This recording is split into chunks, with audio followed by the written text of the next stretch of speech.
Good afternoon, good afternoon, good afternoon. It is I, Almantas, former professor, current VTuber, old man who loves old things. And welcome to my subathon. Welcome to my subathon. As has been mentioned, well, I'm starting the stream right now, so I guess it hasn't been mentioned yet. But yes, as I've mentioned elsewhere, we've actually broken past all of my subathon goals, so I'm actually pretty freaking happy. I am actually pretty freaking happy with where we're at right now. I would in general say that this has been a success. We haven't hit every single goal. We didn't hit cap, so there's still some things left to unlock if we get there, but if we don't get there, that's fine. If we don't get there, that is fine. That is fine. That is not that big of a deal. These things happen, so it goes. I am experimenting with a somewhat later start time, mostly because I'm really tired of having to end stream like right when somebody raids into me. I don't like it. I don't like it. It's annoying. It's kind of annoying. So, I am hoping to stop that. But I am feeling probably the most energized and with it I've been in a minute when starting one of these streams, and I have I don't know, I'm excited about this. I'm feeling pretty good. I'm feeling pretty energized. I know that people tend to enter their later stages of their subathons really burnt out and really out of sorts, but not me. Not me. I am in pretty good shape. I wonder if just moving my time back by an hour made me feel more energized, and that'll just be a temporary thing. I wonder if it was that I stayed up all night playing Payday with my Discord server. That was really good. Not even super late. It was just good to play. I just needed to play some Payday last night to help me fall asleep, and the homies helped out. I don't really have any. I always get I'm gonna go over to the live. I'm gonna go over to the live, and I might actually change us over to art. I might actually change us over to art. And art, and actually let me change the tags while I'm thinking about this. Oh, traditional art's on there. Good. That's the one I care about. May as well also put in calligraphy. Why not? Calligraphy. And yes. So I felt like working on Gothic today. Actually, let me move the camera a little bit. Where physical geometry is proving to be a limiting factor. Oh my goodness, Nando! Welcome in, Nando. Welcome in. It's half a year. That's so generous of you. That's so kind. How are you doing, Nando? How are you doing? Also, people should probably know that Nando will be here Wednesday. I won't be able to stream tomorrow because I have work like right in the middle of stream time. I'll be working right smack dab in the middle of when I would like to stream. So, and for like the entire time, basically. Finished a huge project. Excellent. I'm guessing for school. I'm guessing it's a school project, not an other project. But yes, Nando will be here Wednesday to discuss ReZero, Starting Life in Another World, which I have watched the anime of. Not all of. I've watched the first 2 seasons of the anime. There's a 3rd season that's in the middle of coming out, and I tend to be very slow. I tend to watch things after they come out. I'm not somebody who watches shows right on the dot.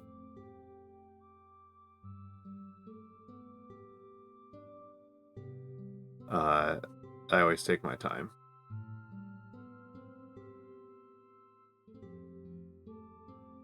Hello, Humpter.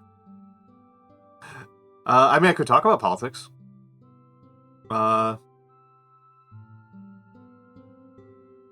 Last episode of part 1 is on the day of our show. Interesting. And hello, Carmelo.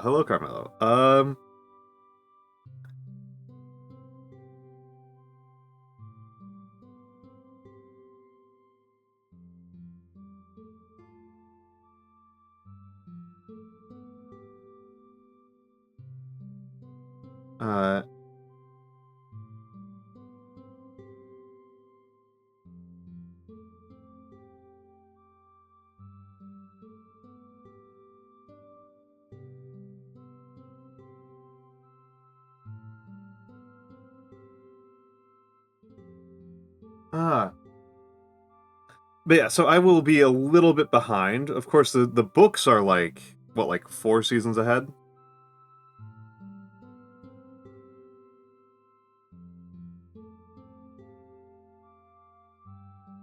Of where the TV show's at? Something like that?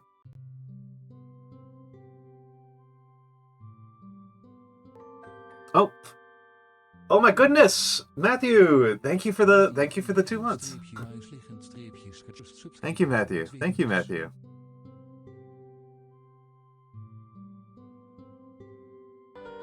Yep, and there's the scam train.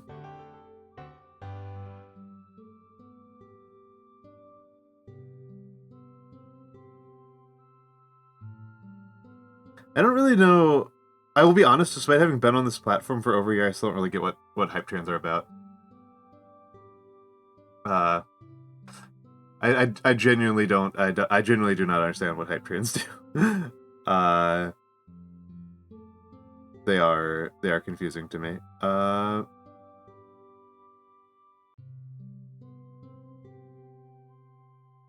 know if you get like a high enough level one, you get some like special emotes for the channel. But or like I get the emotes? Is that how that works? Like I get the golden kappa or whatever it is if it like goes hardcore enough. Is that how that works? Well, I know that's the idea, is to induce people to sub more, but I don't know like what the inducement is, so to speak. Okay, hold up. Let's get myself a little bit recentered, and oh.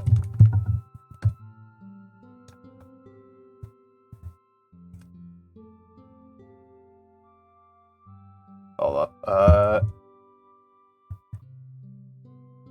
Oh, jeez.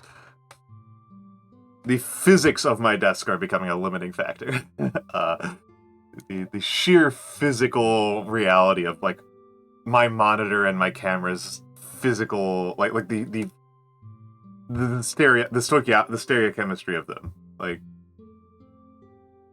there's an element of gotcha. Dreadful. It is almost certainly a very good piece of fortune for me that, however my brain happened to have been made,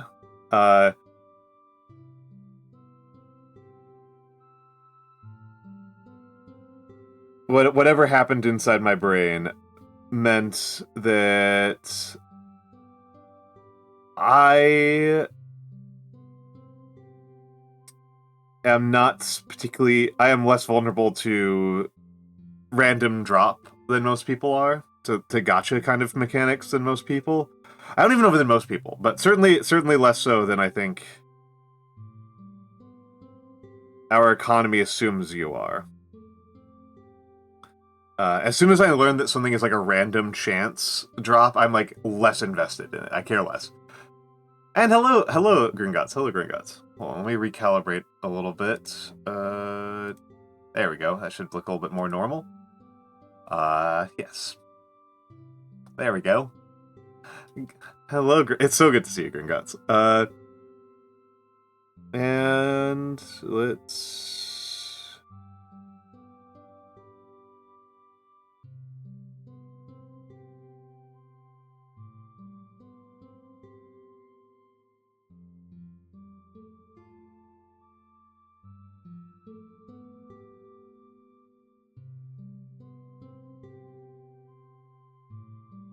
There we go. I'm trying to be very attentive to making sure that I hit the lines correctly. It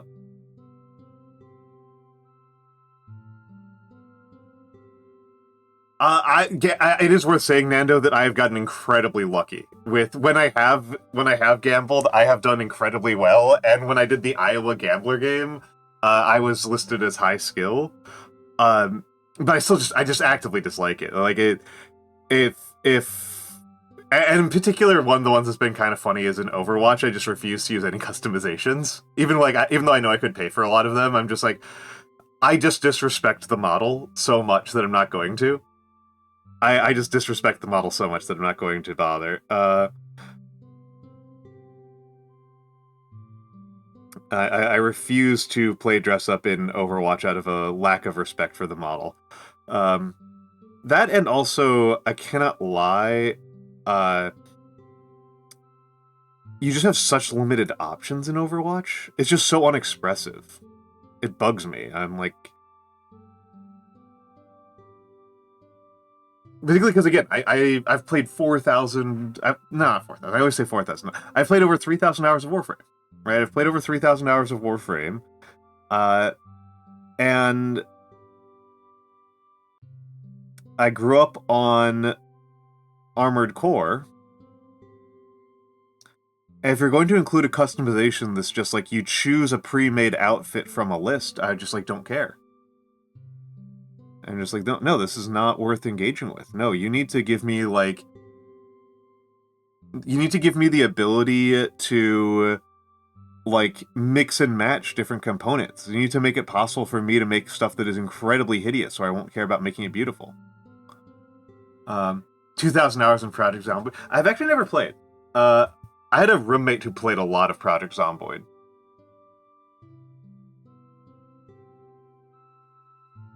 And he's now a huge Leagues of Votann guy. He loves those space dwarfs.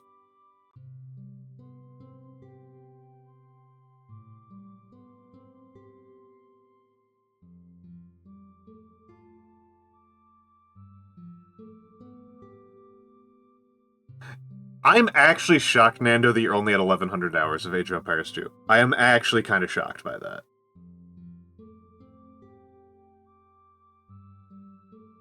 That means that you have more than 1 ELO per hour of gameplay. That is crazy.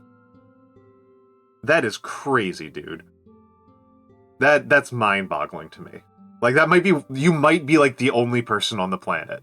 Like, the only person who is consistently over 1,000 ELO with that claim. You might be, like, the only one.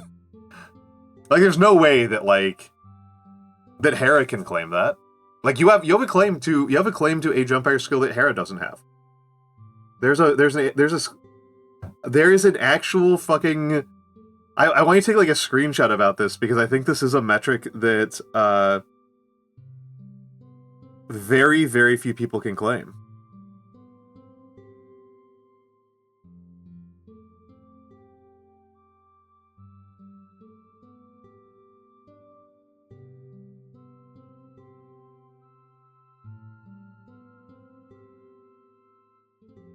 Yeah, that's crazy.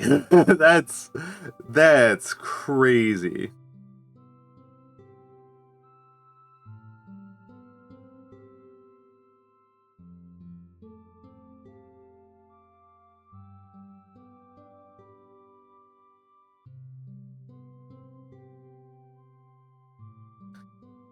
Okay, my lines look shaky to me right now.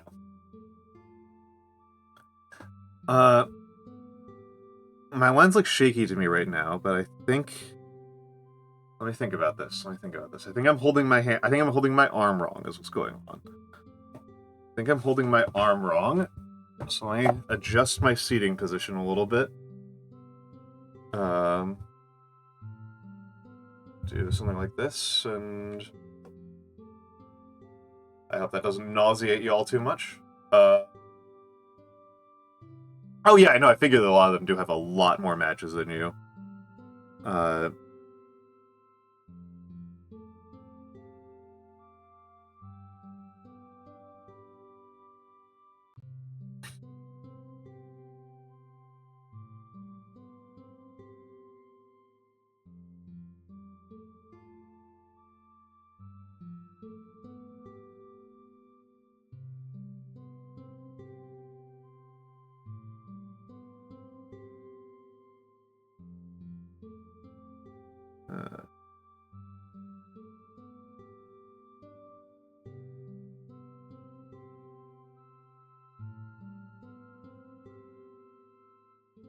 we go.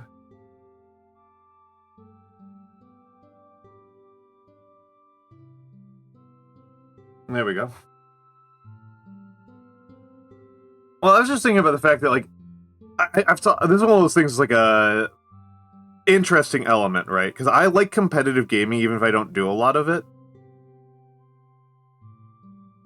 I am currently being completely brain rotted by Mechabellum, which I love Mechabellum, but I'm not good enough at it for how brain rotted I am about it.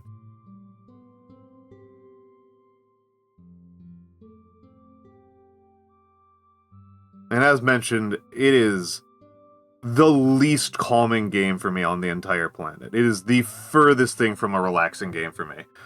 But, you know, in Age of Empires has this really kind of interesting location in the realm of competitive games where most of the base for the game are like old heads. So yes, those are not straight lines. Those are not straight lines. Hi, Cozy! Hello, Kiri! Hello, Kiri! Oh my goodness, how you doing, Kiri? It's so good to see you. It's so good to see you.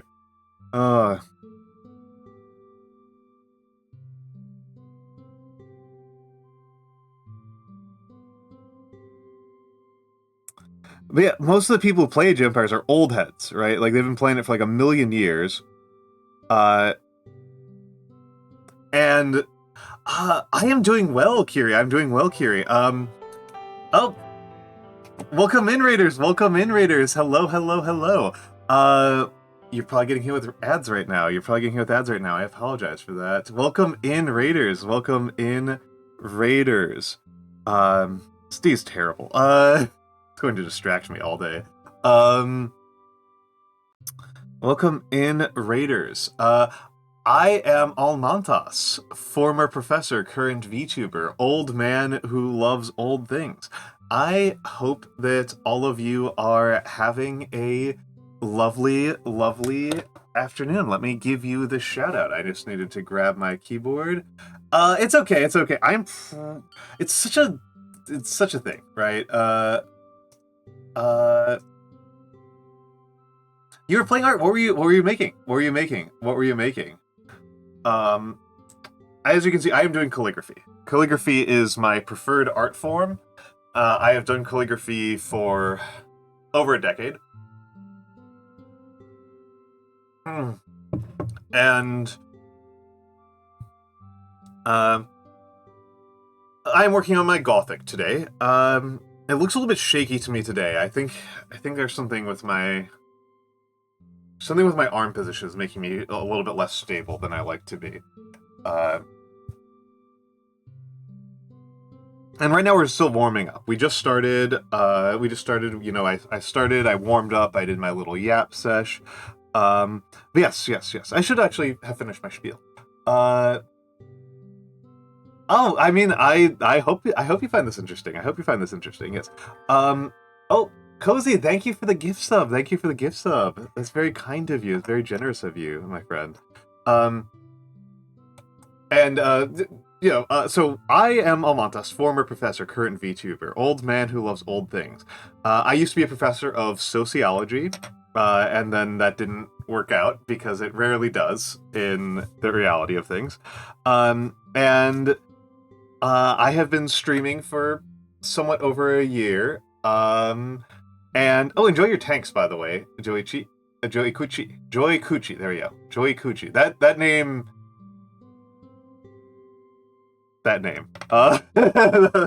Took me a second. Now I get where you're going with that name. So that's actually a pretty clever pun. Took me a second. Oh, a Kaneko Lumi fan. A Kaneko Lumi fan. I have a fair number of my viewers watch Kaneko, because I am very inspired by huge Lumi fan Cleo IT, and I'm friends with Lady Saffron. Yeah, exactly. Lemon fans. Hoomter, I know, is definitely a Lumi watcher. Hoomter's definitely a Lumi watcher. But yes. I I've been doing calligraphy for maybe 10 years. I find myself in a bit of an interesting place when it comes to art, because I'm not very visual. Oh, you did a little animation with her. Nice, nice, nice. I find the skill that artists have. There's a particular skill that artists have where they can kind of decompose the world into a series of lines and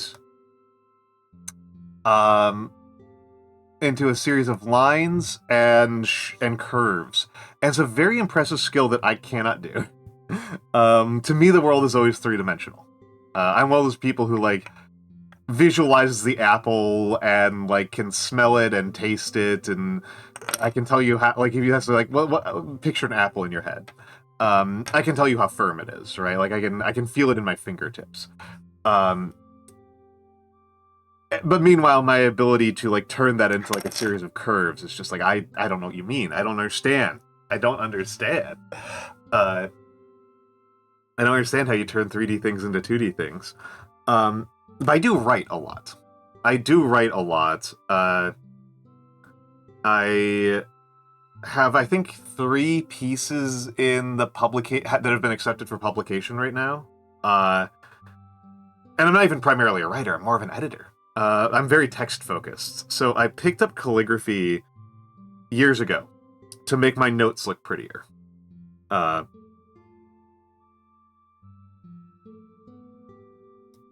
Obviously, I don't write all of my notes in calligraphy. That's completely insane. Calligraphy is very slow. But I do like to make my headers in, I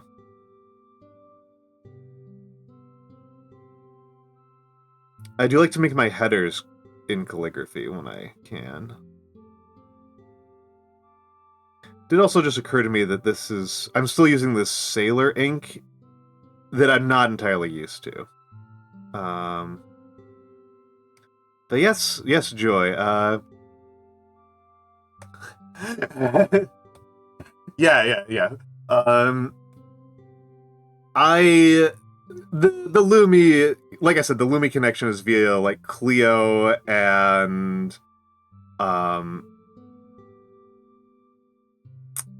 Saffron. I actually had Saffron on. Yeah, that was last week, right? I'm becoming, like, completely time blind. I'm pretty sure Saf was on last week. No, it was CC was on last week. Saf was on 2 weeks ago. I had Lady Saffron on 2 weeks ago to talk about the Trader Baru Cormorant.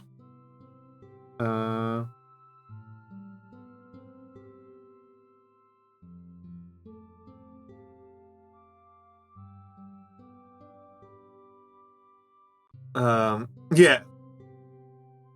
You know, yep, exactly, yeah. Cleo has played Warhammer with a lot of those nerds. I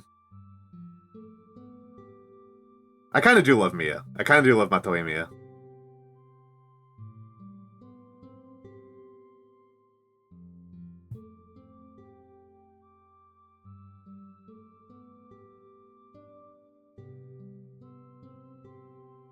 No, I spelled box wrong. Oh my goodness, I spelled box wrong. It's fine. The important part is I got the X out, because we are doing... These are just warm-ups. I wonder if I could get Cleo into Mechabellum. I love Mechabellum, but I'm so not calm when playing it.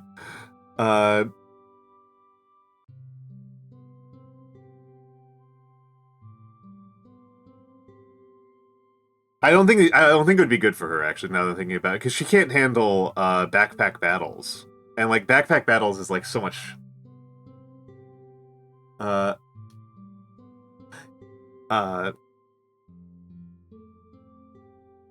so much more easygoing.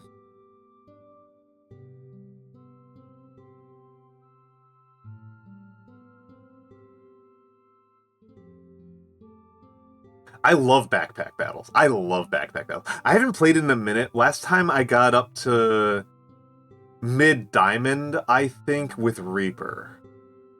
I definitely do like Reaper the most. I definitely like Reaper the most. I don't know what it is. Ranger always feels kind of flat to me. Yeah, everybody else feels kind of flat to me. Oh no, it's good. It's good. It's good. And yeah, Joy. I've also been on Subathon, so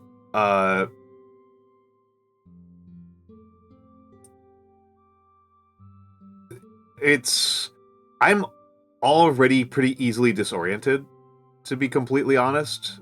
Because I got very bad ADHD.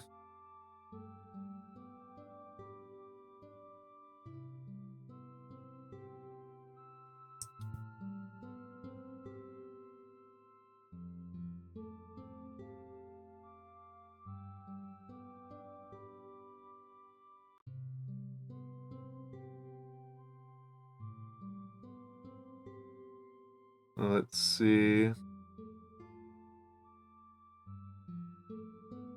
I think this is the more historically attested Z.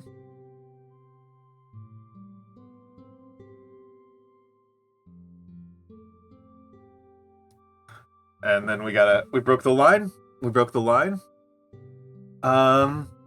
But yes, I forgot to say this. I forgot to say this. Very important thing to say. If you need to raid and run, that is perfectly fine, Joy. I know that I tend to end streams, when I have either other obligations, or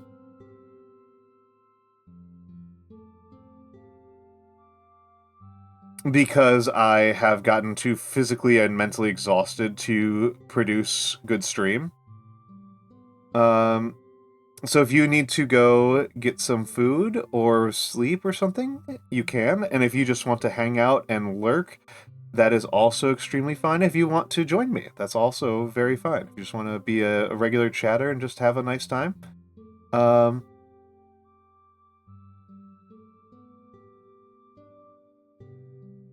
on, there's fiber cotton.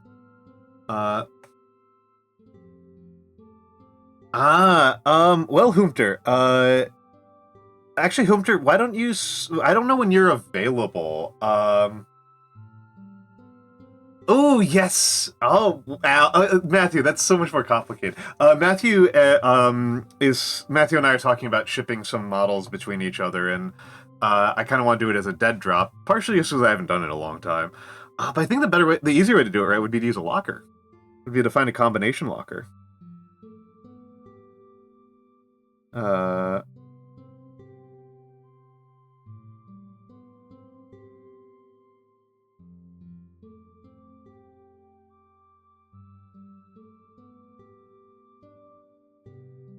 yes, Humter, we've been doing some payday nights, but I think they've been like your like 10 in the morning. Yeah, yeah.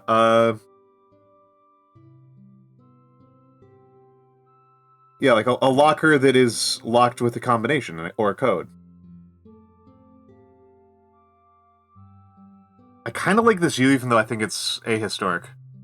I have 1300s of Payday 2. Randomly found the place with the Lumi fans. Yeah, that happens. That happens. Payday 2 is a great example of like a game that is very good but is not very polished. It is not a polished game at all. Pack my box with 5 dozen liquor jugs. Quick brown fox jumps over the lazy dog. What's the other last one? Amazingly, for you, discotheques.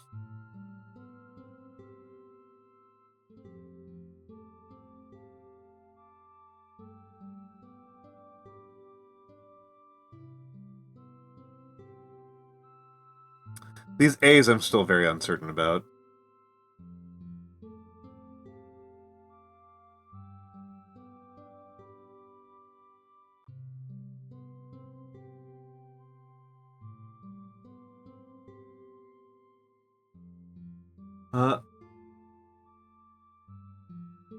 Yes, that is absolutely a thing that you do in Payday 2. That is absolutely a thing that you do in Payday 2.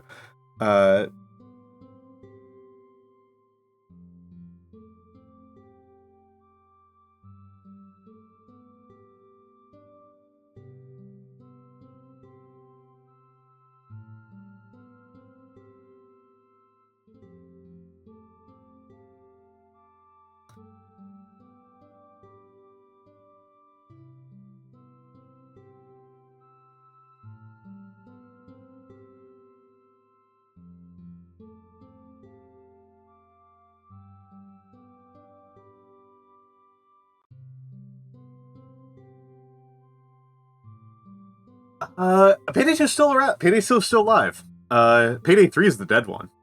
Payday 3 is the one you missed the arrow on. Payday 2 is still going.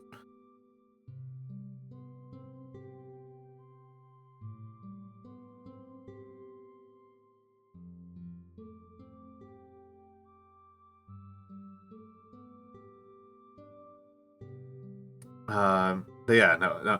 I mean, Payday 2 is kind of like Payday 2 is really. I think it's actually very fair to compare it to Left 4 Dead 2 in the sense it just like never stops. It just never ever stops. It's a janky little mess, but it's the only game that does what it does, so people don't stop. I mean, yeah, we're getting into the point where Payday is going to be... Payday 2 is over 10 years old, so, like... There are people for whom that would qualify as a retro game.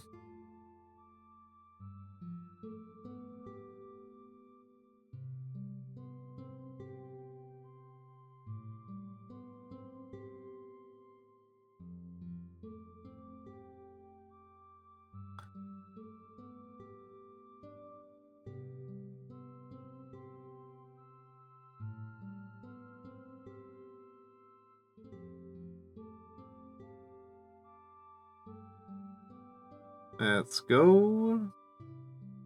Bad D. My Ds are all over the place today. Holy crap.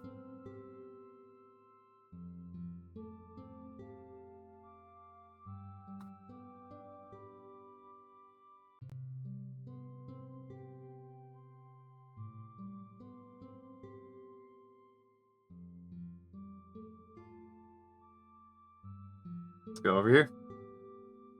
Yeah. No.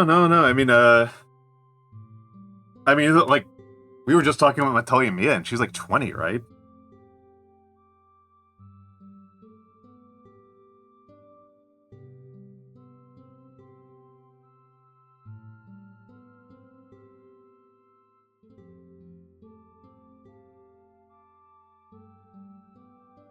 That actually looks good. I'm starting to get in. I'm starting to get in here.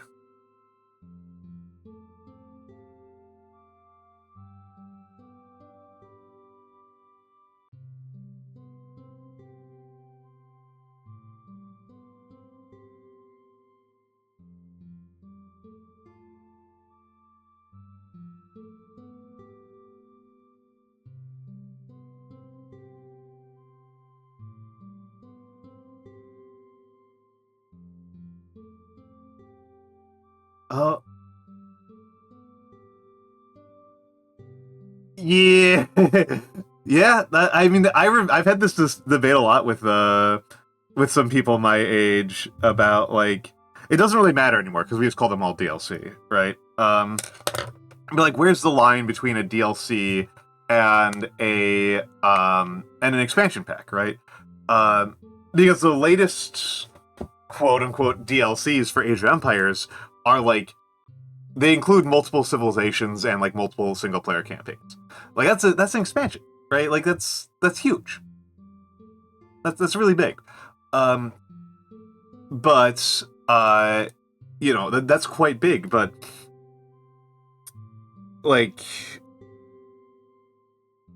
I think everybody just calls them DLC now because, you know, there used to be this kind of like cultural dividing line where like a DLC is something that's like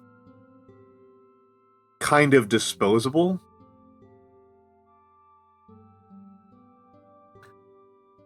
Yeah, you meant stuff like horse armor. Yeah. So like in StarCraft terms, like a bunch of unit skins would be a DLC, and Brood War would be an expansion pack.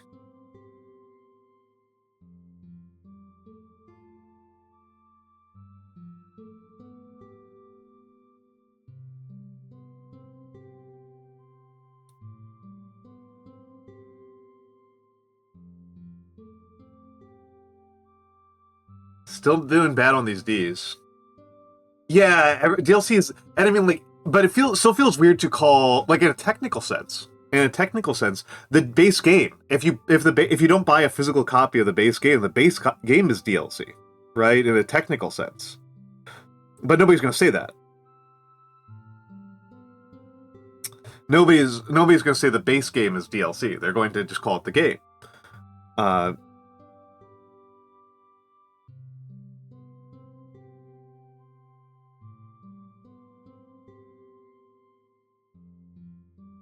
And I think there might be a couple of other things where it's like not quite. So here's one that's here's a one that I think is a little bit of an odd one. Helldivers 2. Okay, like in Helldivers 2, there are season passes that unlock new equipment. There are season passes that unlock new equipment. And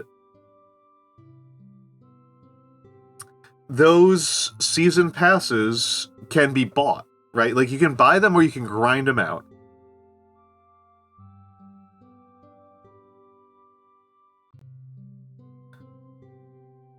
Are those DLC? I don't think we generally would refer to them as that way. I think we only call them DLC if the only way to get them is by paying for them. Like, you can, in Apex or Overwatch or something, like, you can gamble for... Well, actually, I don't think this is true in Overwatch anymore, but in Apex, you can gamble for skins. You can gamble for skins, or you can... Like, you can gamble by paying, or you can just, like, grind for them. You can grind for loot boxes and get them that way, or you can pay for loot boxes. Yeah, but, like, why is a battle pass not a DLC? That's kind of where I'm going with this. Like why is it not? Because, like, again, the phrase DLC just means downloadable content. That's what all those words, that's what all those letters stand for, is downloadable content. So anything could be downloadable content if you're not buying it as physical media. But then there's... Yeah, absolutely. Exactly, Gringotts. Unless you bought discs or cartridges, it's DLC. The content's DLC. In a literal sense, in like a real, like, literal dictionary definition sense. But, like, still culturally, we don't use it that way. Culturally, we seem to use it as in observed practice, I should say. In observed practice, we tend to use it as meaning stuff that you can only pay for, that you pay directly for, that is on top of the base game. That is pretty fair, Nando. Credit to EU4 for its season pass system. Credit to EU4 for the season pass system. I think the season pass system is pretty good. I think the season pass system is pretty good. This stream is DLC. Yes, absolutely. In a very technical sense, this is.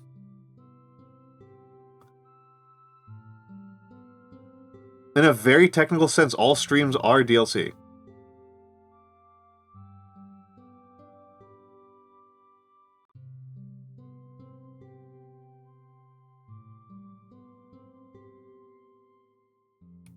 And just to kind of back up, if somebody doesn't understand what the season pass in EU4 is, Europa Universalis 4 is like 12 years old and has been continually releasing DLC for that entire period.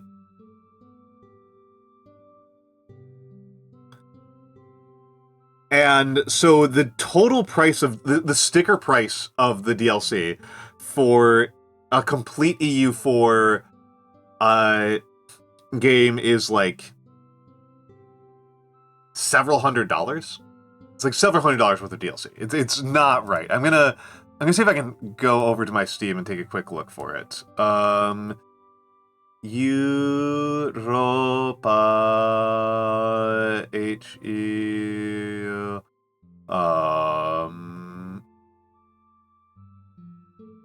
Europa Universalis 4 store page.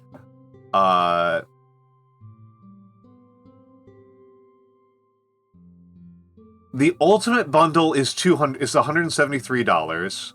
The total DLC is $375. Is $375 for all the DLC. They actually just raised the subscription price, which makes me sad. It's now $8 a month as opposed to $7. I'm sorry, as opposed to $5. $5 was, I thought, a very fair price.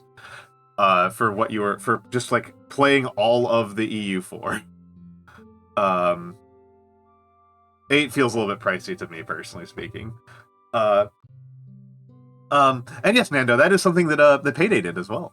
Payday did that a couple years ago. I think it's a good move. I think it's a good move when games do that. Where they roll old DLC into the base game because it's just been like, it's just like nobody's buying this old DLC, right?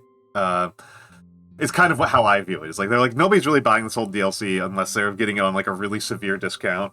So let's just roll it into the base game.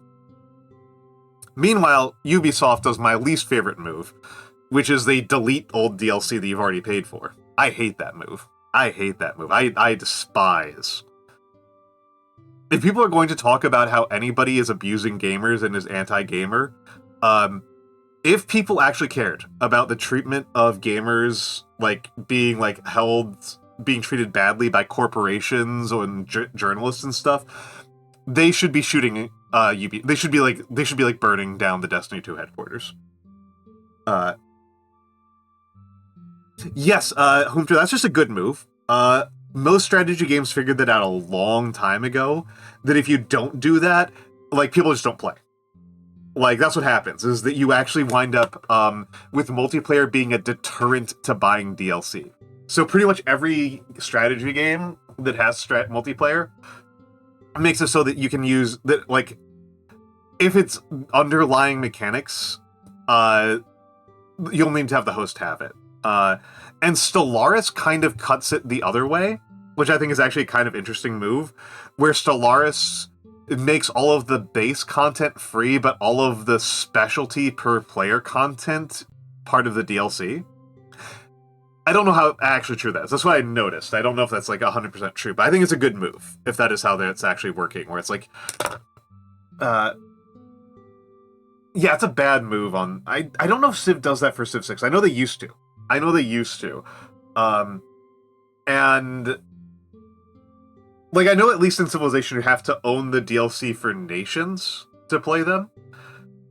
I'd have to test it, because I don't own any of the DLC for Civ 6. And Saf is playing Civ 6 right now, and I could ask her... not right now, obviously, because I'm pretty sure she's streaming, and I'm streaming. And that'd be very rude, and both of us would hate that.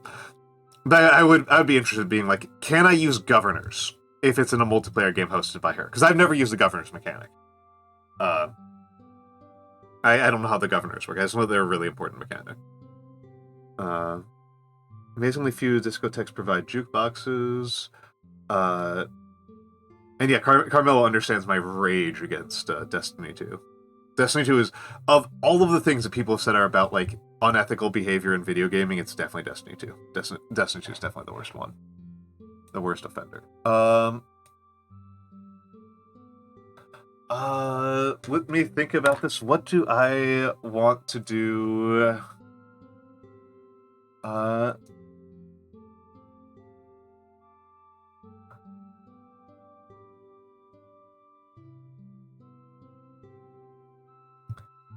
Let's just get started on something. Just get something to keep my hands moving, right?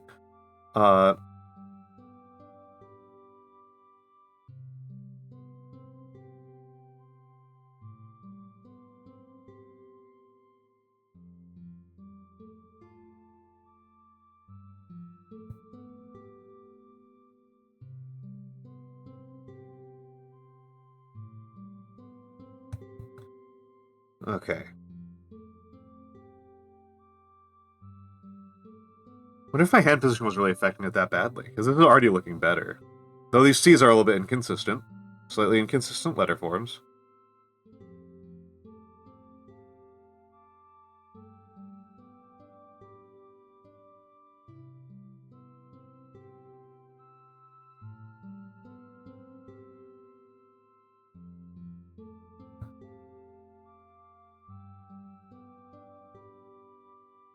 wonder if I should just spend like 6 hours practicing Gothic Ds, because they are...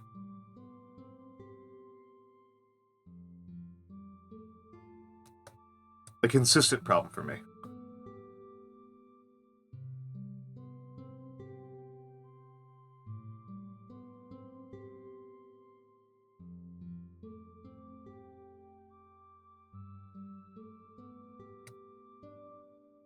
Doing pretty good on the descending line, only breaking it a few points.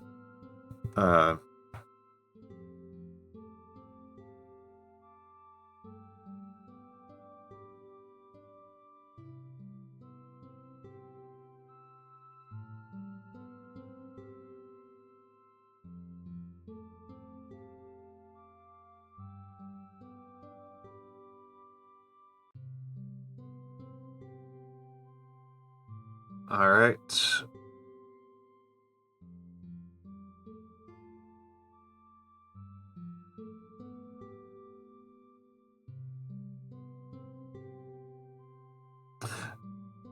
By the way, if anybody is wondering, this was what we've actually been having here is actually a pretty good illustration of an important philosophy debate, which is what is the nature of words? This is the main field of philosophy, period. Actually, period. What is the nature of words is the vast majority of all philosophical consideration of the last 100 years. And most philosophy on this subject can be divided into a couple of camps, and one of the biggest ones is the one that I've been approaching this from, which is the Wittgensteinian collapse. All right, Joy, have a good night. Have a good night. Sleep well, sleep well. And so what is the nature of words? This is known as analytic philosophy. And if you do philosophy in the English-speaking world, this is philosophy. This is philosophy. The other questions in philosophy, questions about, like, what is the nature of a good government? Is God real? That kind of thing. All of that is considered kind of lesser questions to philosophers. That's considered kind of non-serious philosophy by 20th and 21st century philosophers. So if you're wondering why you don't really hear that much about philosophers as, like, public intellectuals after, like, the 70s, this is part of why.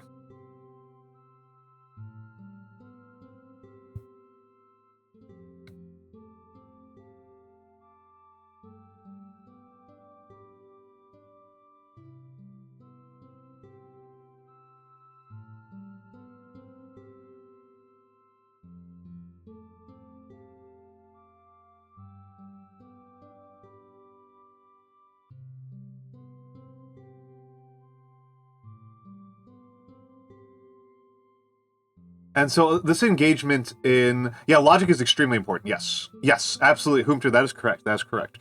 And I might have been being a little bit narrower about it. But yeah, questions about... But there's multiple fields of philosophy, subfields of philosophy, and as it currently stands in, again, in English language philosophy departments, it is generally considered that questions about...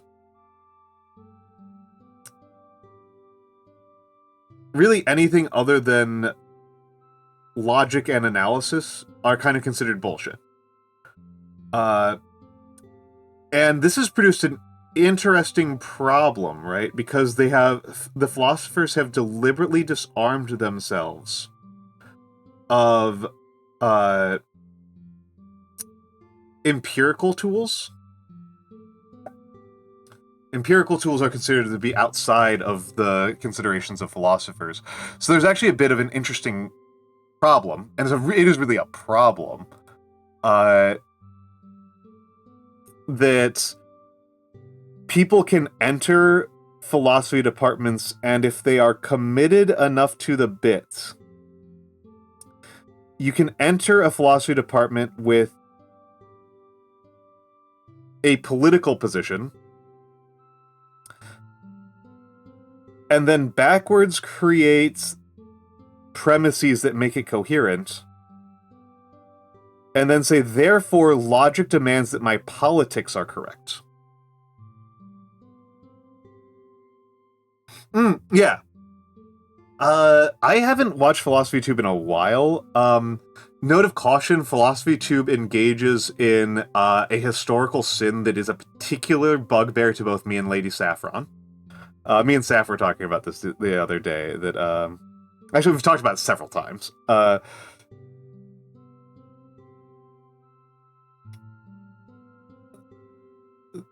It's not with Caesar. It's not the Caesar video. It's the witchcraft video. The witchcraft video is based on, just so people know, the witchcraft video that that PhilosophyTube puts out uses primarily one source, and it's a wrong source. It's just a bad source. It's just not a good. It's just a book that's full of shit. It's just a bad book. So don't watch that one.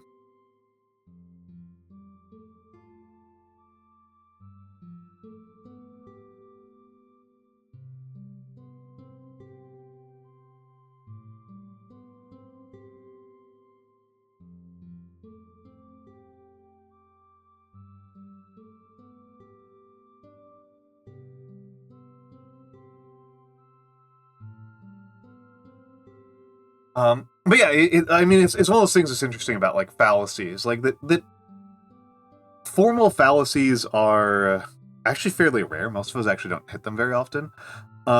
Informal fallacies we hit all the time. I was actually working on a script about a particular informal fallacy that's been bugging me. A particular deployment of an informal fallacy that's been bugging me, which is a question about the Dark Ages.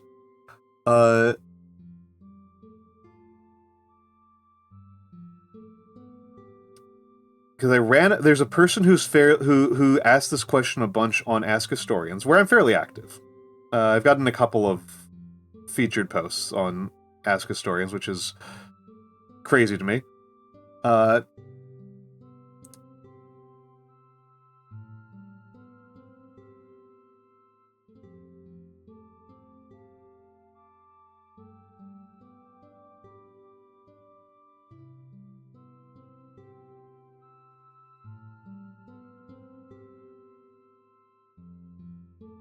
And that's that, so this person looks at the Louvre collection, among other things, right? This person looks at the Louvre collection, and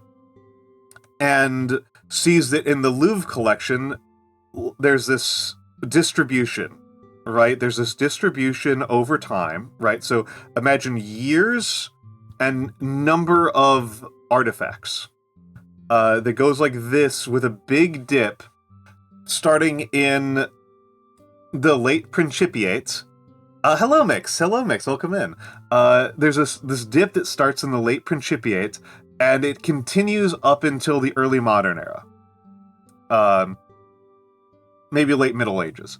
So this person's kind of making the argument that the Dominate and early Middle Ages and High Middle Ages all consist of a Dark Age, and that the Louvre's collection is a compelling form of evidence that this Dark Age was real.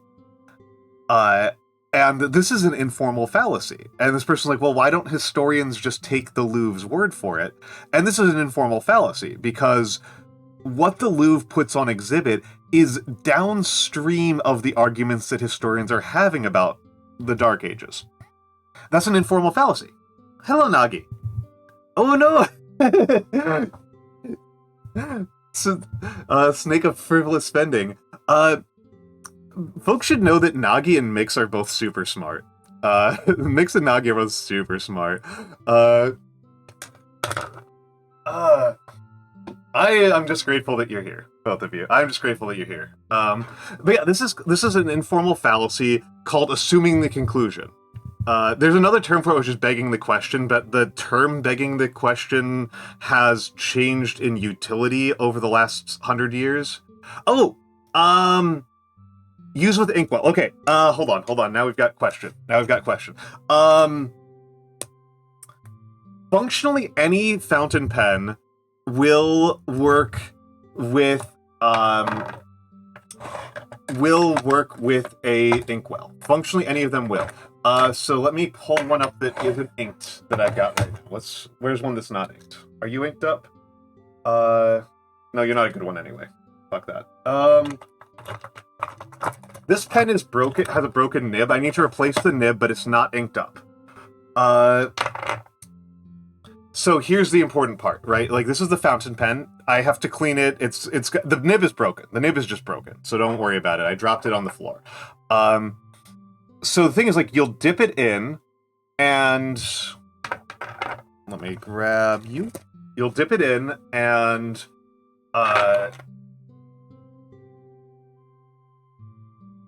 ink will siphon up into these feeds, right? So it'll still work. Anything that you can do with a dip, you can do with a fountain.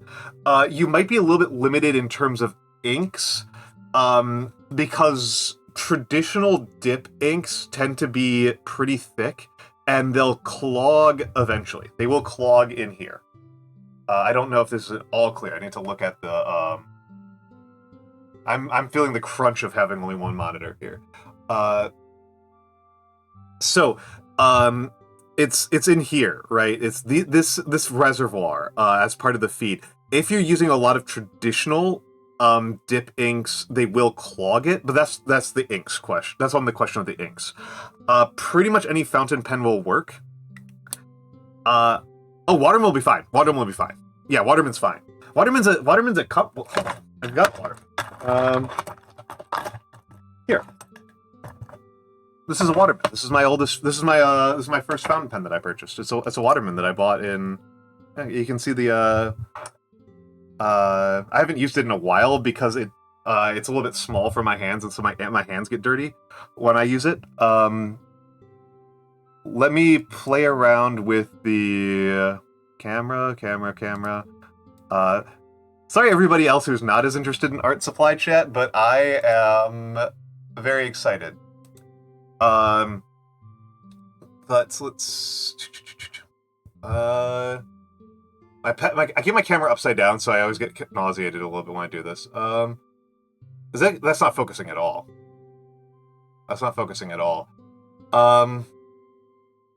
But yeah, this is a Waterman. And you can see the reserve flow on the bottom. Yes. So here, let's break out my Waterman. This is a converter. Again, this one also needs to be cleaned. I haven't used this pen in so long. Oh my goodness. So it's got a screw piston for drawing ink directly. I will confess pretty freely that my preference is actually against that. I just actually find it less convenient to use than to use an old cartridge. Actually, yeah, you get to watch me do this right now. So I think it's actually less convenient to use an old to use the converters than to take a cartridge, which is going to be your default, right? The default is going to be that you're going to have a cartridge, and they'll just come with your pen, right? And they're so cheap that they're free level things. And then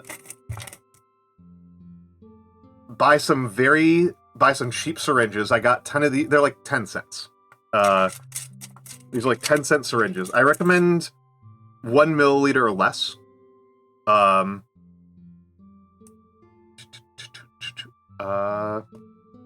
Yeah, see, I'm almost dry on this cartridge.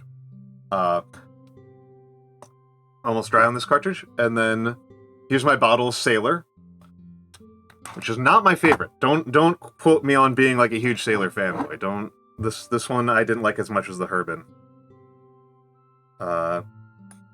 And you can't really see me doing it, but yeah, I'm just drawing some ink out.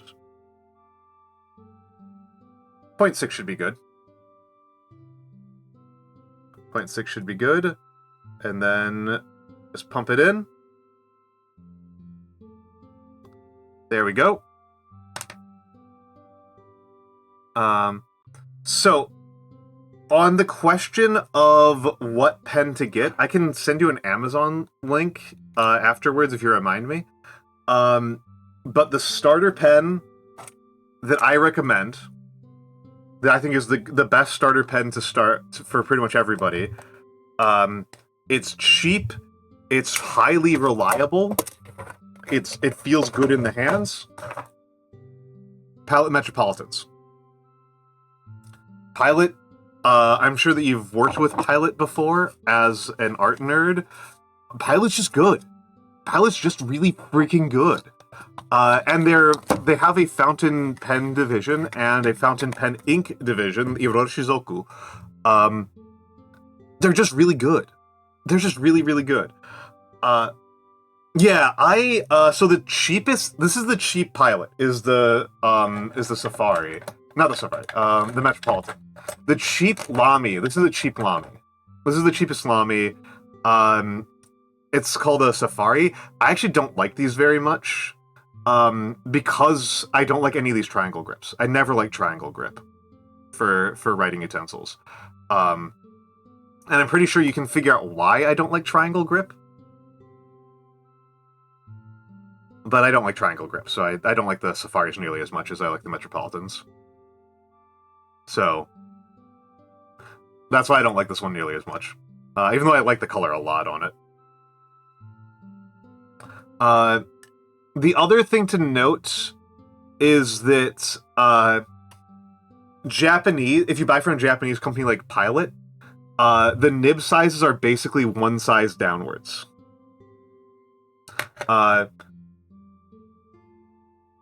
Like, this is a Japanese fine, and it's functionally a European extra fine. So that'll change your, yeah, basically a Japanese medium. They should. I can say that, like, this is my older one, and I always like the snakeskin band on it. This one's old as heck. You can tell it's scratched up and beat up.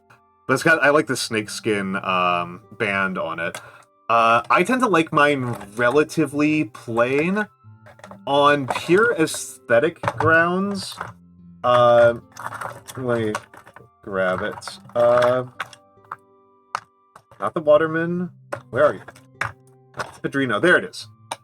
This is my favorite pen in terms of, like, appearance and feel in my hand, is a Faber-Castell. I love this Faber-Castell. I don't use it super often because most of the time when I'm handwriting in Chinese or Japanese. And it's a medium, and it's like, trying to write Japanese characters with a medium is a nightmare. Like, this is an extra fine. Yeah, Faber-Castell's famous for the mechanical pencils. Excellent mechanical pencils.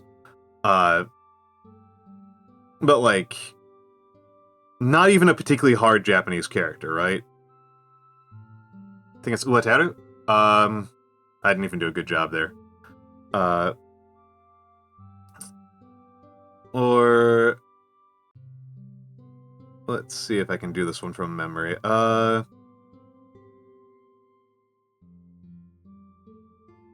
And what was the last one on this one?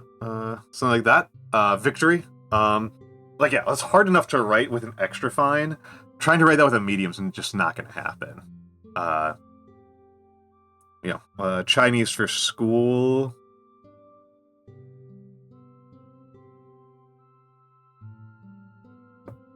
Right, like, it's trying to write that with a medium's never. Or how does Hikoki work? Yeah, Hikoki. I like Hikoki. Hikoki.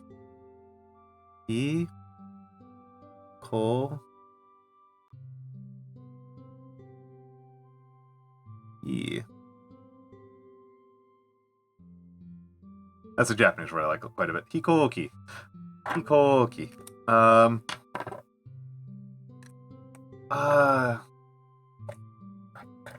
Exactly, yeah. Hikoki. But yes, yes. Nagi, did I answer your questions? Hello, Satine. Hello, Satine. How are you doing, Satine? Oh, you. I saw you were playing something recently that looked interesting to me. What was it? What was it? What was it? You're gonna have to remind me, Satine, because I'm gonna embarrass myself. I'm just gonna run through a list of games I was thinking about. I'm glad, Nagi. I'm glad, Nagi. Hopefully that did help. And I've done this a couple of times on stream. I don't like to do it very much because I don't have like an ink well. I just have bottles. But sometimes I will just dip even my calligraphy pens and just use them dip style. Like the last 2 or 3 days. Like I saw it via your blue sky, like what you were playing. I was like, oh, that one looks really good.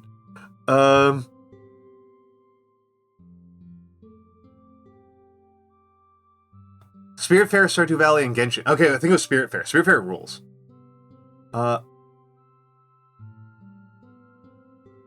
I think that is actually the correct one. I think that's actually the. We'll talk about Matthew. Let's talk about this in DMs. You've already got my DMs. I'll get in touch with you during movie night after stream. All right.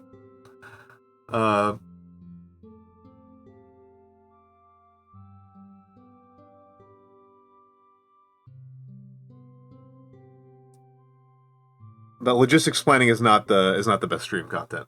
All right. See you, Matthew. Thank you, Matthew. Yeah, Spiritfarer always seemed really cool to me. I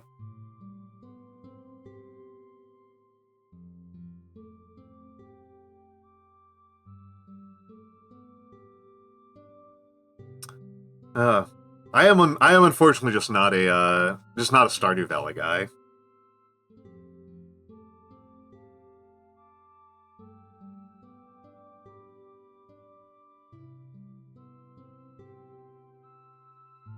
And I can see why people would want me to play it. And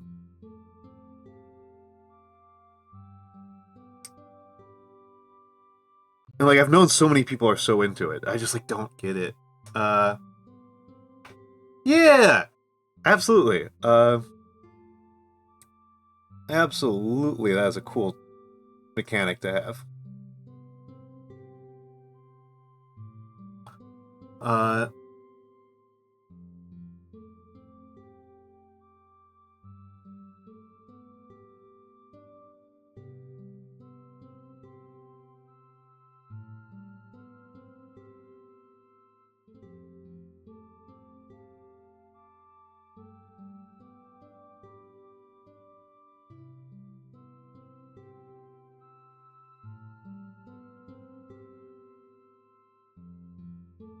So people might already recognize what I am writing.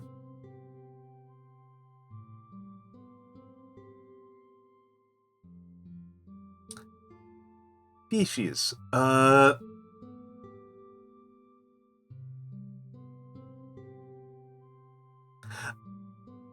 I think that I kind of need games. I like cozy games, but yes, it's the B-movie script.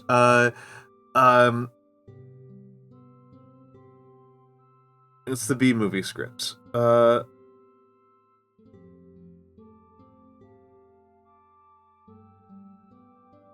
And just to clarify, we are not watching B-movie at tonight's movie night.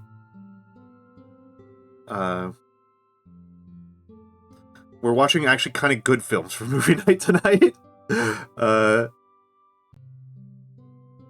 Tonight's movie night is Leon the Professional and John Wick. But I just want to clarify that this thing that they say at the start of the B movie about like this thing that I'm writing right now is bullshit.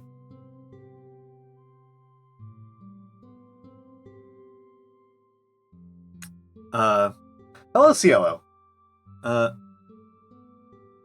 I mean, the thing is, like, I'll probably come back to this at another point. But I already scheduled the 2 assassination movies. That's so sticking to it.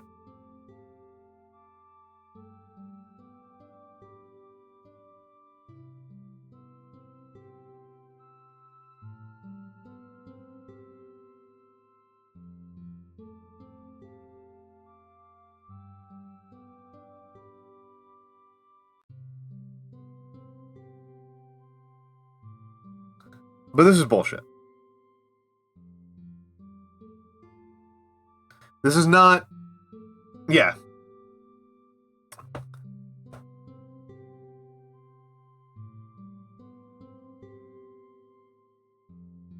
This is just not true. B aerodynamics are not super confusing.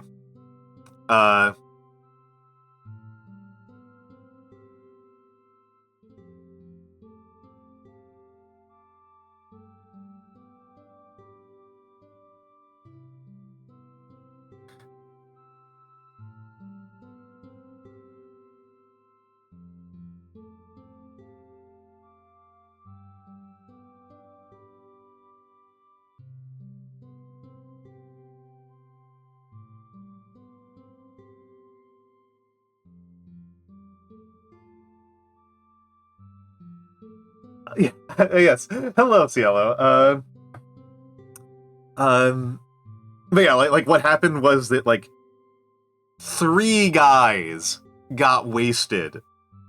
And not even like special guys, just 3 guys who were like relatively educated got completely wasted. And we're like, man, it's crazy that bees can fly. They're like they don't have like a good like wing to body ratio. That's crazy. And that's it. Like that's it. And that's just been spun up into this whole like mythology around this idea that like we don't understand how bees fly. It's like, no, we do. We absolutely do. It's not that hard. It is not that hard from an aerodynamics perspective.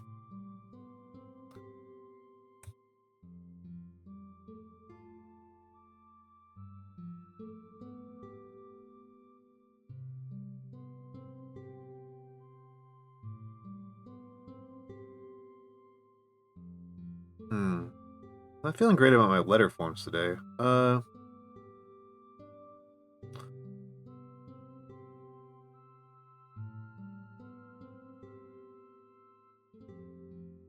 Yeah, some of them are quite clumsy at it, absolutely. Hello, Zamiel. Hello, Zamiel. I mean, it's good to see you. It's good to see you, and it is perfectly fine. As I always say, it is extremely fine for somebody to lurk and vibe out while I stream. Right? I know not every streamer is comfortable with this, but I am a streamer who is very comfortable with being used as background noise. I am very comfortable with that.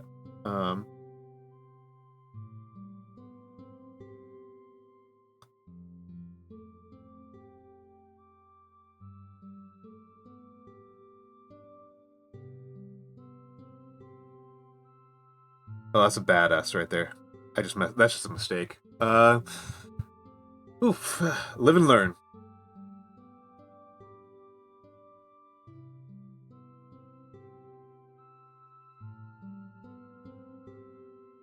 Good A though. That's a good A. I'm happy about that A.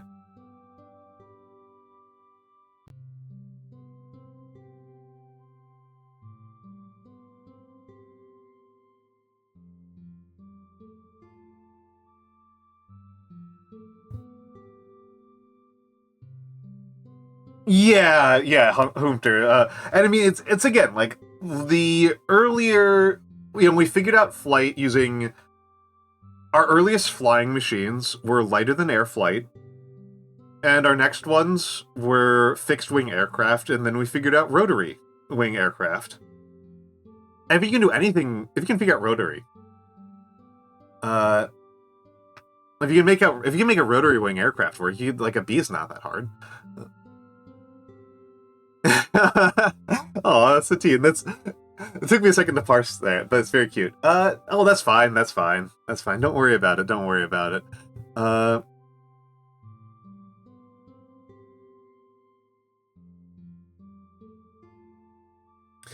And yeah, if you're trying to model a bee as a fixed-wing aircraft, it's not going to work right because it's nothing like a fixed-wing aircraft.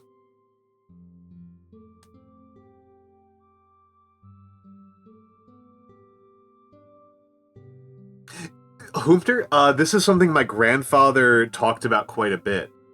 That when he was born, when he was a child, cars didn't exist. He grew up in a town. He grew up where horses were how you get around. He grew up with horses, and then by the time, and then like he grows up and he hears about cars on in the news, right? He reads about cars in newspapers. He hears about them, and then he sees cars, and then he drives a car, and then he owns a car, and then airplanes happen, and like he hears about the Wright brothers, and he hears about it, and it's this wonderful new technology, and by late in his life, he's regularly taking commercial flights. And then a man lands on the moon.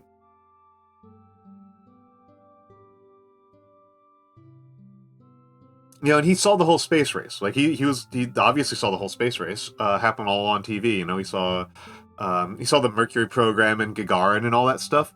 And so when he was old, the only thing he was really shocked by, the thing that he was really shocked by, the thing that like really like that didn't make sense to him, the part of this entire story that didn't make sense to him is that he personally never got to go to space.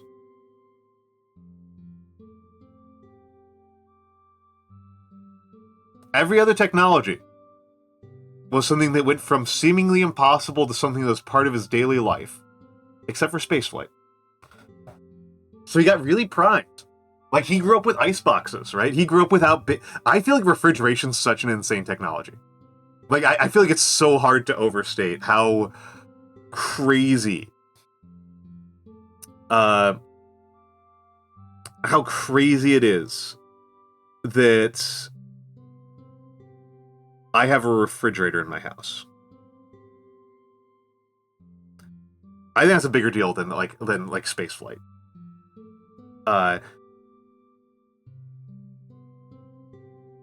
And the thing is, like, I know enough about the engineering behind it, and I think he did too, right? Like, this guy actually was pretty good with math and engineering. I think he knew. Hello, Fancy Soups. Welcome in.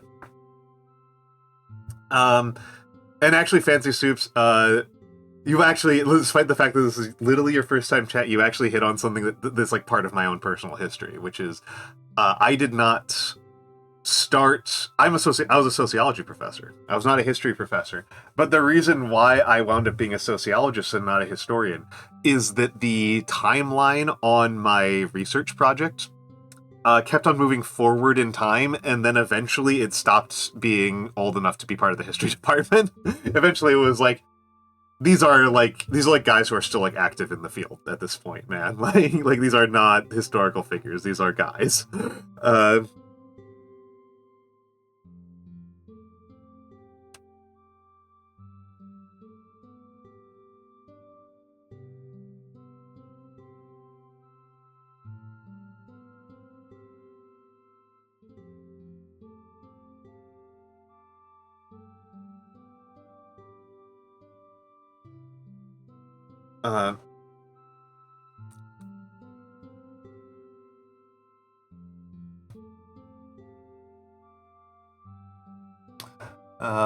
Let's see something here. There we go.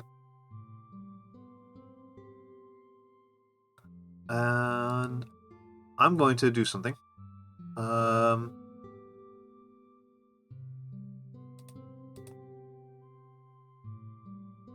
gonna go through here, and where is it?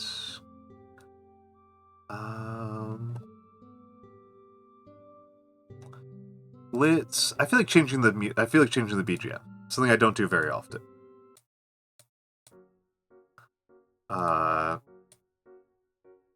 Something I don't do very often.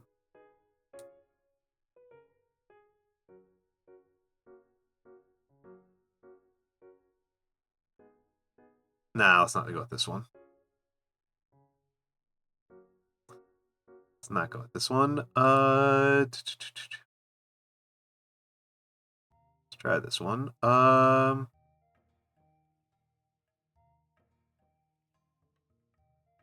player on the monitor settings, player on the volume. This is nice. Well, Humter, I mean, so we have kind of two options, right? We have kind of two options as a universe. No, not you. We kind of have two options as a universe. And one of those options... Oh, I like this one a lot. It's a little bit loud.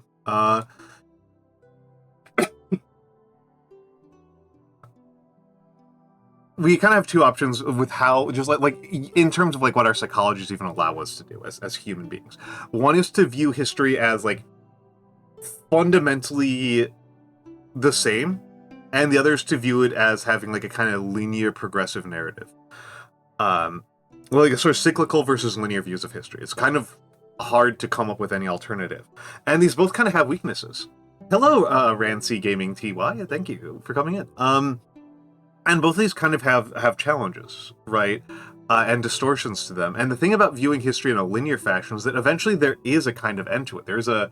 People inevitably end up trying to create teleologies of history when they put it in linear terms. And I think those are really dangerous. I've seen a lot of people in my life who take historical teleologies very seriously do some very stupid things and really derail themselves. I think it's honestly like one of the most miserable things you can do. But at the same time, cyclical views of history create this like flattened sense where the past isn't actually different. In fairness to Francis Fukuyama, he did walk it back. He does not believe in that hypothesis anymore, and there is a way in which I don't think he's wrong. To be like really one of my more controversial takes. I don't think that there currently exists a political project that is really truly attempting and in any position to end the liberal world order. Like I just empirically looking at it, I just everybody, all of the people who are in any position of power to challenge the liberal world order are largely kind of cool with it. I'm going to take it to mean, Rand Gaming TY, I am going to take it to mean that you are asking about the general study of the golden age of Caribbean piracy. That's what I'm accepting that you are asking.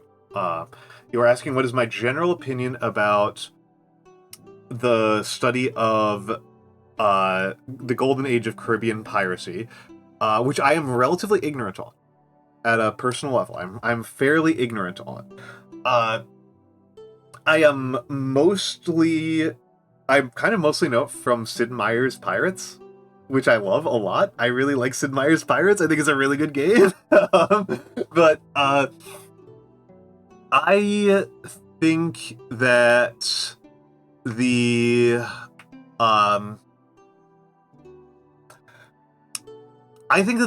there's one significant negative to it. There's one significant negative to that field of study, which is that it's created a place, a sort of historical belief that we generally have that pirates are located in a specific time and place in the world. Again, like the fact that the way that I'm answering this question is based on me also accepting this premise, and I think that premise is worth challenging.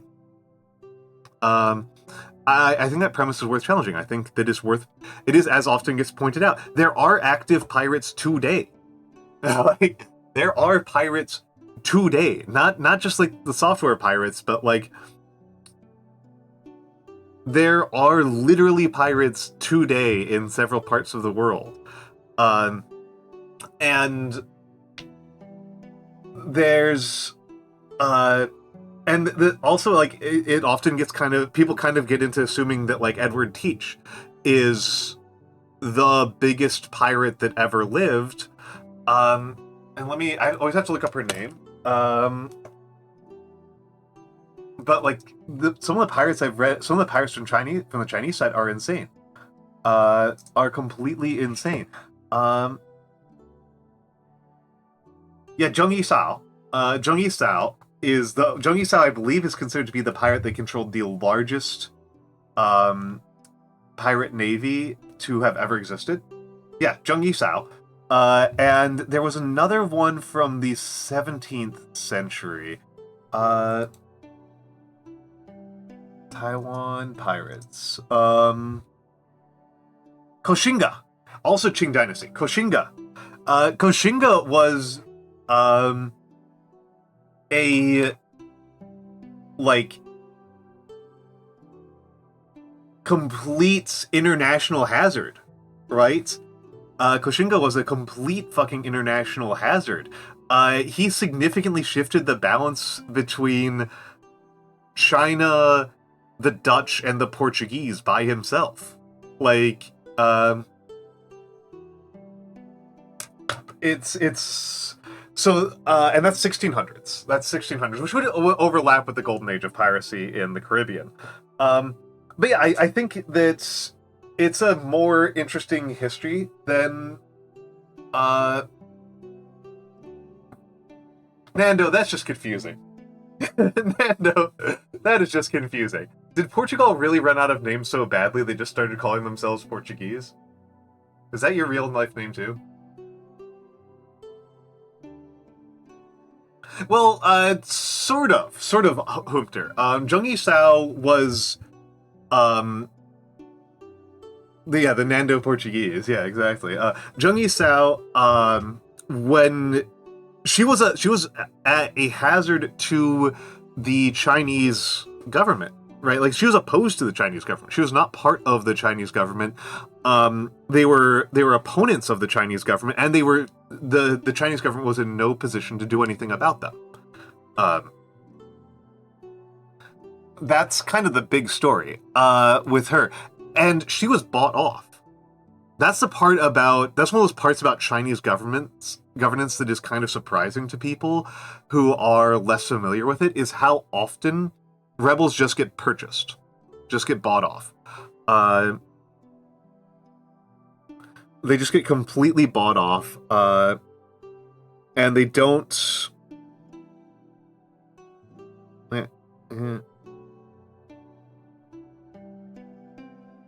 They don't get defeated, right? Like, we're kind of used to the idea that like being a rebel is kind of a do or die thing. But it's a fairly frequent feature of Chinese imperial governance that you just bribe the rebel commanders.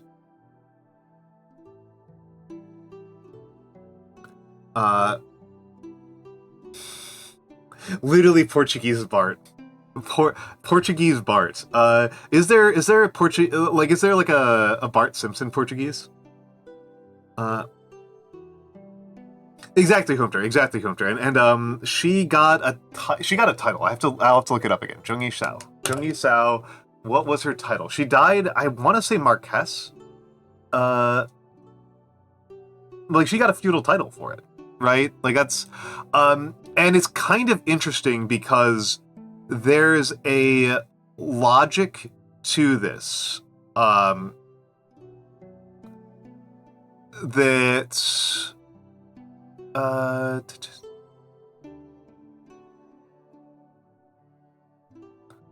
Ascension, leader of the Confederation, blockade, surrendering to Qing authorities.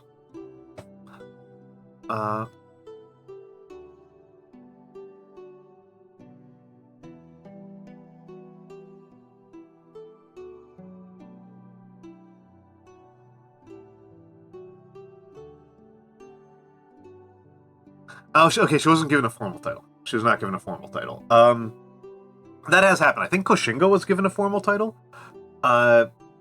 And so this is the thing, right, Humter, is that there's two arguments to this. The argument against what you're saying is that you're now just encouraging people to rebel. That's the, like, you never negotiate with terrorists stance, is like, now you're just encouraging people.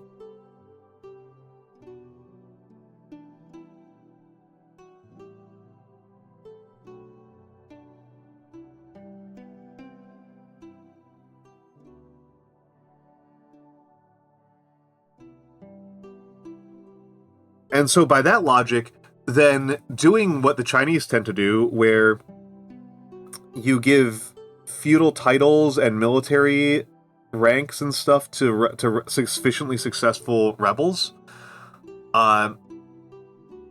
should be really destabilizing.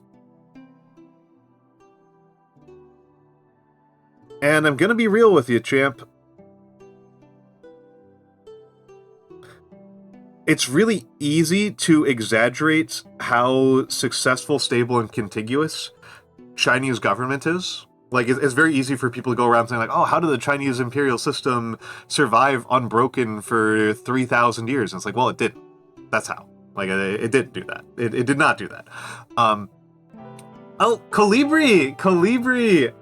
Hey, listen, hey, listen, hey, listen, hey, listen, hey, listen, hey, listen. I am... Hello, Calibri VT. Hello, hello, hello.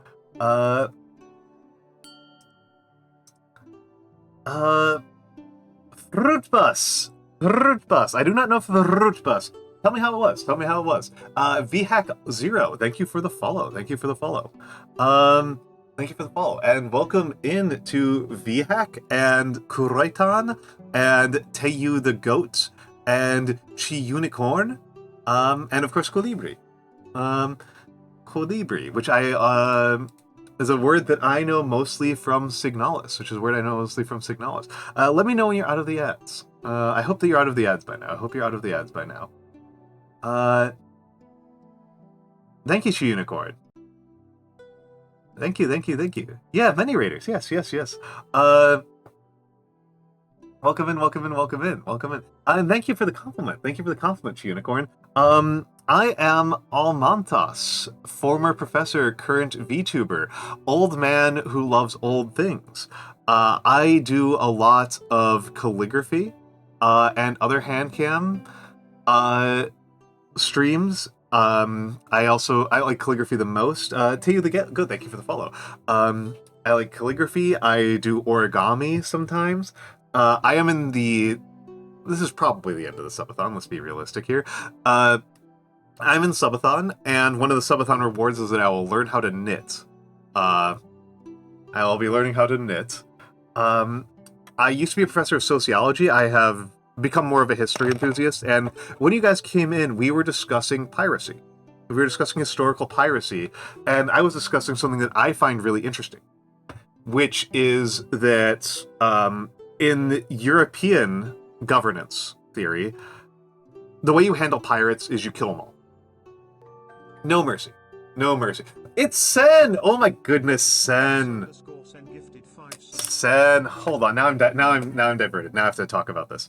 Now I have to talk about this because Sen, how long were you here? How long were you lurking? My goodness, Sen. How long were you lurking? Sen is my model artist and designer. Sen is my model artist and designer. An hour and 45. I am impressed with you, Sen. Thank you so much for the 5 gift subs. Oh my goodness. Yes, yes. Sen is so good. Sen is so good. Yeah, Rand. Enjoy your tanks. Everybody who got gifted subs, which... Oh, Goliath might have been here. Cozy White Bear, Mike Porch, Rand, and Starfield Varya. Enjoy your tanks. Sen is wonderful. I feel like that subathon clock is wrong. Am I going crazy? That clock didn't account right. That looks like they added 15 minutes when it should have added an hour and 15 minutes. That can't be right. That can't be right. That should be an hour and 15 up. So somebody remind me that the clock is off by an hour. The clock should be... You know what? I'm gonna do it right now. I'm gonna do it right now. So sorry. This is going to be a mess. But that should be 2 hours. 2 hours, 8 minutes. How do I do this?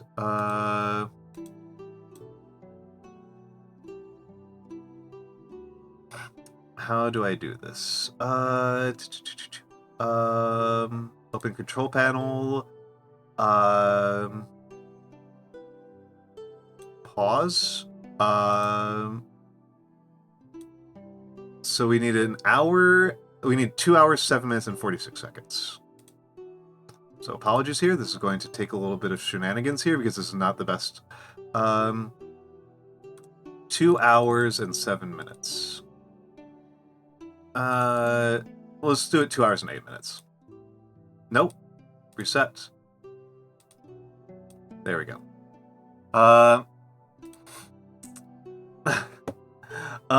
Yes, if you so just because I always have to say this, Sensational is wonderful to work with. Sensational was so wonderful to work with, and I'm hoping to cook with him some more in the future. Sen's been both a wonderful art. It's not just that the art's really good. Sen's really easy to work with. I am the problem person in the relationship between me and Sen. And yes, Calligraphy, I am doing B-movie scripts. I need something to do with my hands to keep talking. And yeah, so yeah, to go back to what Humter was saying about, yeah, you now have a talented general, right? There's this meritocratic element to it, and where I was going more is like, so the Western hypothesis, right? The governance hypothesis that I was raised on is that if you bribe people into not rebelling, you're incentivizing, you're providing economic incentives to rebel, and therefore you're going to get more rebellions. Because people do what they're incentivized to do. But I would point out that in terms of relative stability, while it is fair, I think, to point out that it's easy to overstate the stability of Chinese imperial governance. Chinese imperial governments absolutely did collapse and fall apart and dissolve. People talk about, oh, like, the Great Wall didn't stop the Manchus from conquering the Ming Dynasty. It did. It did. The Ming Dynasty did not fall to the Qing Dynasty. The Ming Dynasty completely internally imploded while the Manchus were still assaulting the walls. Like, it absolutely was an internal collapse.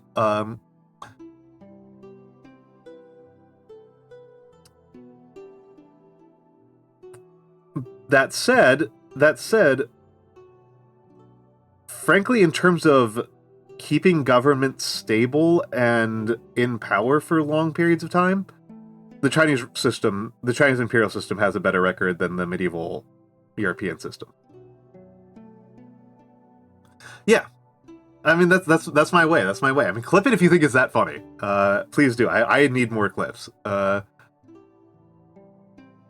I do need some more clips. I'm low on clips, but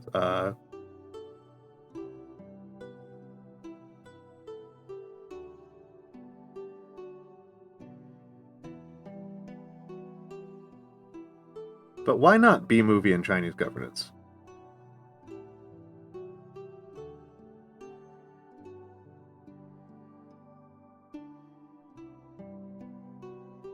Okay, the word little is really good in this script. The word little is really good in this script.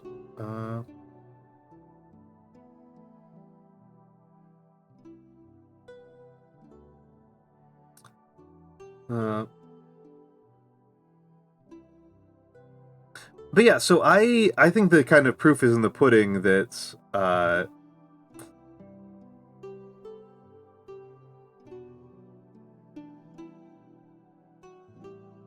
you know, limited and strategic amnesty deployment is a good way to manage rebel problems.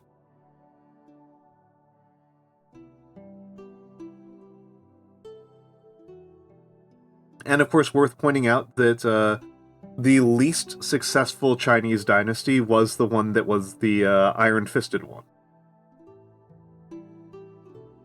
The Qing dynasty.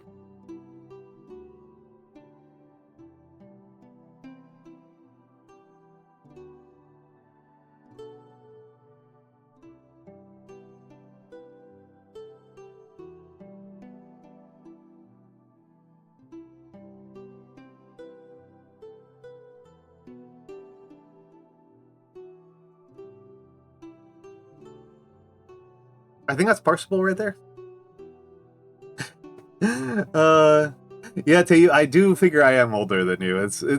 I can think of some VTubers who I think are older than me. I'm not gonna say who they are. Well, just write down the timestamp, 151. So you can go back to the VOD. So I can write it down. I can write it down.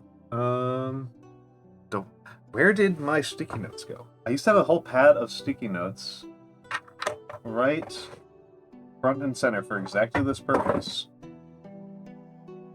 Now I can't find the damn thing.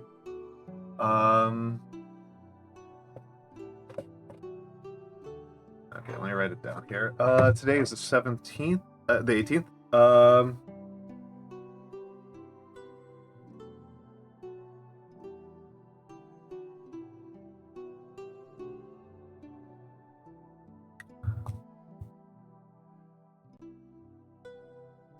Okay, so, anyway, that was kind of the whole answer to that question, right?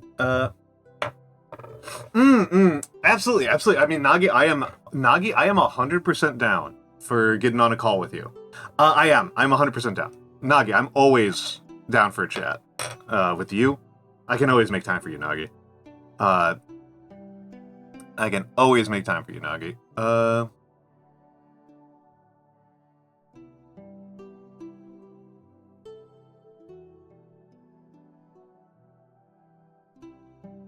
You are, as they say, the only purveyor of serpent-based entertainment on Twitch.tv, so gotta make sure not to anger you, right?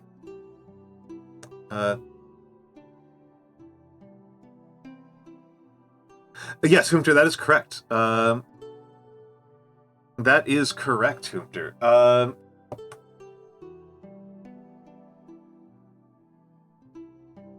Oh, actually, Satine, you missed that. I was talking a little bit about it earlier. I was actually talking a little bit about it earlier. I think I've actually done this one for you before, Zamiel. I'm hoping that it's been satisfactory. Since you've repeatedly requested it, I'm guessing you do find it satisfactory, but...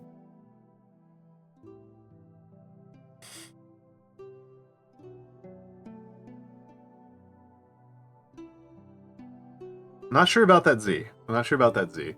Am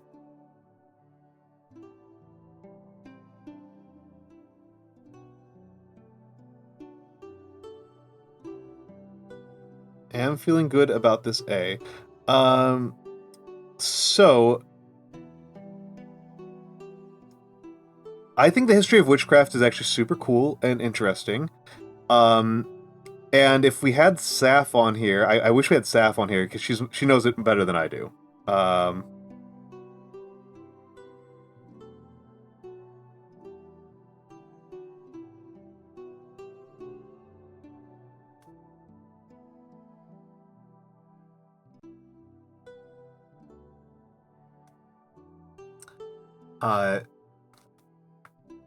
It's okay, it's okay. So no, I'm still gonna answer your question. Don't worry about it. I'm just gonna kind of, it's going to be a little bit of recapitulation. So what I think about it is that this is more kind of almost the historiography of it, rather than the events.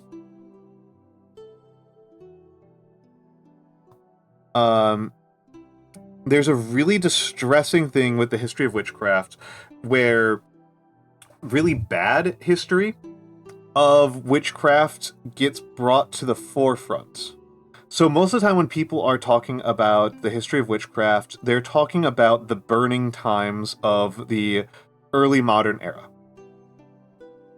They're talking about a period in the early modern era when there were witch trials across Europe, and thousands of people died. Which, I want to point out, is horrible. It was a horrible paroxysm of blood and death that we should look at carefully, because we don't want to repeat similar events happening in the future. I think it was a pretty good P. Thank you. And I'm actually going to spruce it up slightly. Actually going to punch it up slightly. Samuel Payne / Hugo. Slashes are weird to do in Gothic, so I'm just going to do it as basic as I can. because there's not a punctuation mark in there. Well, and I mean, Humter, that's a thing that is very contentious to even say, is that, like, what I would say is more that the Catholic Church has a history of quite a bit of tolerance for sort of folk veneration. So, I need to look him up. I need to look up the name of this guy. I'm bad with names. Guinefort.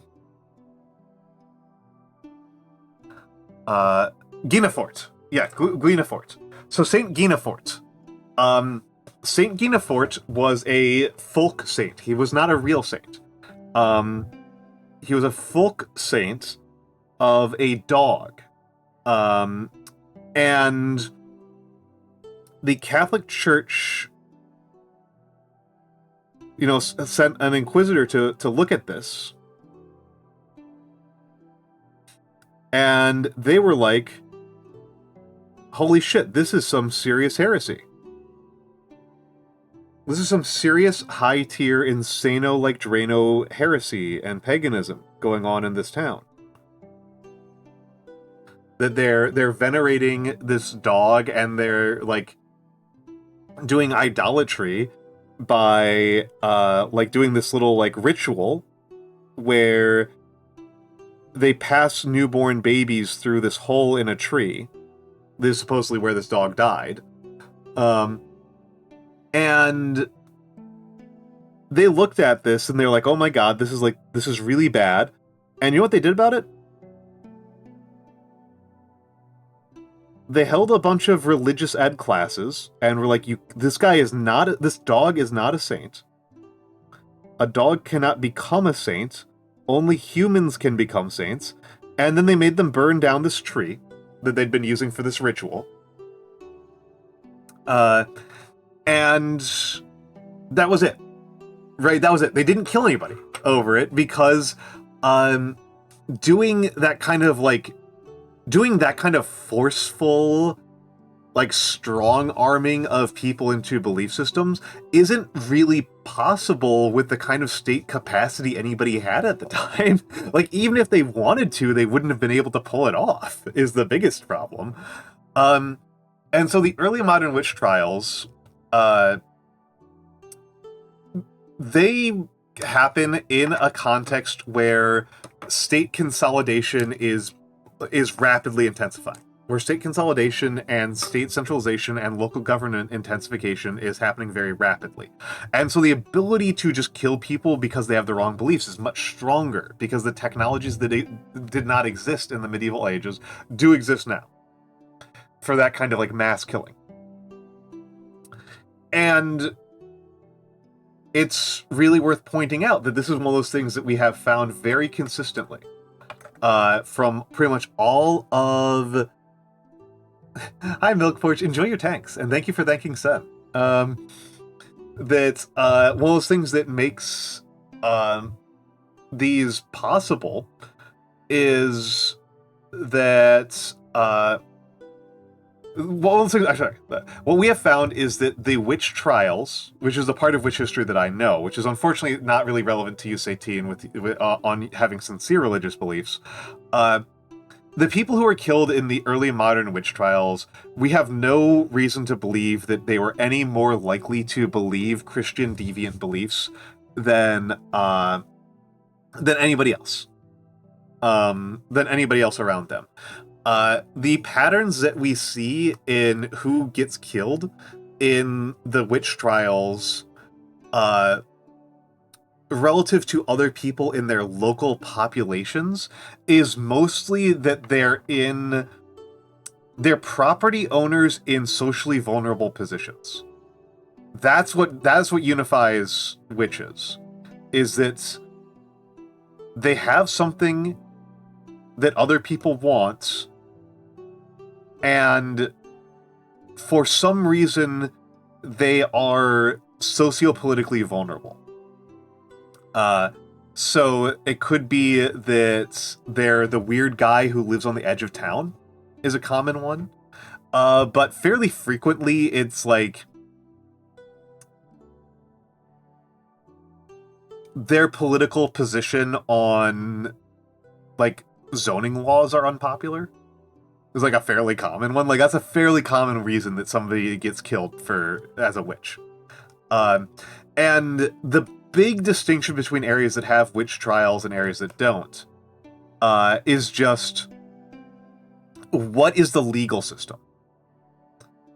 Because like in all of Switzerland, 2 fucking people get killed. Actually, no, Milk Porch, no. That makes it sound like an episode of Scooby-Doo, which in some ways it is. But I would say it's actually even more pathetic than that. Witch hunts, individual witch hunts, were the most extreme way of resolving a political dispute. That's what it was. Think of any of the bullshit that gets people in trouble in your office. Imagine if there was a theory that you could kill somebody. Like, imagine if, like, one of the other waiter that you hate, assuming that you work in food service, right? Like, as a lot of us have. So, like, you work in food service and, there's a guy who's ahead of you in promotion, but is unpopular. What if you could kill him? Like, what if you could kill him? Like, that's what's going on here. And the reason why the witch trials happen the way they do, and the difference between what happens in Germany, in the Holy Roman Empire, versus what happens in Switzerland, is that the fundamental thing that's underneath all the witch trials is that if you accuse somebody of witchcraft, this is the actual big thing. This is the biggest thing. This doesn't happen in other parts of the world. This does happen in Germany. In Germany, if you accuse somebody of witchcraft, the burden of evidence was lower than for other crimes. That's the really important part. That's the really, really important part. Is that the burden of evidence becomes lower. Hello, Koran. Everyone say hello to Koran.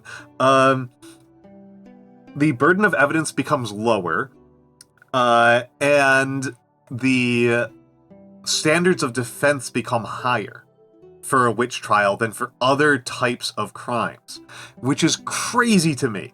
That is something that, of all of the things that are true about the witch trials, is the one that I find the most kind of distressing, because I am so used to a norm where the higher the stakes of the trial, the higher the burden of proof, right? But with witch trials, they do the opposite. With the witch trials, the stakes are so high, therefore the evidentiary requirements are lower. Therefore, the burden of proof is lower. That's what happens in the witch trials. And the other part of the witch trials that really matters and is a huge, and this is what they don't do that in Switzerland. In Switzerland, you are still allowed to have a lawyer. That's one of those big things. Is like, if you are accused of witchcraft in Germany, you do not have a right to a lawyer. You lose your right to a lawyer, and you lose your protection from torture. Because they do have protection. Medievals do have protections from torture. Medieval law is really complicated. So you lose your lawyer and you lose your protection from torture. So it's now way easier to convict you.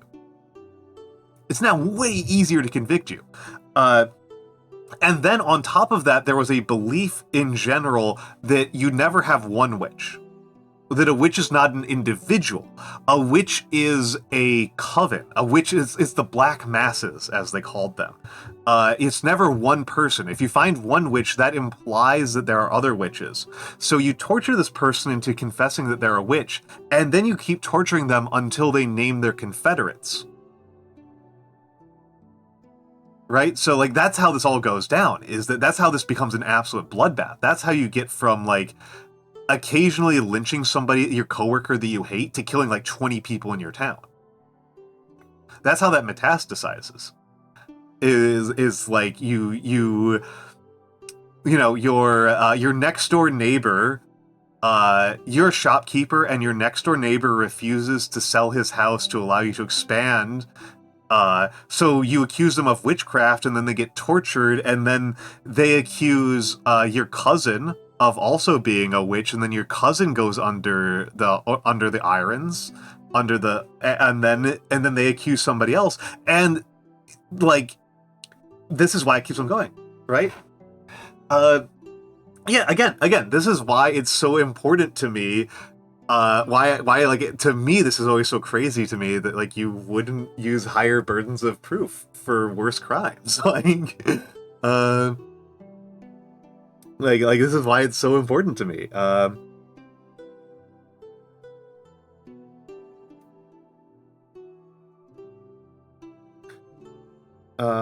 And yeah, Satine, I don't think that answered like any of what you were hoping for, because I think you were hoping for some like authentic like pagan related beliefs. Sorry, I'm sorry. I don't actually have a lot of knowledge of that. Have a good night to you. Have a good night to you. So let me take a look at this. I'm actually just going to make sure, because I just said a lot of things that are kind of a big deal, right? And I don't want to be one of those influencers who just says shit, and then everybody takes my word for it and acts like I am. I don't want to be. I don't want to be held to this low standard. I don't want to be held to a low standard. I don't want to accidentally mislead anybody. So, this is where I got most of my information from, was this podcast, which is by an actual historian. An actual historian, and so that's where I got most of my historical knowledge from. That's an actual historian did that podcast. I have not read too many books on the witch trials. If you want to know more, Saf knows. Bluntly, Saf knows way more. Because early modern is her period. Early modernism is her period. And I know a fair amount about the early modern period, but I tend to focus more on colonialism in particular than on European internal stuff. So to me, the witch trials are kind of a thing that happened all the way over there, while the real action was happening in India and America. That's kind of my perspective, which is limiting, but obviously we are humans. You know, we have to exist within our limits. But yeah, I feel the need to provide the citation. A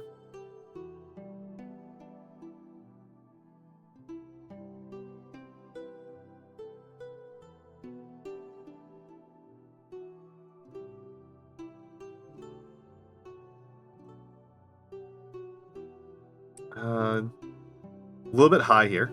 A little bit high here. That's okay. That is okay. Let me get back to the script.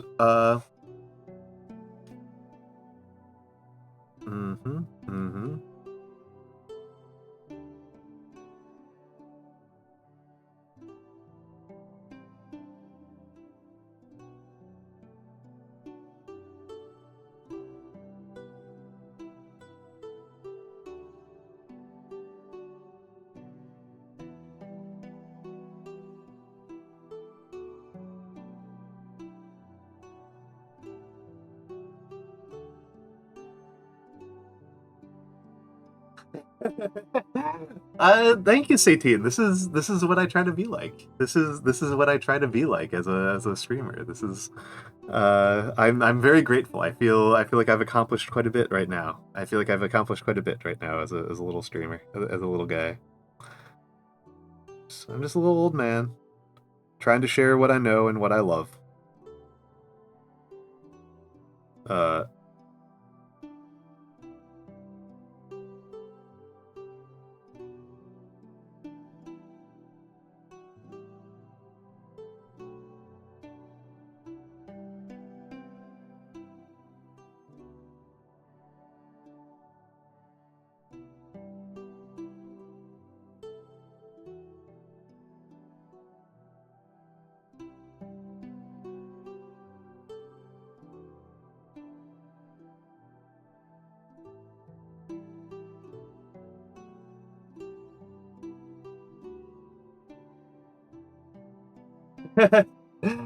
Oh, I would say, teen. It's fine. It's fine. I mean, my own relationship with, I think all of us kind of have this.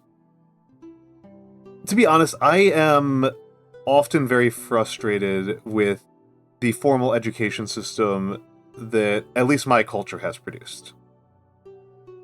And I am not a education reform specialist. I cannot tell you what I think is a perfect way of doing things. I can merely say that I think that it often comes down to individual teachers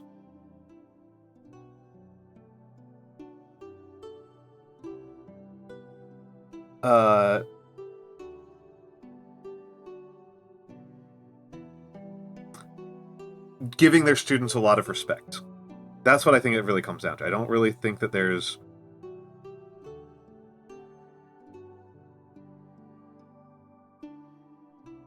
a lot more to it. Oh, interesting. Because I also like studying, but I also like studying because when I study, I can, like, feel the ignorance peeling away. You know that sensation?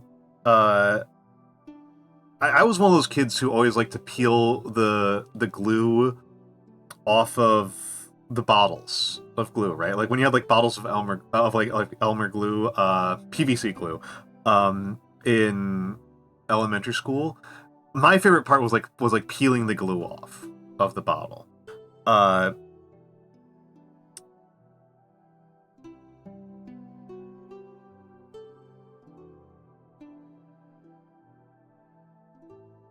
And to me, studying feels like that, but for my brain.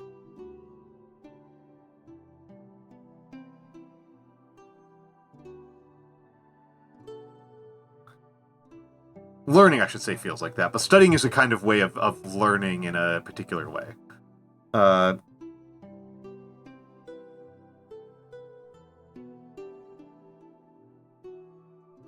Bad E?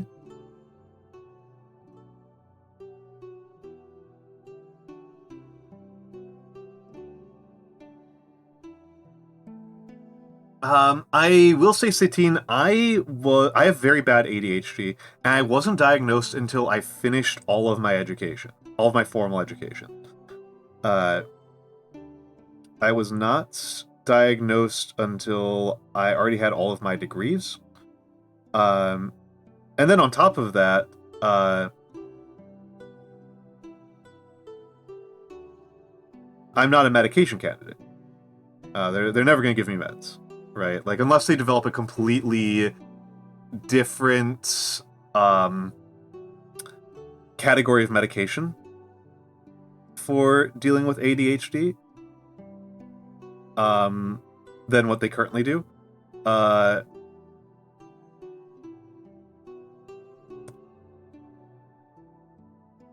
I'm not going to get medicated, and them's the breaks.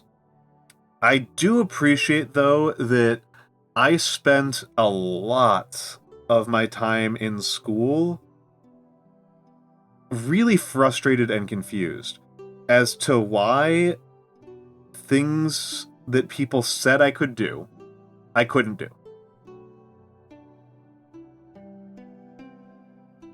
You know, why can't you just sit still? Why can't you just, like, sit down and study for 6 hours?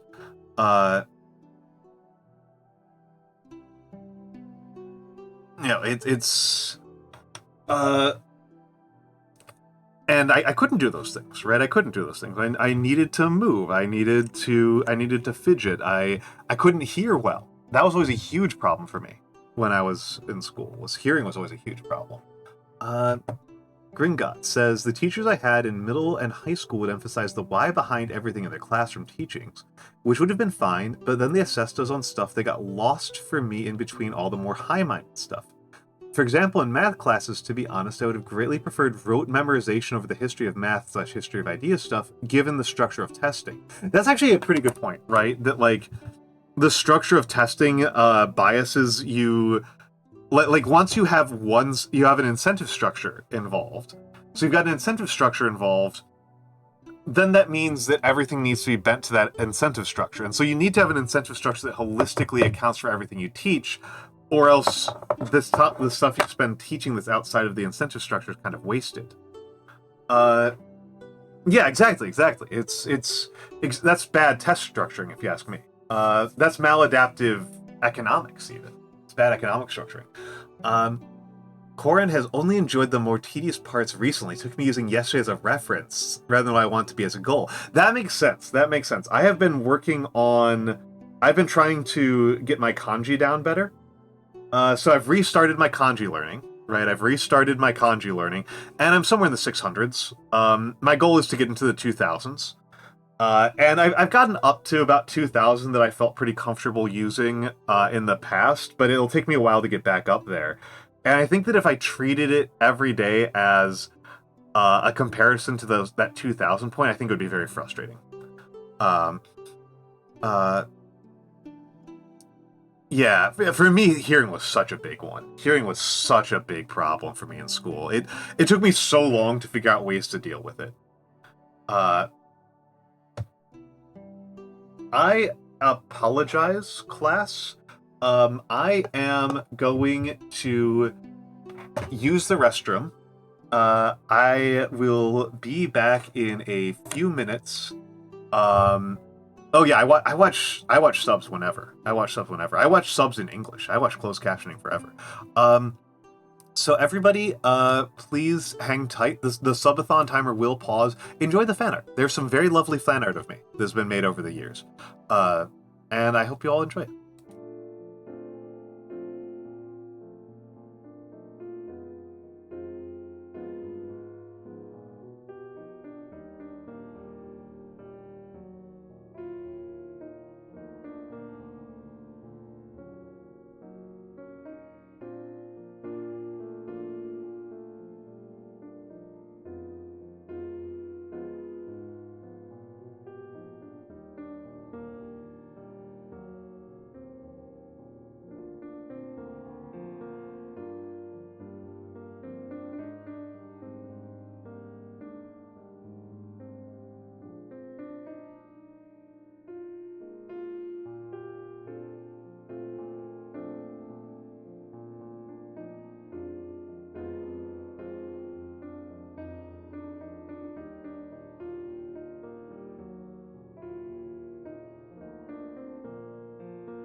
All right, I am back. I am back. I am back.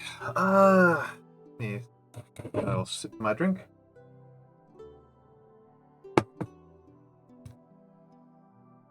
All right.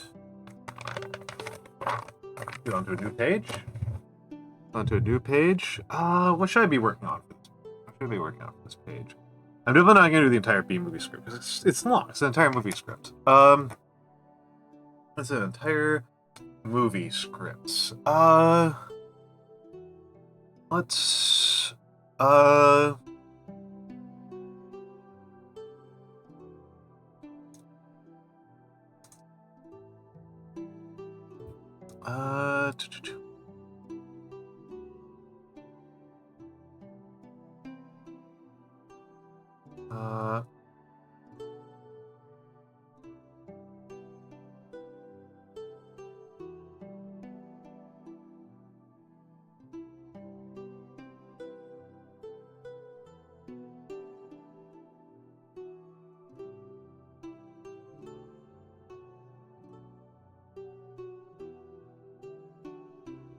let me take a look.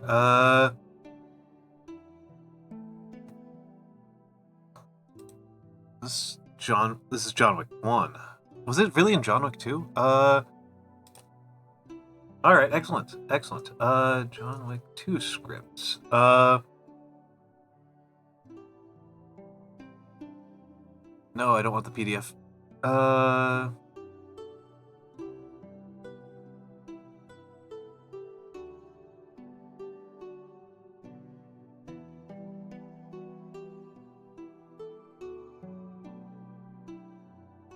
Alright. Oh no, CSS. Oh, absolutely brutal. I only know how to use SQL, genuinely. I don't even know how to use Python. I know like a little bit of SQL, that's all I really know, which is a joke.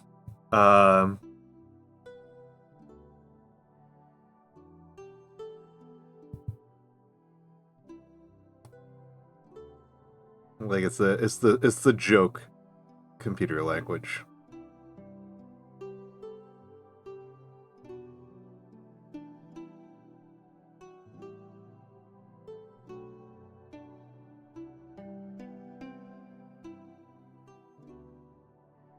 Not sold on this H. Like at a full strategic level, I'm not sold on it.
Gonna change it up here a little bit and use the little markers there.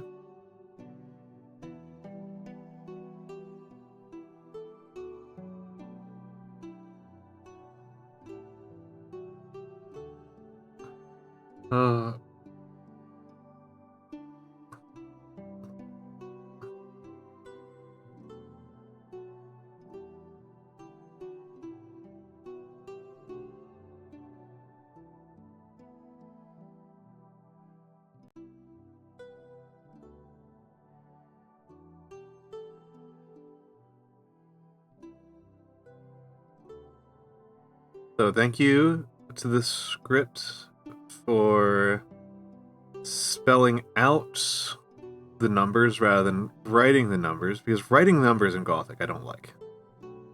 It just feels wrong. Just feels perverse.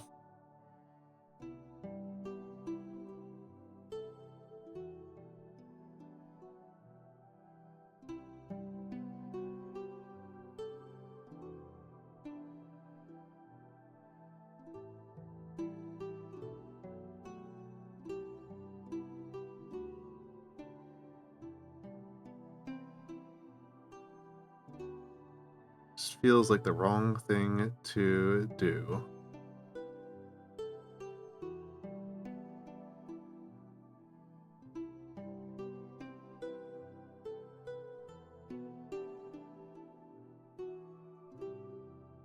Bad N right there. Oof.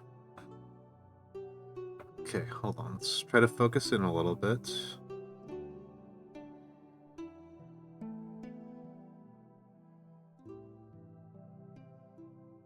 Pulling down straight. That's where I seem to be making my worst mistakes today, is pulling down straight. Which I think is probably above all else a matter of focus.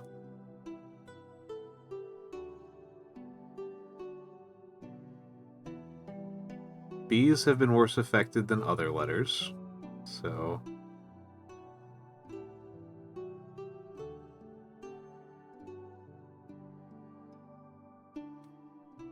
There we go, and pull you over.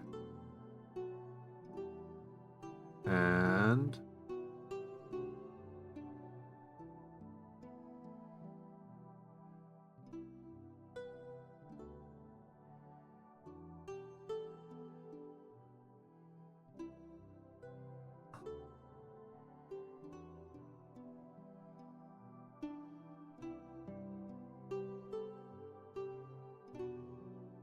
how do I want to do this? Capital W. How do I want to do this capital W? I'm going a little bit superlative. Might be the way.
Good capital I. Oh, yeah. Yeah, if we count Excel, that's a fun one to count. I wasn't thinking about LaTeX. I think your LaTeX has got to be a lot better than mine at this point, because I haven't really used LaTeX since college. Like, I've used it occasionally. I do like LaTeX.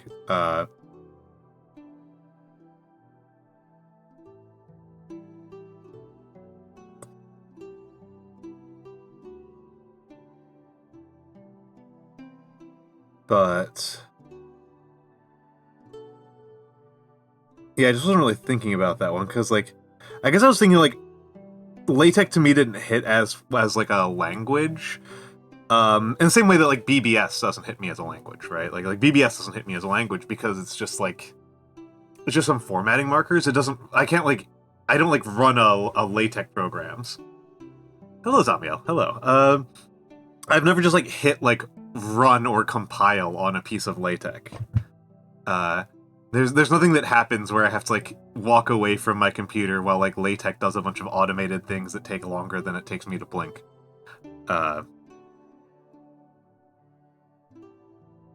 So I guess it, like, didn't occur to me.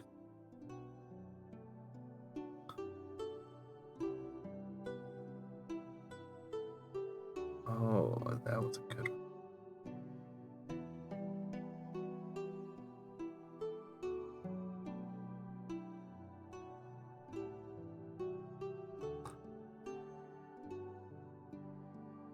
Nice.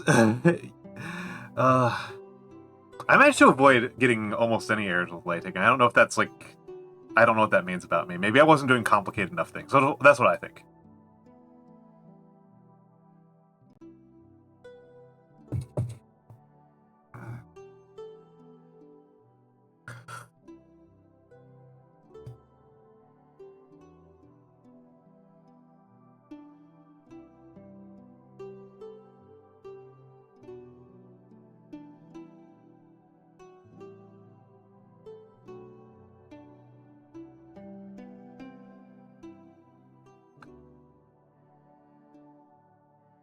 Yeah, tech. Yeah. I feel like maybe if I was doing things that were more complicated with it, other than just, like, formatting a document such that it, like, has figures in the right places. Oh, okay. I was going to ask what that was. Zamiel, because I didn't recognize it, and I get a little bit nervous with languages that I don't know how to read. Let me just let this dry up a little bit, and then I will do it. Just gonna let that dry up a little bit.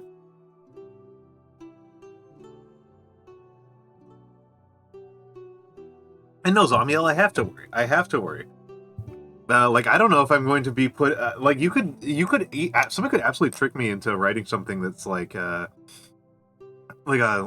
death to all some ethnic minority I've never even heard of. Like, it would not be hard.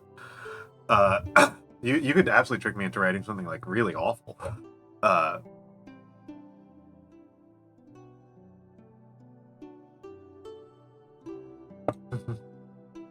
So I have to worry.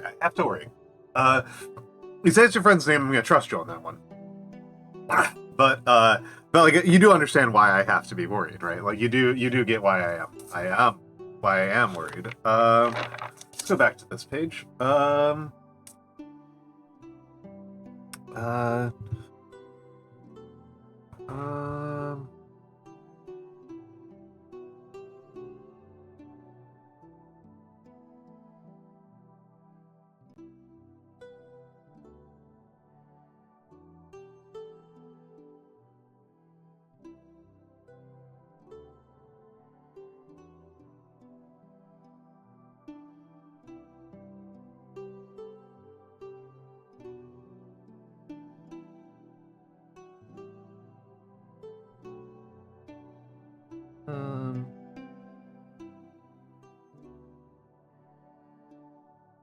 There we go. That's better. Hawnee. That's fair.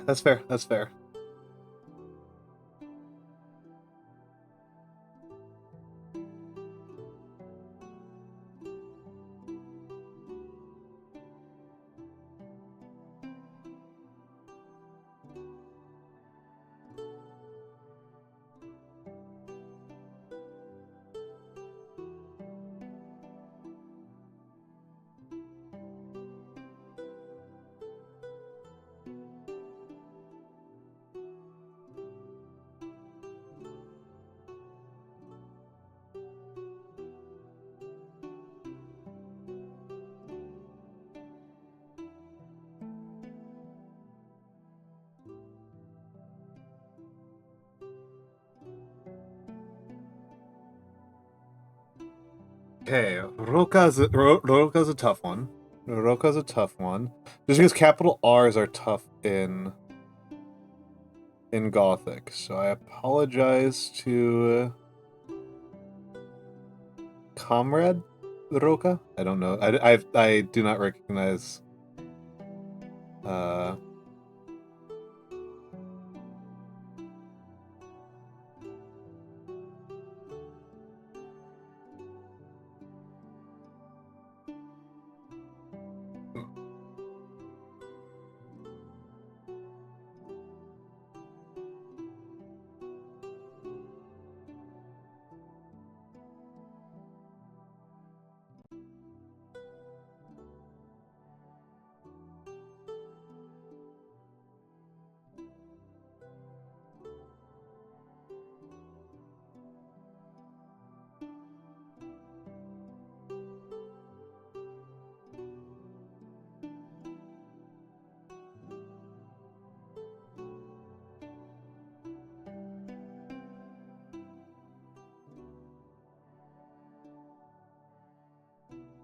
All right. I'll give that. Oh, okay. I think it's some indigenous origin meaning tiger. Okay, interesting. All right, Humter, have a lovely night. Have a lovely night. It was really wonderful to have you here. It was really, really lovely having you here.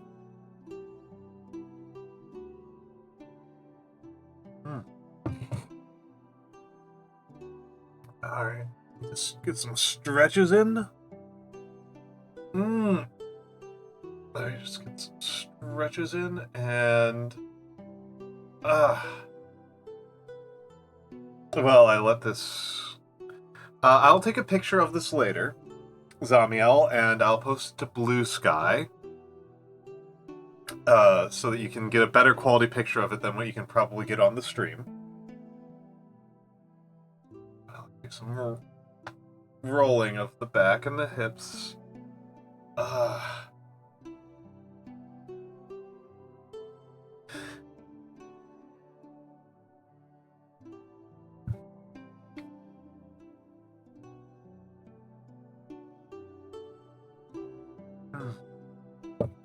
Might take me a minute. Might take me a minute.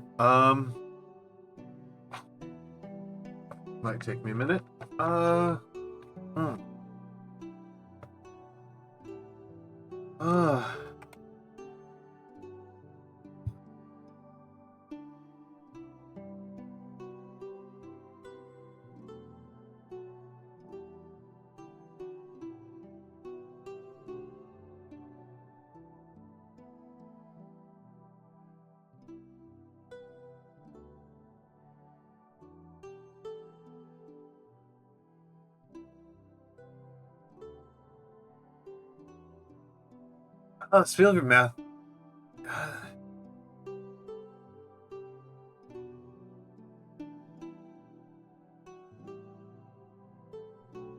There is absolutely no apology for lurking too much, Zamiel. There are people who watch my channel pretty regularly who have not said a single goddamn word in chat. Do not worry about it. They are fine, and you are fine.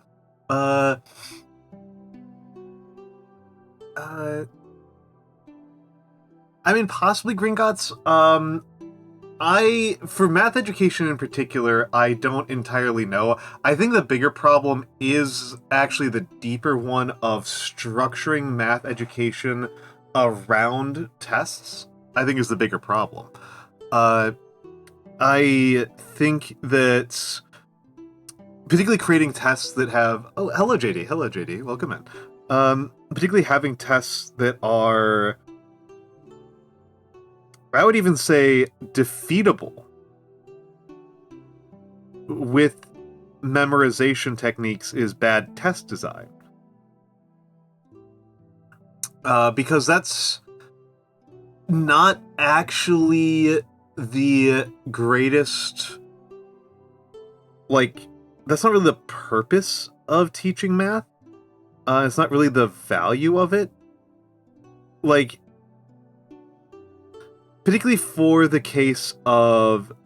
So, like, the sort of, like, most naked and obvious reason to teach math in public schools is as part of a lottery from a social system, right? Like if you are the person making a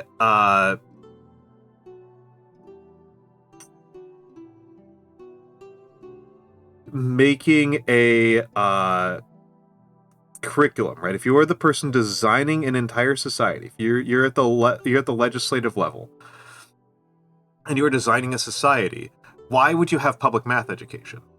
And the most straightforward reason to have a public math education is to have mathematicians. Is to create mathematicians. And that's a lottery system. Only a very small percentage of all people you ever teach a course are going to become professionals in that course. Right? Are going to become professional historians, professional geographers, professional whatever. And professional mathematicians are particularly rare. And rote memorization is a very low utility skill for a mathematician. It is very low utility, and the distinction between a good mathematician and a bad mathematician has very little to do with memorization. Well, there's I mean, I think it's because the skills that make you an actually creative mathematician are very rare. That's what I think. I think that there's a very rare skill set, and I think that the combination of it being a rare skill set and also, I don't think anybody has optimized an education system that encourages the people who are talented at math to continue studying math is a huge problem. Our education system often, and our education system has become the default in a lot of ways. There are variations, but it's honestly not as different as compared to like a medieval education, right?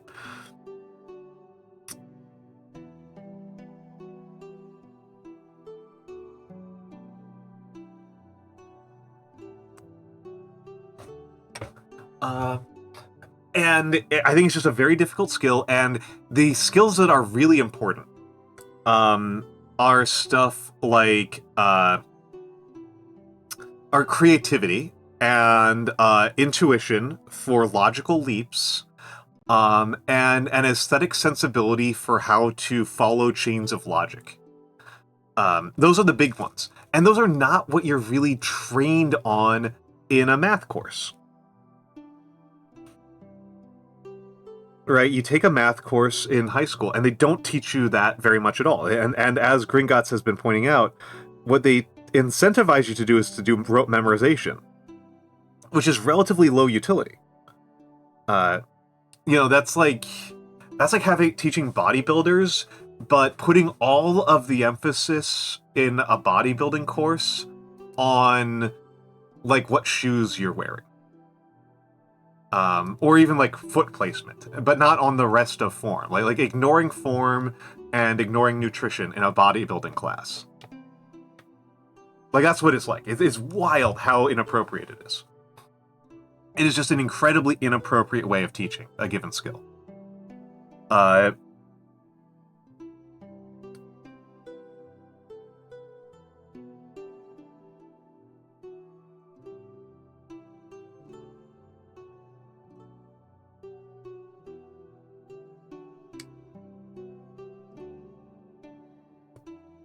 So I think that, like, why are there so few mathematicians? I think that part of it is, like, because the education system doesn't really do it well. I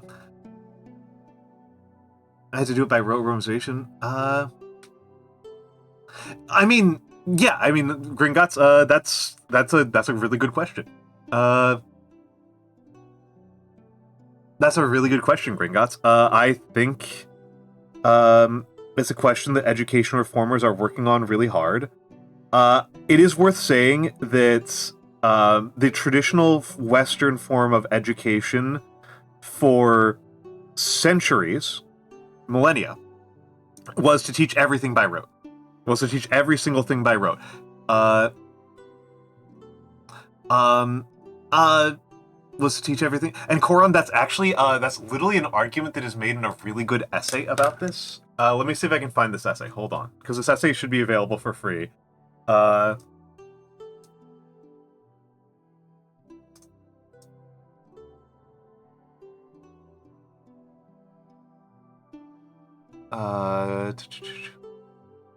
Nope. Can't find it.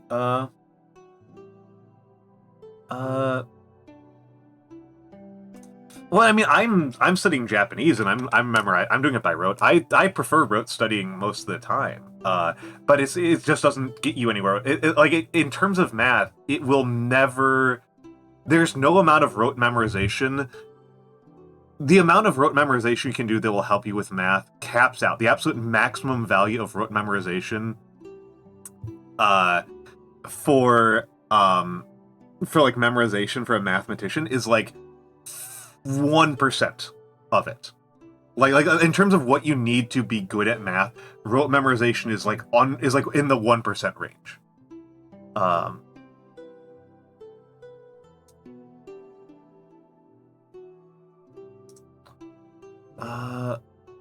No,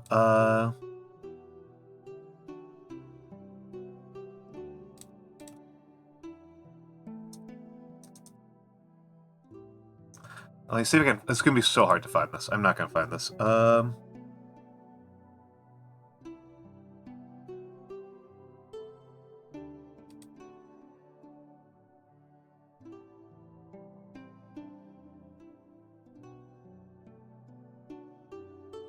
I'm never gonna find this. Damn it. Wanikani is good. Honestly, Wanikani is very good. I'm not using Wanikani. I'm using Hessig, but Wanikani is very good.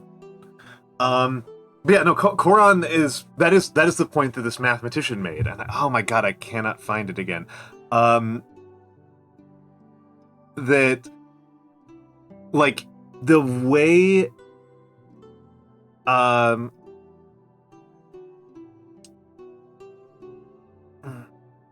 but yes, we've taught. The thing is, like, we've taught almost everything that way. That's how we used to teach everything, right? For a very long time, and a lot of this was because of a belief that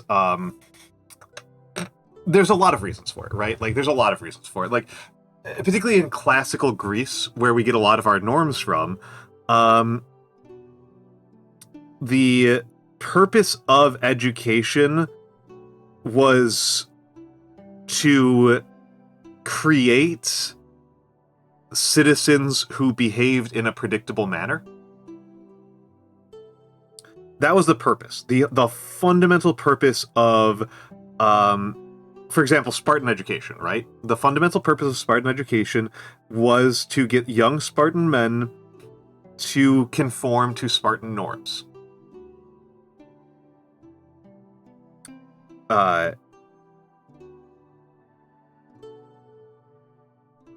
And that was the same as pretty much all Greek education, was to get people to conform to existing norms. And there's a pretty obvious evolutionary benefit to that, which is that if you have an education system that gets people to conform to a set of norms, and then you've got an education system that doesn't focus on getting people to conform to a set of norms, which one of those is going to have more people replicating that education system?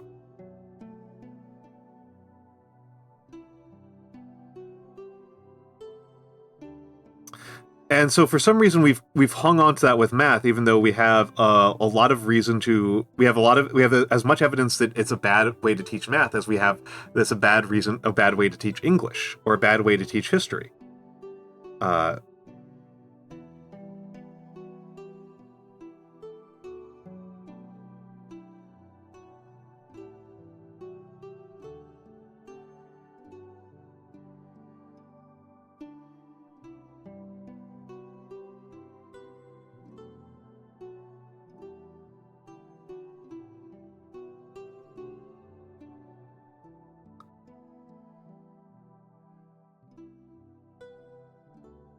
I don't know enough about pedagogical history to get too much deeper than that. Zamiel did ask recently, just to, so sorry that I didn't get around to answering this immediately, Zamiel, but Zamiel asked a question that people ask fairly frequently, and if I ever do a lore video, I guess this might be like a thing to include there. I don't know why I would make a lore video, because my degree of kayfabe is very light. I'm just kind of a guy. I am just kind of a guy.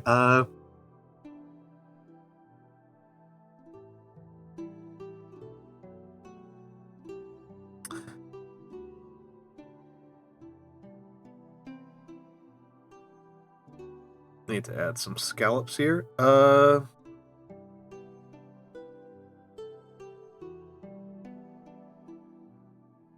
Not sold on this capital W.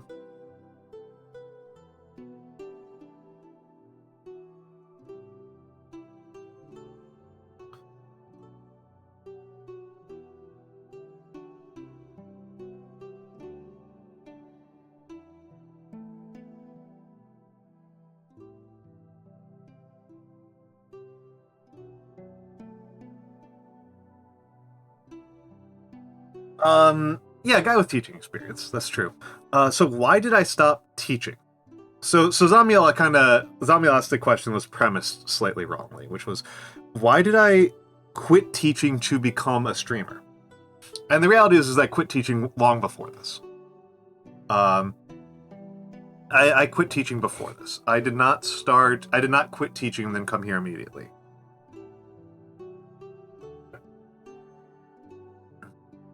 I quit teaching and then I tried on several other jobs.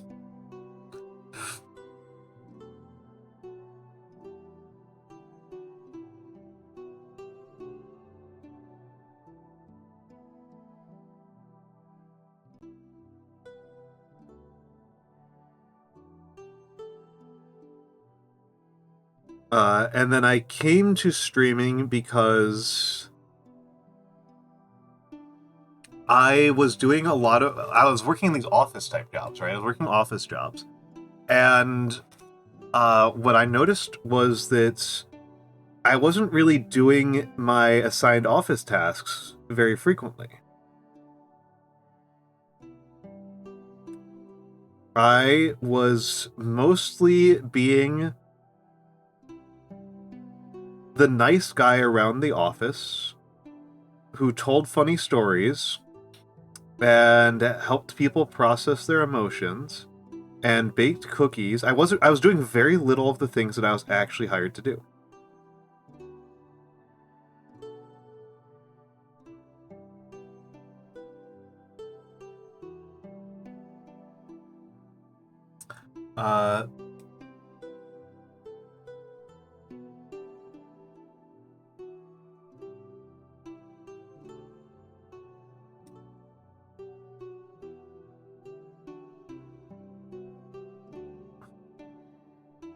And I was really frustrated and dissatisfied with the work I was doing.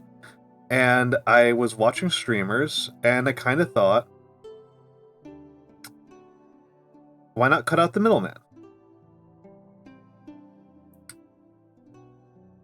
Why not cut out the middleman? Why should I keep doing this the hard way?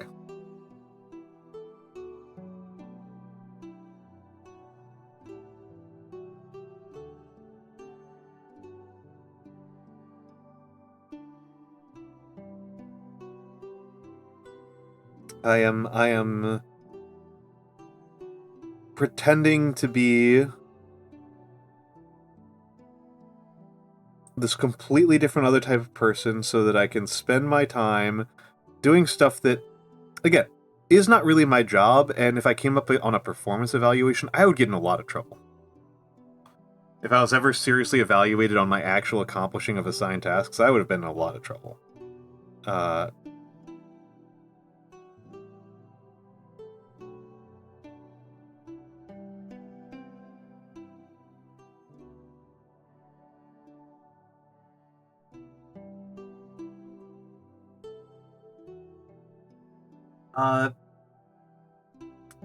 And yeah, Green Gods, this is something I find kind of interesting, right? Is that, like,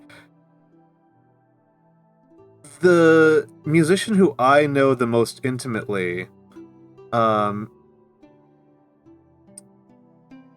he learned mostly without either rote memorization or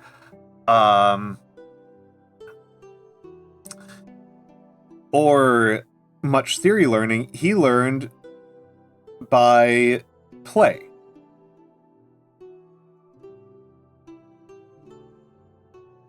He learned by just doing shit. He just picked up a guitar and fiddled around with it a whole bunch. And I don't know how you do that formally, right? This is actually kind of one of those things that I was kind of alluding to with the question of mathematicians, which is that it's very nice for your society to produce mathematicians and scientists and historians, to produce the really high-level people at a certain rate.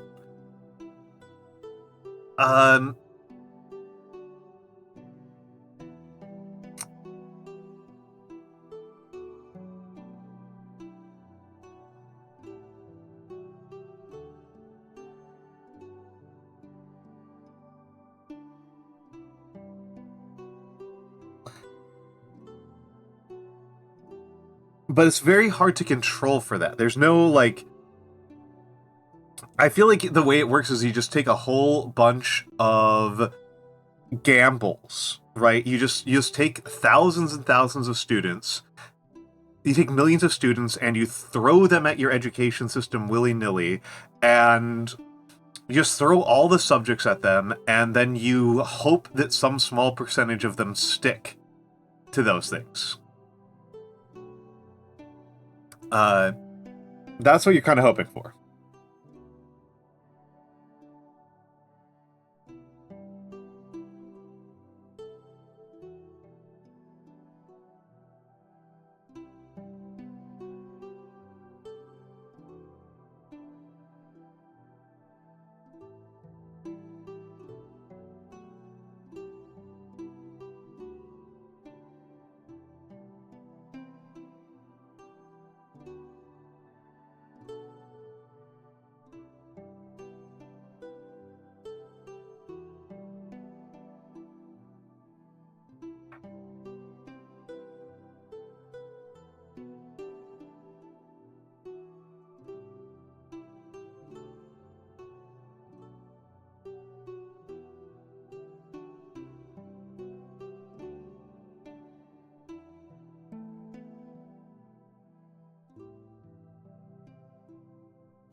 He never say music, he always played by ear. He says that when he was young, he was rejected from the army band because he didn't know how to do an E flat. As an adult telling this story, he said he still didn't know what an E flat was. He made the chords and didn't know the names. Hold up. You've reminded me of something very funny.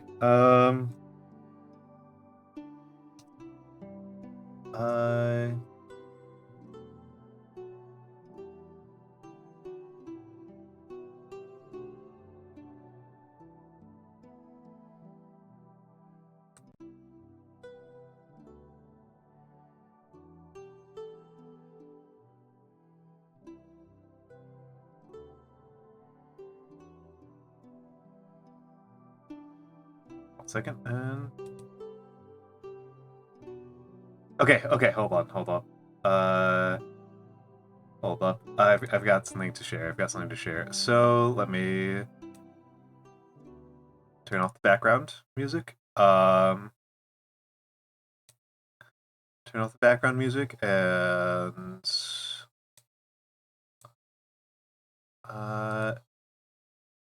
window grab. Make sure something here is true. Window title must match. Good. So if people haven't seen this, this is one of my favorite... I'm just going to watch a quick little clip of Metalocalypse because you've all made me think about it. You've all made me think about it really hard. So... Oh,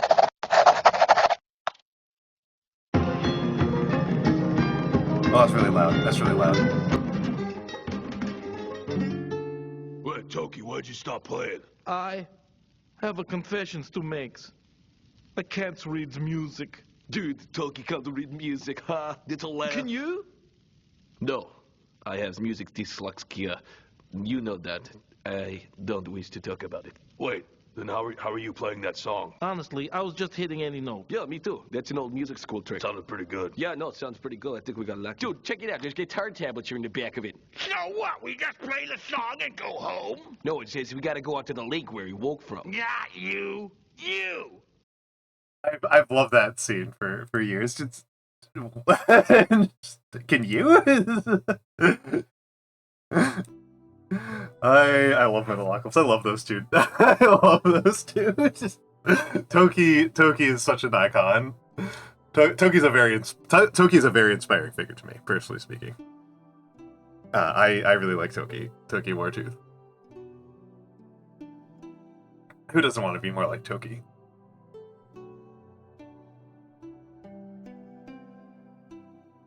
Yeah.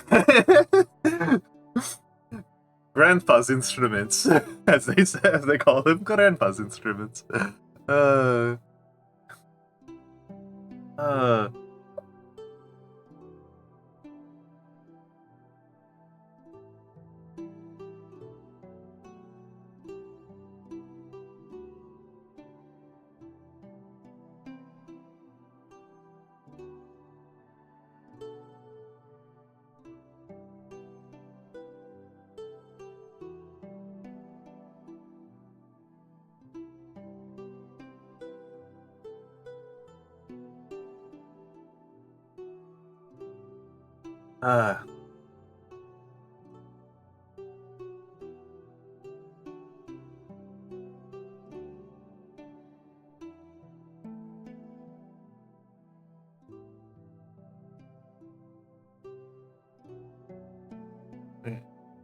Yeah.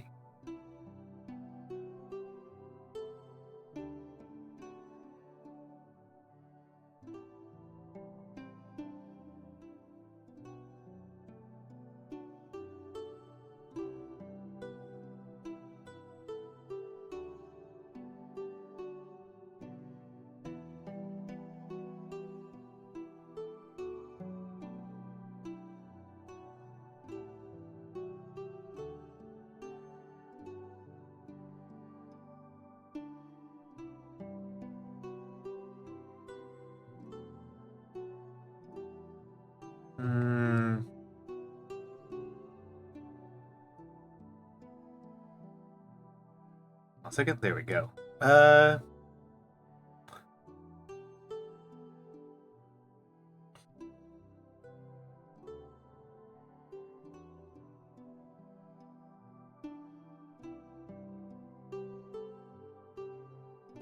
Something's gone wrong with my S's. My S's were going really well for a while there.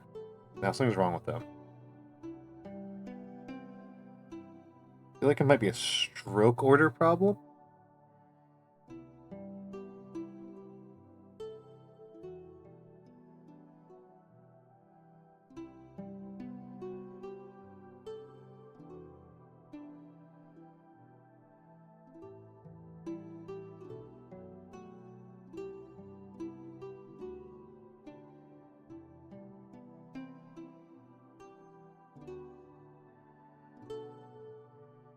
That might be the better stroke order, right? Yes, that looks better. That looks better. That looks better.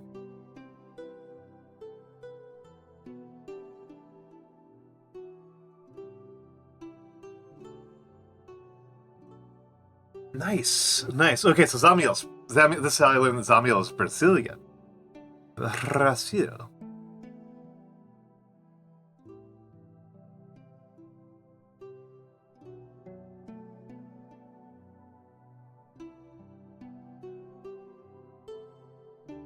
I think one of the single comedy skits that is the most burned into my brain is the Brazil segment from the rigged GeoGuessr tournament by Veilfisk.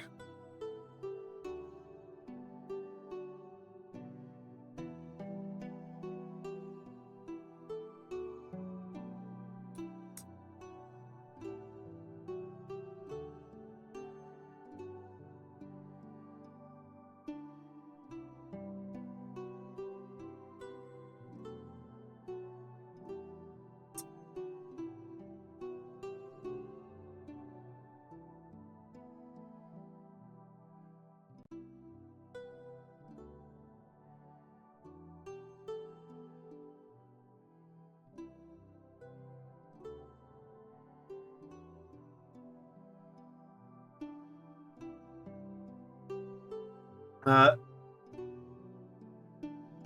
from Cuba. I mean, Cuba is a very famously musically contributing country.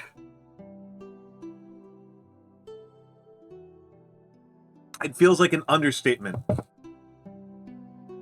to say that Cuba has produced a lot of musicians. That feels like a really strong understatement.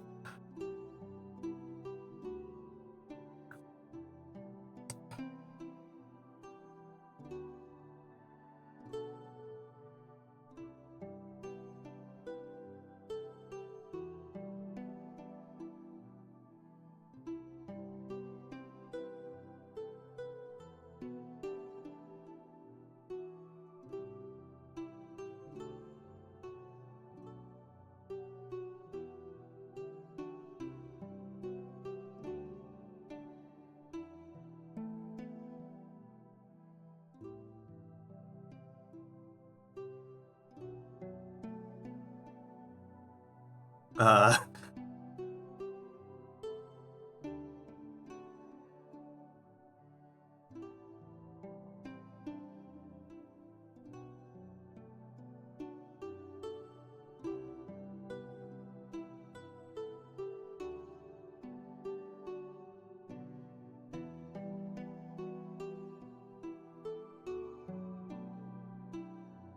okay.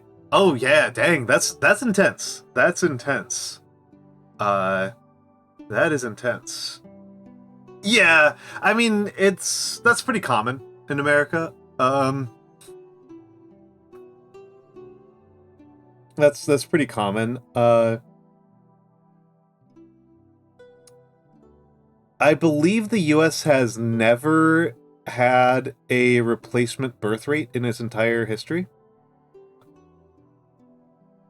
I remember seeing like our total fertility rate in 1830 was like 1.7.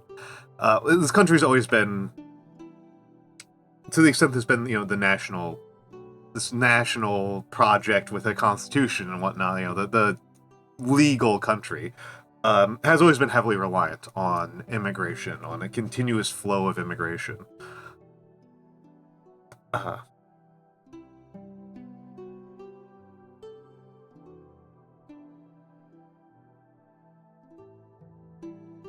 And so it's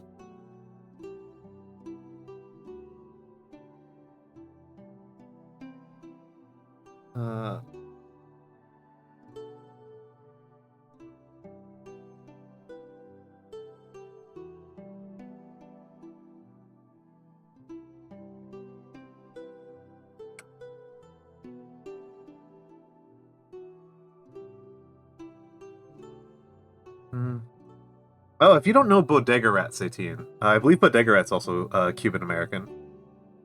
I'm not actually sure about that. I don't remember her ever saying that she is of Cuban heritage, but I know she says that she's very comfortable cooking Cuban food.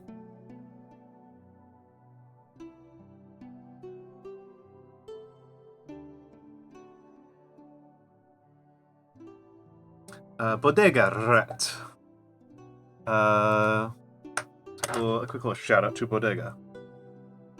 Shout out Bodega. I hope I got her name. I hope I spelled her name right. Nope, I didn't.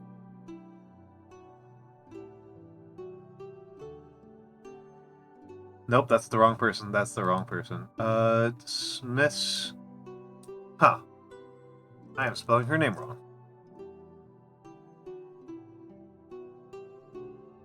I spelled it right the first time, you bastards.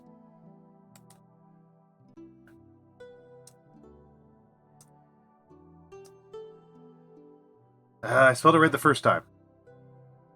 All right, and then now I'm timed out.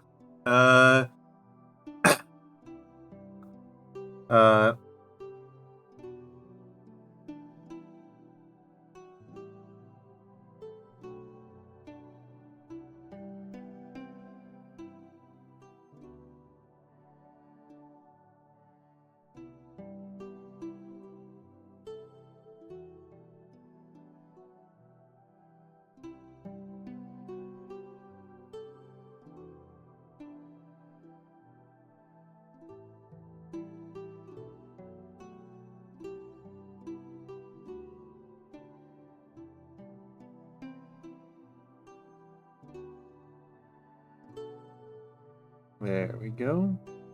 I was realizing that this song reminds me a lot of the Ard Skellige song from Witcher.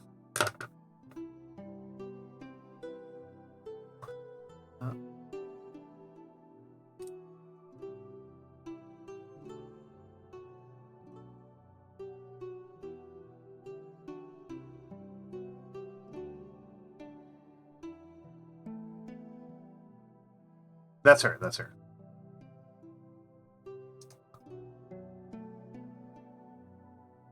It's 15 seconds. 15 seconds. Whatever, I can do the shot. I can do the... I like Bodega a lot. I like Bodega a lot. She is a fellow New Yorker. She is, she's also a very chill streamer. There's some audience overlap between us.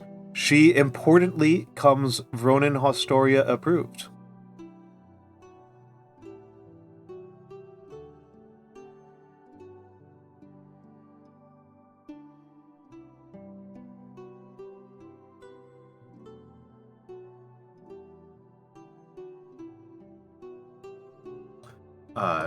So there we go.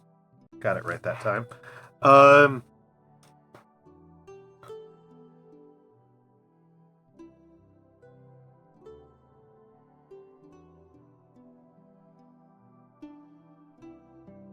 Yeah, she's not live right now, I don't think. Yeah, her design rules. And she's an artist. She does a lot of her own drawings.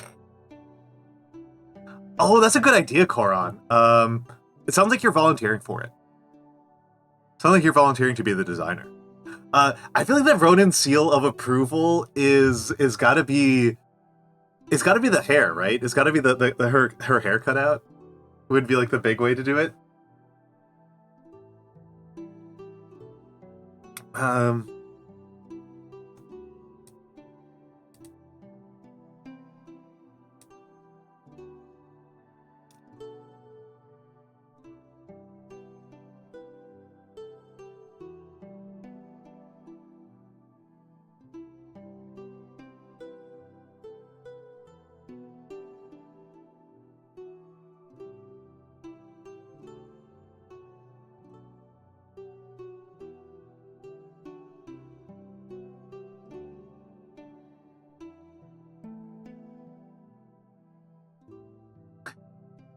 That's so cute. That's so... JD, that is correct.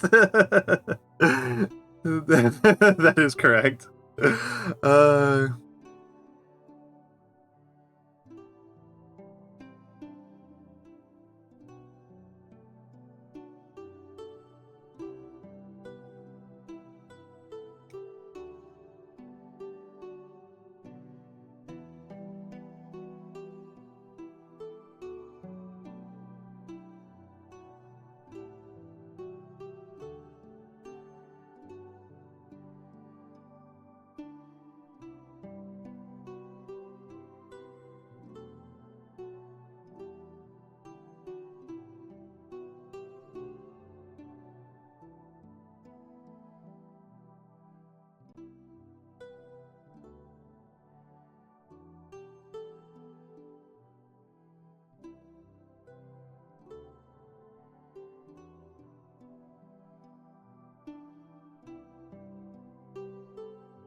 And let's...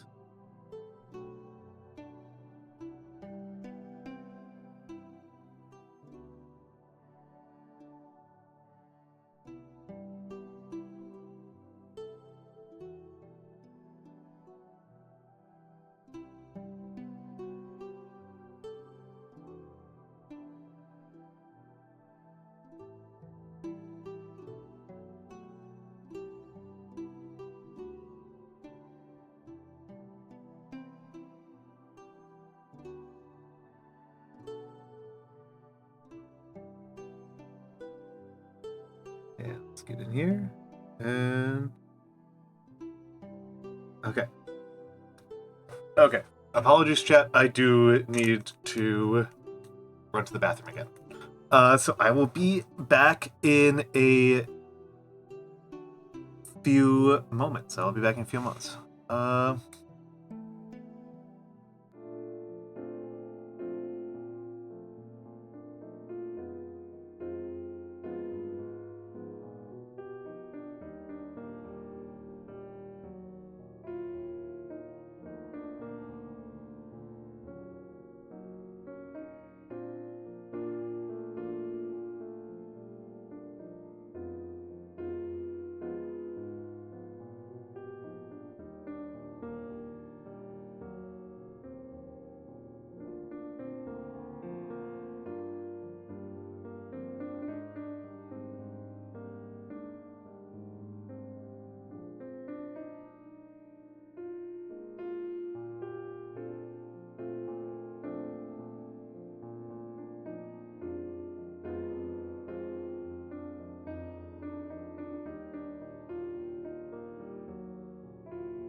I am back. I am back. I am back.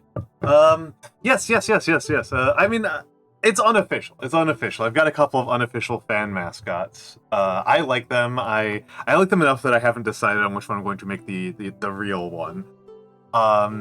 But yeah, I've got a couple, and moths are a common theme. Moths, owls, cats are all kind of common themes. Moth comes up a lot. People do feel I'm very mothy, which is cute. Which is very, very cute. Yeah.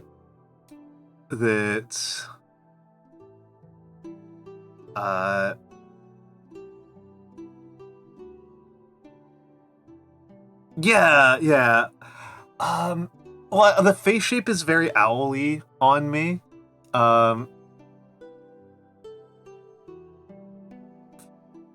People do like the owl for me.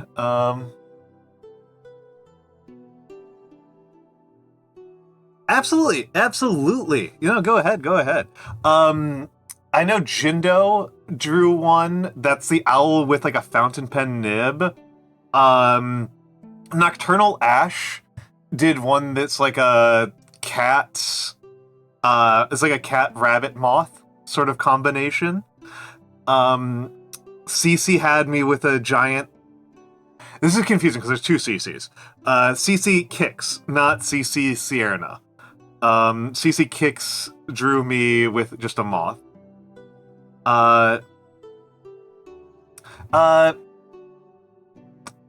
mean, I kind of like the like weird amalgam one the most. That's probably the one I like the most. Hold on, let me make sure I just grab that one so you guys can see what it looks like.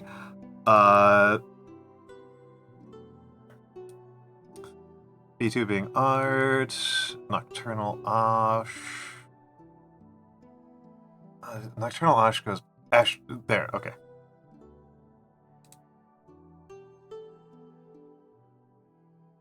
So this is the one that Ash came up with.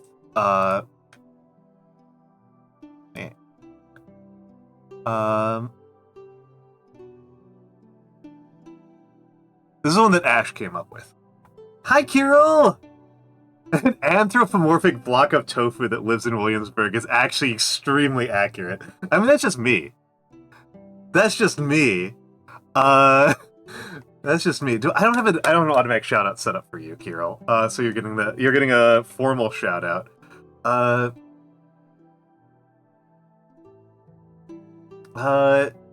Kirill is our certified good boy around here. We love Kirill here.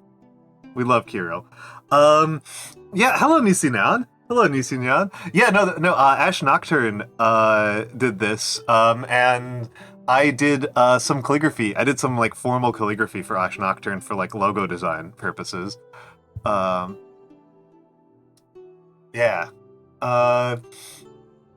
And so yeah, this is the one I'm actually the most inclined towards. This is such a, like you said, this is such a creature. This is such a creature. I love this one.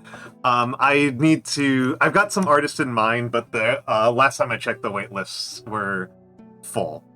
So I didn't have the opportunity to go with that. But you may see a mascot in the future. You may see a mascot in the future appear on here.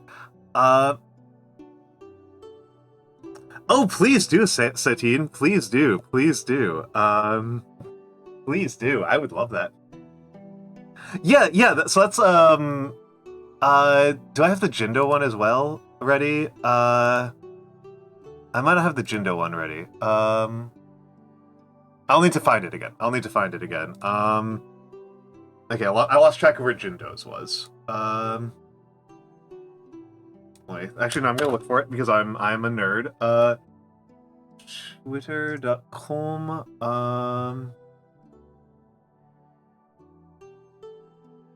Jindo Almantas.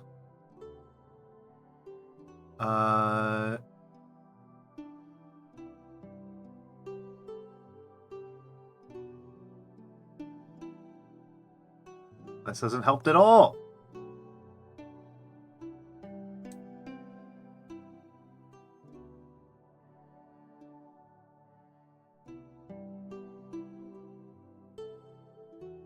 Oh, they might have deleted it. It might not have survived. Oh, dang it! I thought I saved it.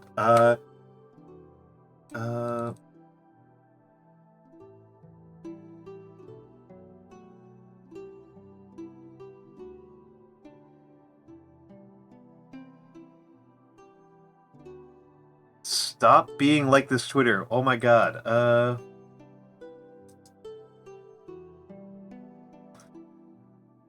Why do you have autocompletes if they don't actually, if they just delete everything? It's dreadful. Oh,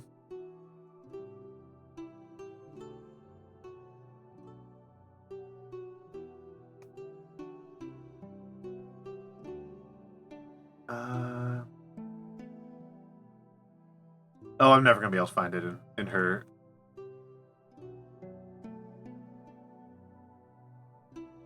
Nope, no, found it.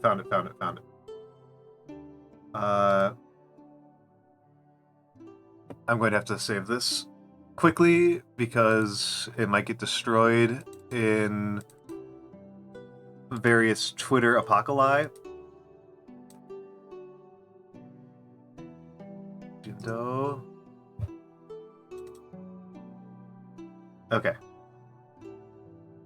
Okay. JP grab. Properties. Browse. Jindo. Okay. So here's another one that people made. Sorry. Oh, the most cartoonish? What's the most cartoonish one to live in? I mean, so, like, the meme answers are going to be, like, ones where, like, nobody lives. Because there's a couple of neighborhoods that have, like, actually, like, nobody. Like, Gracie. Like, Gracie has, like, we managed to dox, the mayor's son, because he was the only person in the entire city who voted on from the Gracie mailing address. So we were able to tell exactly who he voted for. So that's a cartoonish option. So stuff like Roosevelt Island and stuff like that. But admittedly, a lot of homeless people tend to register those as addresses. So that's always an option. I think FIDEYEs. FIDEYEs are a really goofy one. It depends on what you're trying to imply about the person, right? It depends on what you're trying to imply. So like FIDEYE implies certain things about a person. This one's nice. Yeah, Jindo did this one. Yeah, like I said, there've been a couple fan mascots. And I just like that people have done this so much that it completely prevents me from being decisive about actually getting one made. And I may as well also grab, like, you saw this in the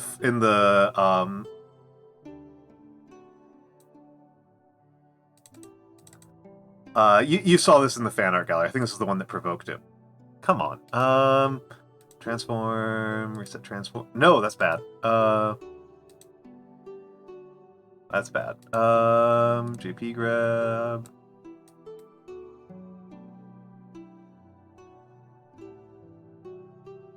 So yeah, like, this is the one that CC drew of me. This is CC Kicks, my former mod, not Sierra. So yeah. I like this guy. This little guy. This little guy's cute. I like this one. I like this one.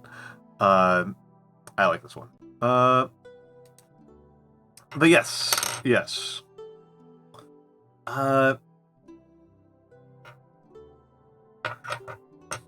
I don't have a name for any of them yet. I'm very bad with names. It was like my worst GMing weakness when I GM'd. Like I just fully relied on my players to come up with names for NPCs. Off of the dome. All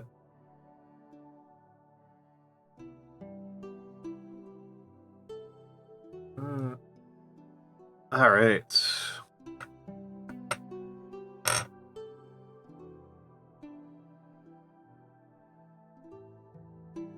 What next? What next?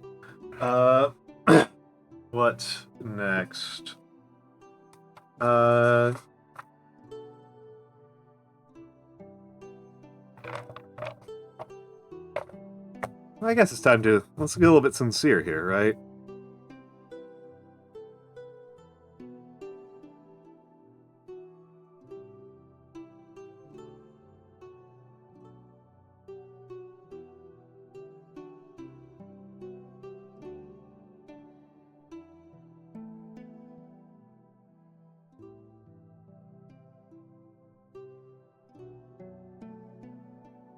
Let's get sincere, right?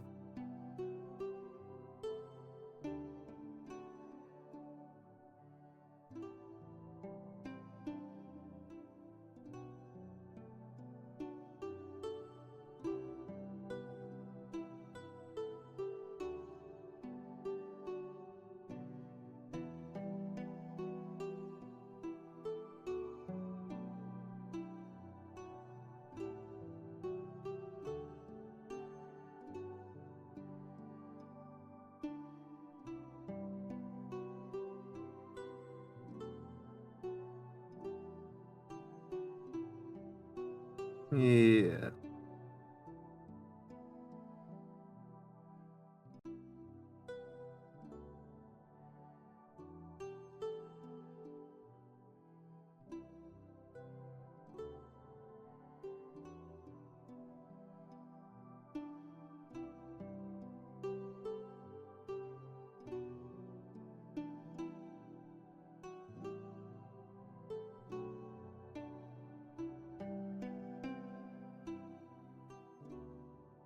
Yeah. Yeah. Been symbols of wisdom since ancient Greece.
Alrighty, excellent.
Locking in. Oh, go ahead, Satine. Go ahead. I mean, that's lovely. That's lovely. I mean, if I can inspire somebody to get a little more educated about a topic, even if it's a topic I know very little about,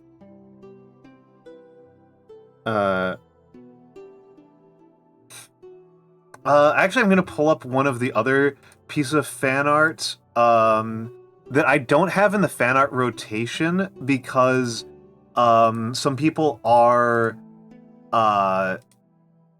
entomophobic. And so I don't want to freak out the people who are entomophobic too badly. So heads up, if you are entomophobic, incoming bug. Incoming bug in 5, 4, 3, 2, 1. Bug. So this is a fan art of me that I think is very funny. I like this one a lot, Satine. If you're still looking here, this is a good one. This is a good little fan art of me. It's very buggy. Yeah, it is. It is. It is. It is. It is. It's very funny. It's very funny. It's very cute. So yeah, it's so fluffy. It's so fluffy looking. Oh man, Gringotts, you triggered, I'm going to put away the bug now for anybody who might be entomophobic. Bug is going away. The bug is away now. The bug is away. I mean, entomophobia is not going to be, rational, right? Like, that's the thing that makes it kind of a phobia, is, like, the irrationality of it. And so... But yes, Gringotts, you kind of provoked that, I remember Oh, Vex! Oh my goodness! Oh my goodness, Vex! Vexacat gifted 5 subscriptions to the community. Oh my goodness, Vex! Welcome in, welcome in, welcome in! Oh, there's Tara the Envy. I haven't talked to Tara in forever. And Tohu Bohu. If you got a gift sub, please be sure to thank Vex. Be sure to tank Vex, as it were.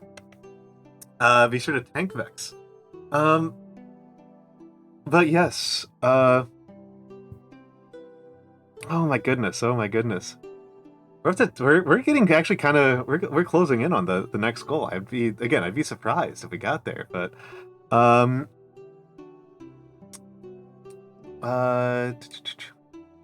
me grab something here.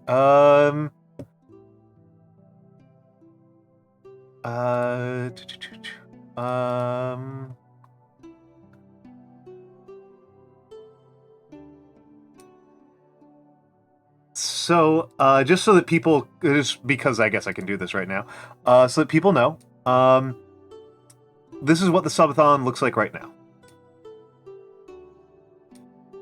This is what the subathon looks like right... We are at 221 sub points. We are at 221 sub points. We are capped at 500. Yeah! I love those tanks. I love those tanks. I will stop adding time at 500. But next one is that chat gets to pick a lecture topic. And then we'll... Oh, I don't know. I feel like it's already been a success. I've already done the new model. I've already done the new model debut. I have already done the new model.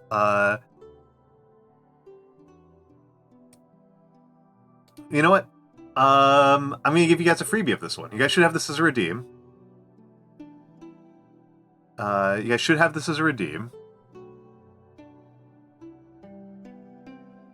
This is the new model. This is the new model. A little bit out of position. I need to play around with it a little bit more. Yeah. It is. I actually feel really good because this model got debuted and revealed while I was interviewing the artist. Yeah. while I was interviewing the artist, I was interviewing. This was by Lady Saffron. This was by Lady Saffron. Oh, yep, there we go. Okay. Let me. I do need to fix the position a little bit because a little bit far. That'll end in 10 minutes. But I feel like that's fair. I feel like 10 minutes is what I do for the other live 2D based redeems. So. Though this did remind me that I need to put on I do need to put on a thing where this is disabled for 10 minutes. But I'll deal with that later. I'll deal with that later.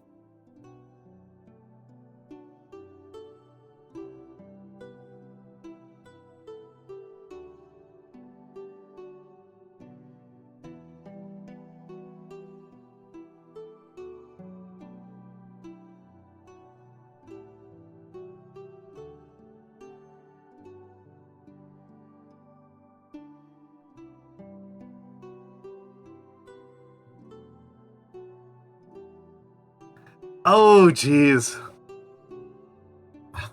I know a person who can't watch socks. The VTuber agency for reasons that are deeply funny. But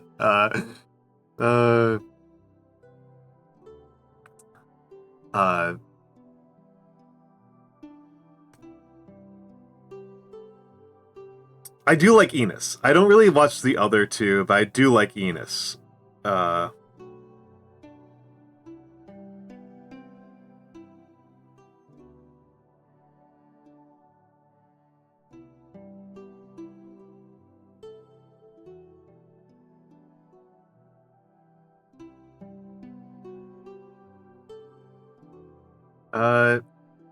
Well, are you surprised I like Enos? I think Enos is very funny. She's very clever and funny. I don't watch her very frequently, but I do find her very funny when I do.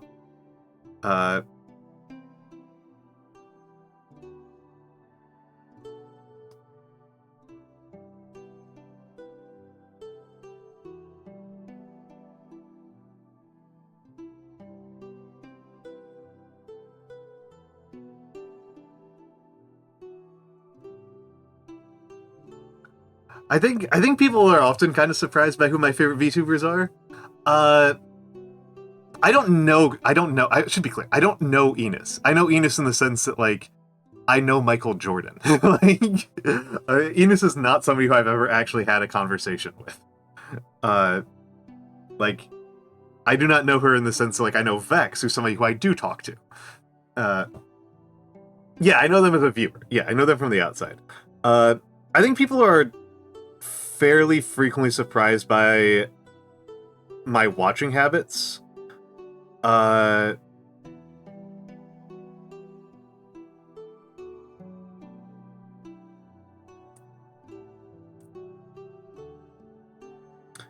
Because I don't tend to watch people who are all that similar to me. I don't watch other chill streamers very much.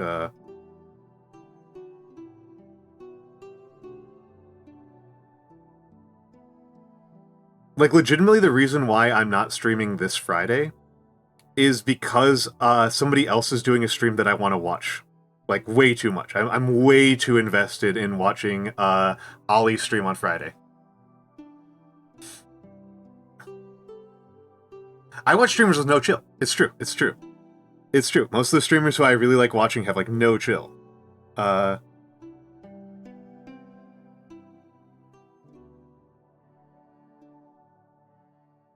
The way I put it is, I have so much chill, I have so much cozy, I don't need an extra source of it. I watch streamers who have things that I don't have. Which is to say they're funny. Ho ho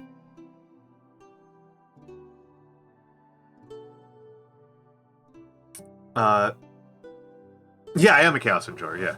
I am such an Ollie enjoyer. Yeah, comparative advantage. Exactly, Gringotts. Exactly, Gringotts.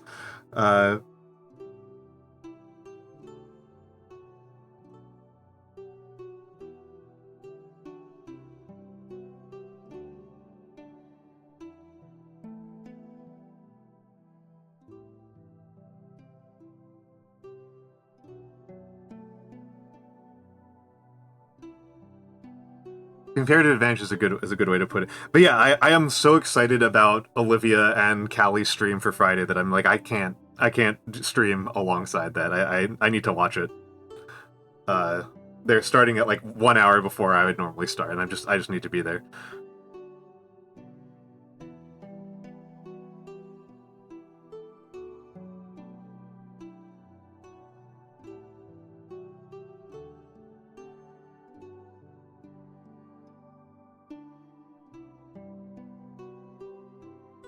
A year ago,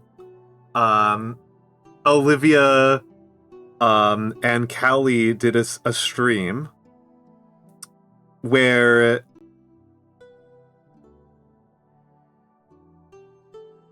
they streamed Princess Maker 2.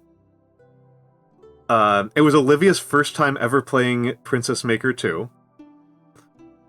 And Callie has played it hundreds of times. And Olivia is such a maniac. Olivia is such a maniac that she got multiple events that Callie had never seen before, that I had never seen before, that nobody in chat had ever seen before. Olivia somehow got her daughter to turn into her princess was a prostitute and still got a good ending. It was insane. It was the weirdest run I've ever seen of Princess Maker. Yeah, it was wild. It was so wild. There was just multiple parts where Callie's just like stammering, gobsmacked at the stuff that Ali is doing and pulling off. It was an 8-hour. Normally, I watch streams the way I expect people to watch streams, which is like I check in, I lurk, I'm doing work, I'm talking to people, I'm taking it easy. I was glued to my screen the entire time. I had nothing else open, watching Ollie and Callie play Princess Maker, and they're doing it again on Friday. That's the thing. They're doing it again on Friday. That's what's happening. I might do a Discord watch along of them. We might watch them over Discord.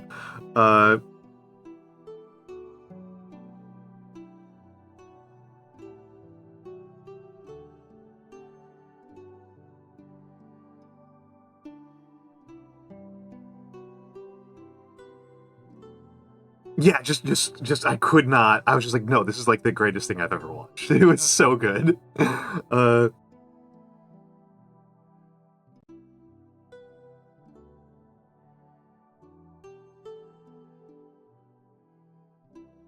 Yeah, Callie is my Oshi. I love Callie Calico.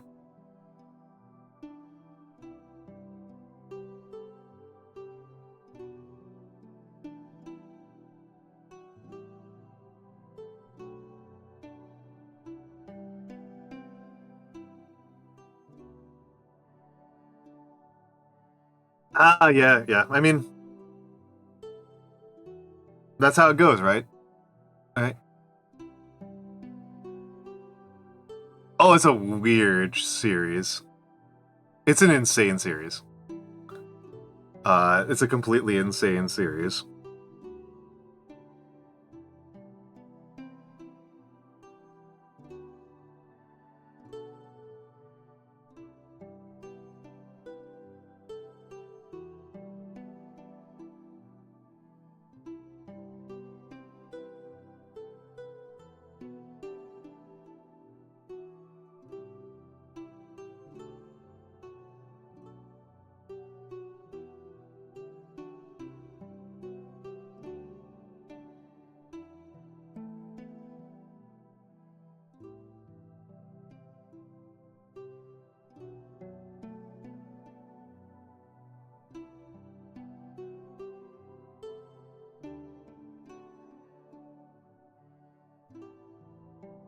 All right.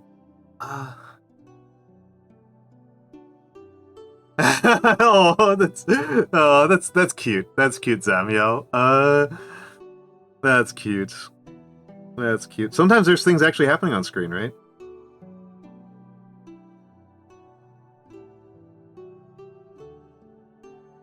It's not just total filler while I talk about history.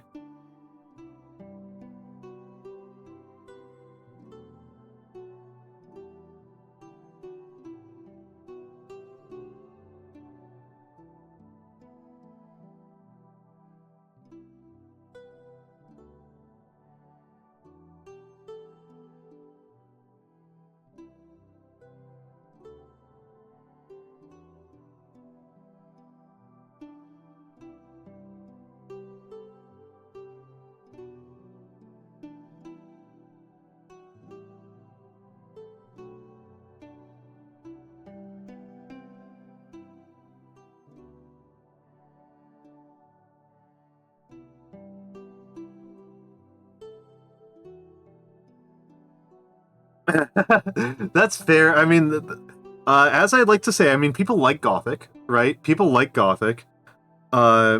but it is not a legible script. It is genuinely not an easy to read script.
Yeah, if you're dyslexic, this is an absolutely brutal.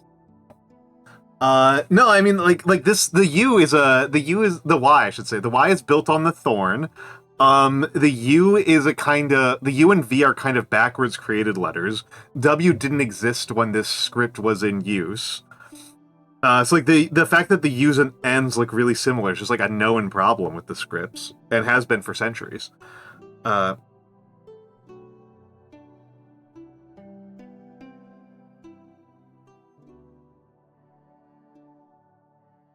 I think Kirill gave me an entire history of the letter Y.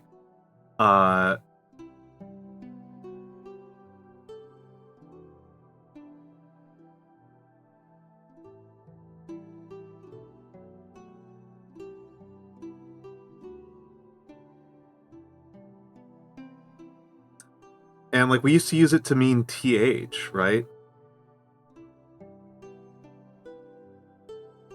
As historians are fond of pointing out, the singular U, as it like the singular they, the gender neutral use of they,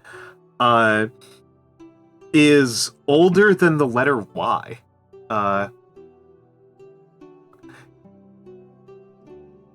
yep, that's fair. Yep. Yeah, the Ys in this are killer. I kind of like them, but they're not legible. They're not high legibility.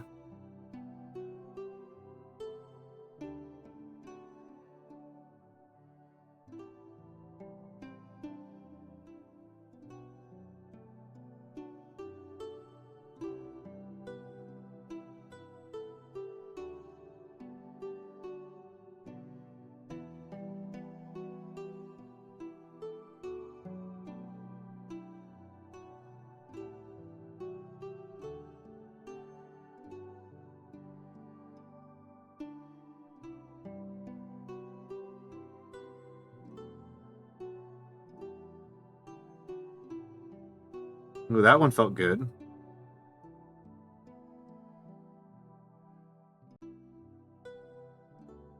That one felt good.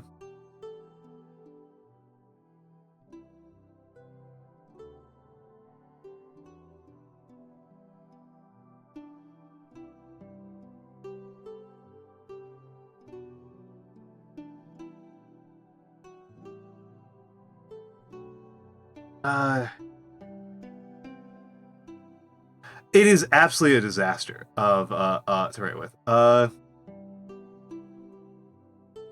Yeah, well, I mean that's what happens. That's what people make the case for with English, right? Is that they is supposed to be the plural, but we also use it as a singular.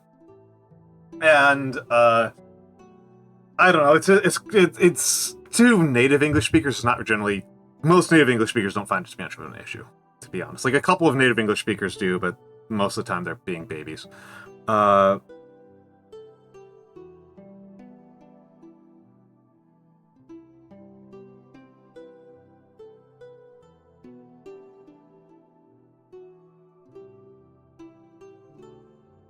Like, of things that are hard to learn about English, of things that are nasty in English, it's like relatively low on here.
Might try the other type of D.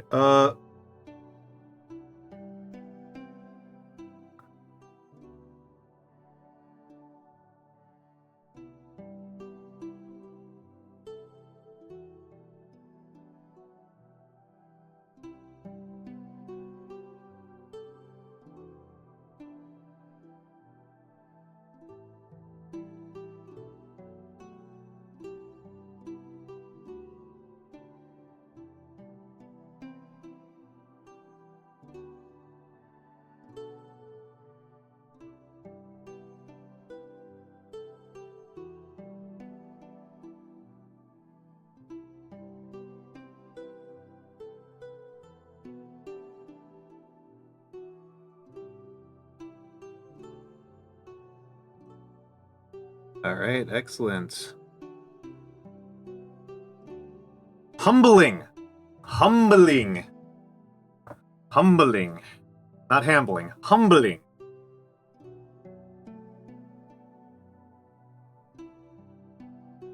Yeah, it's all good. It's all good. Like I said, this is not a very legible script. It is funny to learn that hambling is a word. Yeah, hambling. Yeah, like what the Hamburglers got. Hambling.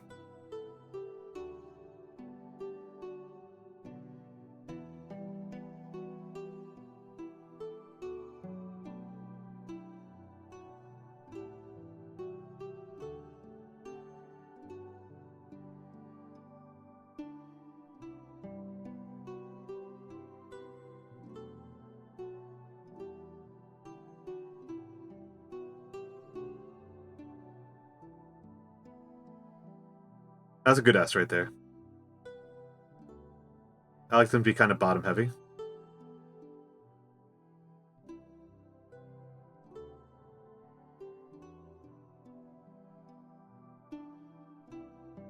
What does hambling mean? Because I don't know that as a word.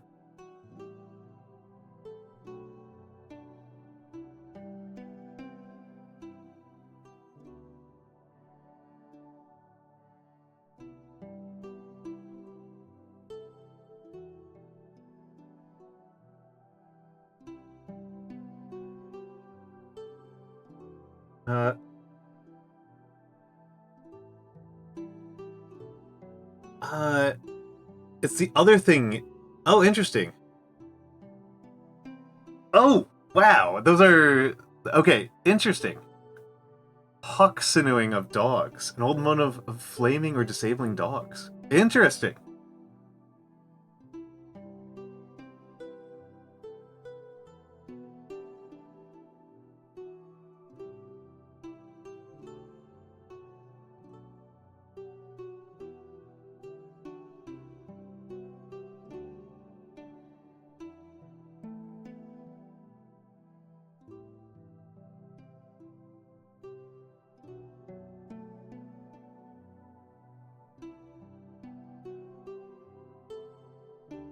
Oh, you're just saying bullshit. Okay. Okay. Okay.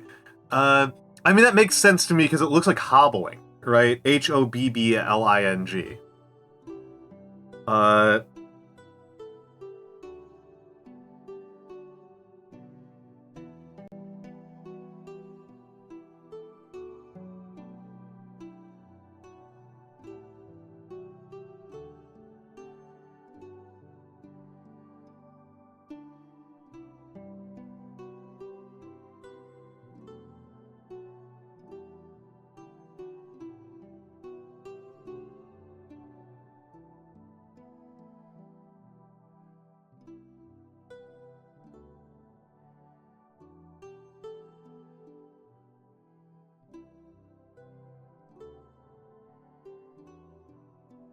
I'm trying to get a good grade in stream chatting. Okay, so forest law. So forest law means that it'll depend obviously on jurisdiction, but it refers to the fact that the king's forests have their own set of laws that are separate from the common laws of the kingdom. If we're talking about England, if we're talking about medieval England, anything that is considered forest is the king's property, the king's private property, and is subject to his particular laws, which are usually substantially more restrictive than the general common laws that govern either other feudal relationships per the Magna Carta or general township laws.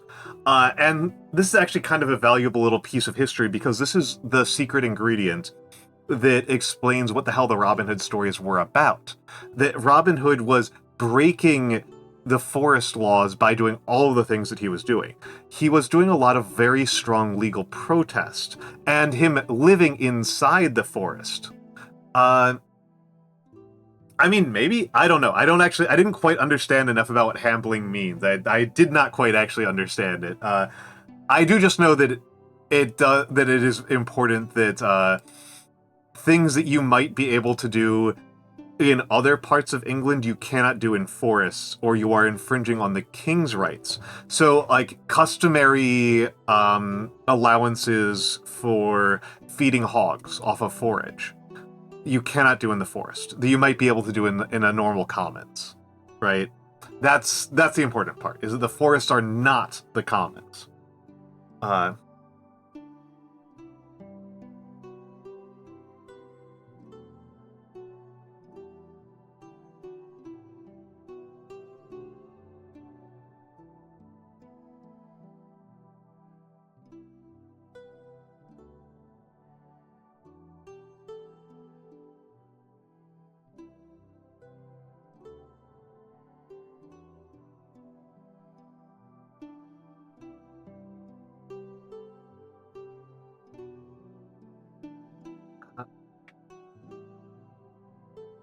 Oh, I mean, I don't know what flaming means.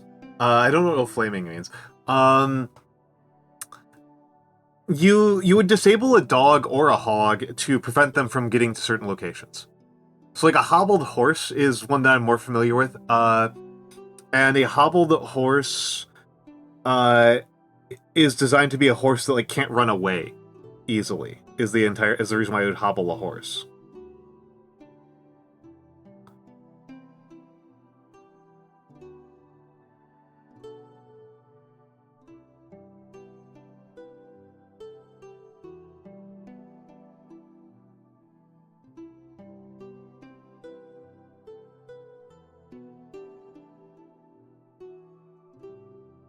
Yeah. So that's what I'm guessing, is this to prevent a hog from getting to certain places without it being meant to go there?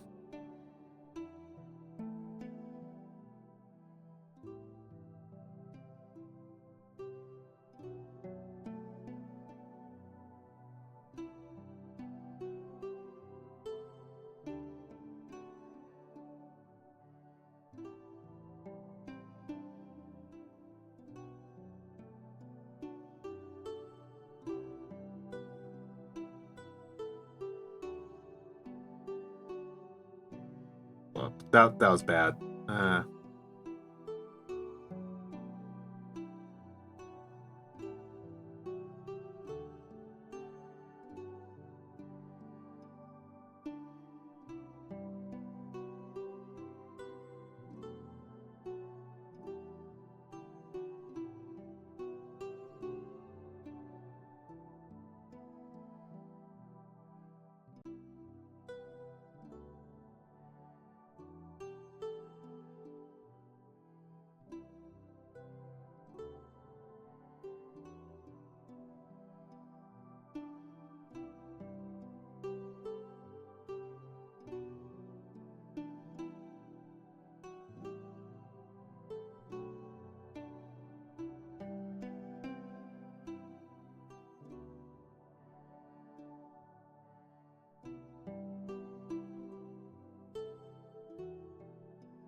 babbling about every day someone handling, yeah.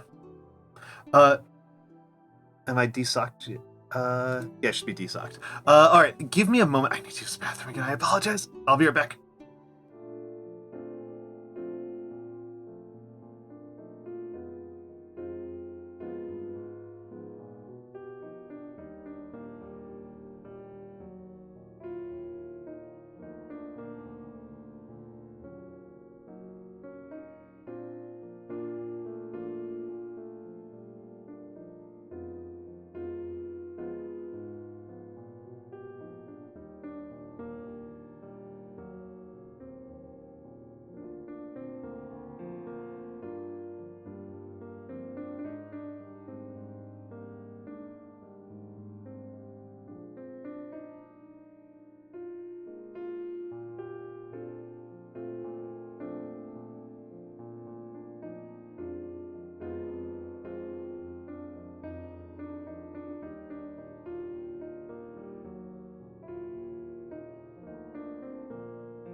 All right, I'm back.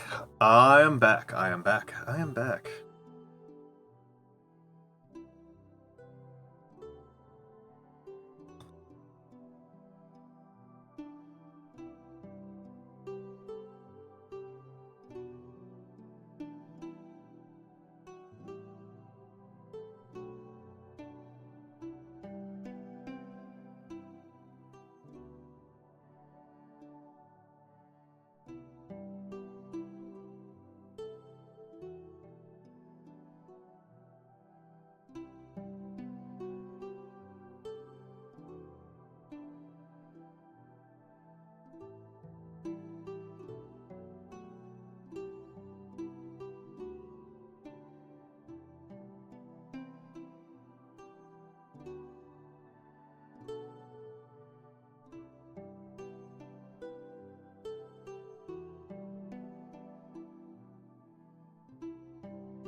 Not good you there. It's you can see it kind of splitting there.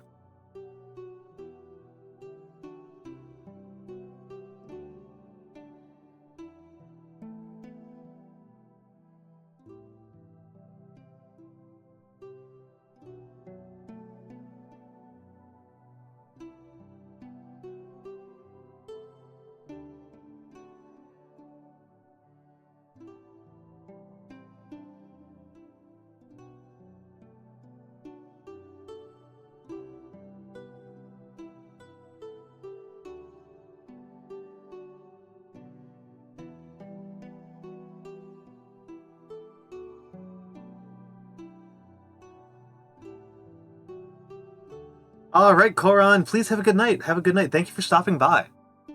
Thank you for stopping by. It was really nice having you here. Koran has helped me a lot with audio problems on the back end. My voice has oftentimes on this stream sounded much, much worse than it does, and Koran is responsible for a lot of why it sounds better than it could.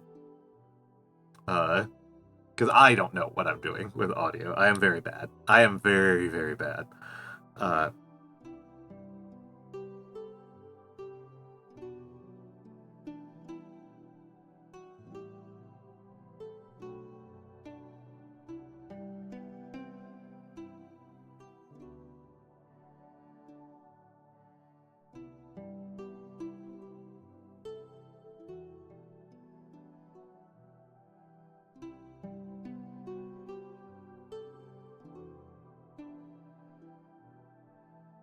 Yes, you did, Calibri. Yeah, you've got tanks. You've got tanks. Yeah.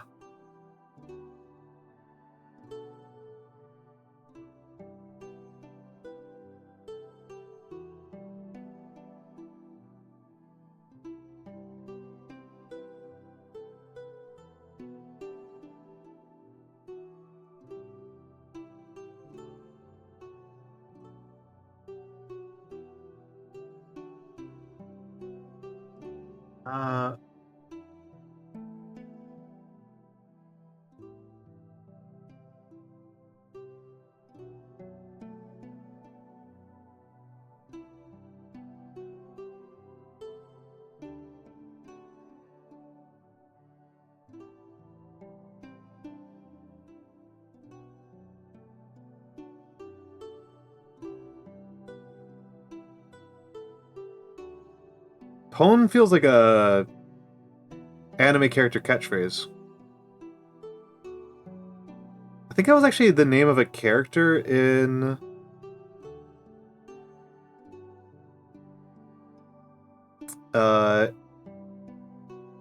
Love Agency.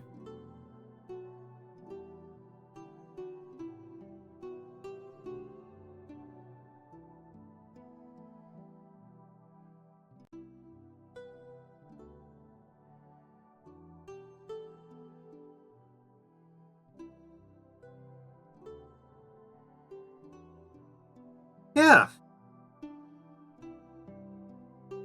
I mean, if you'll permit me to be a little philosophical here, right?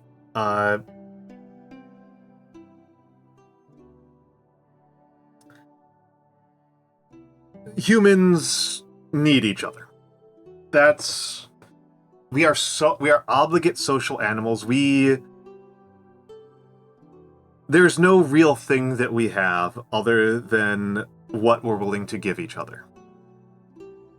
To steal a little bit from Ursula Le Guin. All we have is what we give. And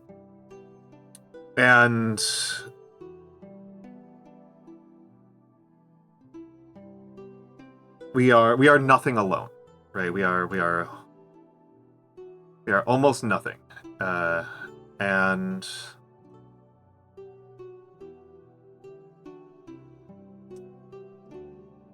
to some extent, the kind of scariest thing about doing this is how nakedly true that is for me now. That the mediation.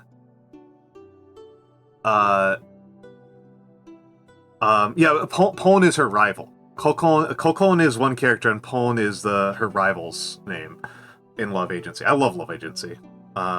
Just finished it. But we all doing this as a VTuber means, as a streamer, as whatever you want to call it, an influencer, means that it's very nakedly obvious to me that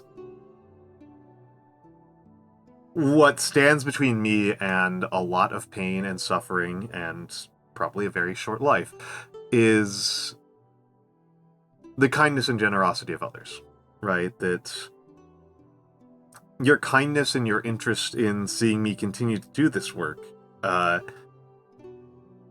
I am quite dependent on in a way that's much less mediated than in other fields of work. Brett Devereaux pointed this out about being a historian, that a historian is able to live off of the tax dollars of other workers, right? That's fundamentally where a historian's paycheck comes from, is from taxes, and their ability to draw those taxes rests on convincing plumbers and farmers and electricians that their work is worth paying somebody to do. That it is worth it's worth the plumber losing 1 cent per year to pay his pay, to pay for, eventually somehow pay for Brett Devereaux's paycheck. That is, and so the goodwill of those people is fundamental to the whole career field, is fundamental to the whole lifestyle. But there's taxes, and there's police, and there's university systems in between the plumber and the historian. For me, there's not. It's just very obvious, and so it is scary and awe-inspiring and beautiful and amazing to be in this position of, I would call it a really intense vulnerability and dependence to take this, to put myself in this position. And I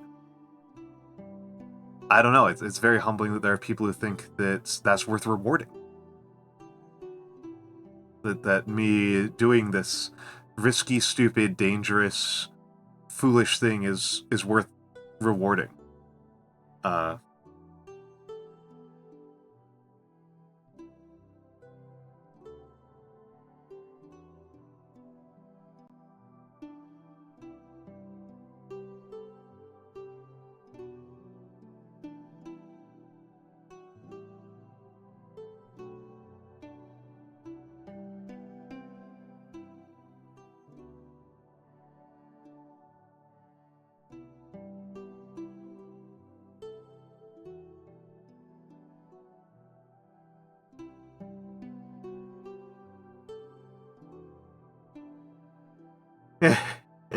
Thank you, Nando.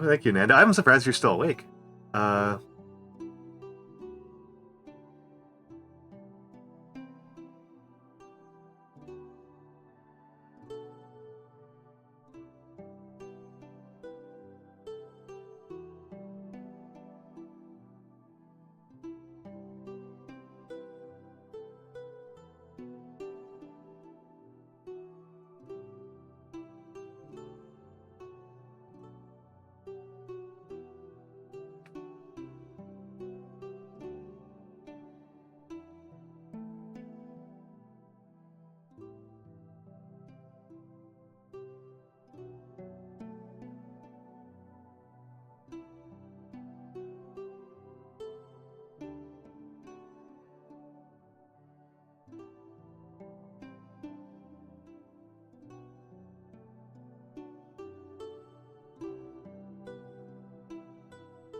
It's all good. It's okay,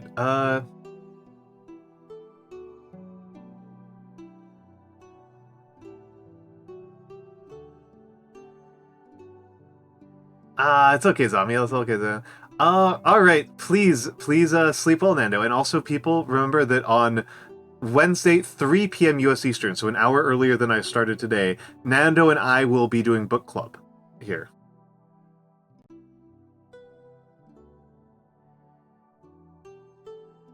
Where do I go from here? Hold on.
All right.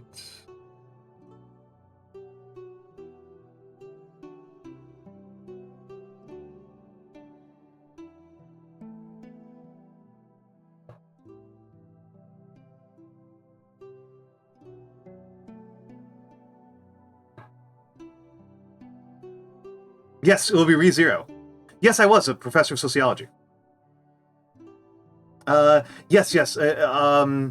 I was a professor of sociology, yes. I don't want to get much more specific of that, because that's surprisingly identifiable.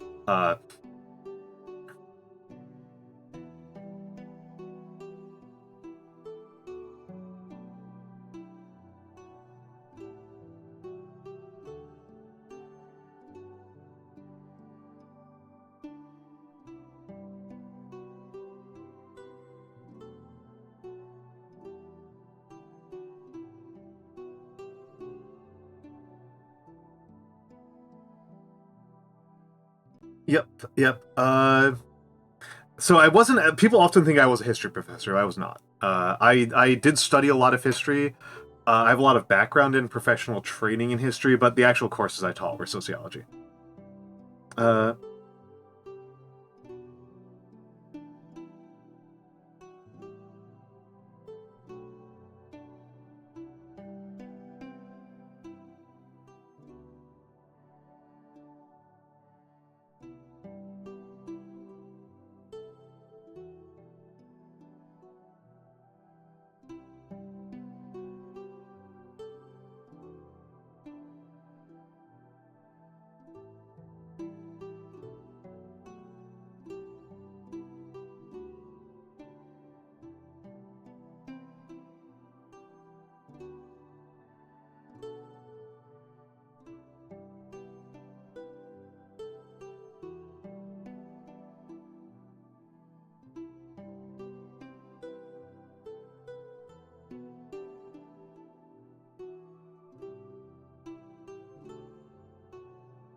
Alright.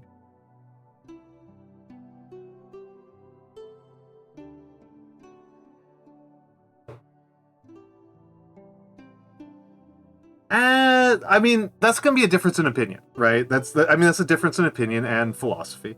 That was the old ancient Greek definition, right? Was that humans are the political animal. I am personally a big believer in calling humans animals, because I'm an atheist, and the alternative to humans being grouping animals and humans together is to not distinguish between like it's harder to distinguish humans from animals than to distinguish like animals from plants. Like it's So I think it's just easier to do that. I think that without a...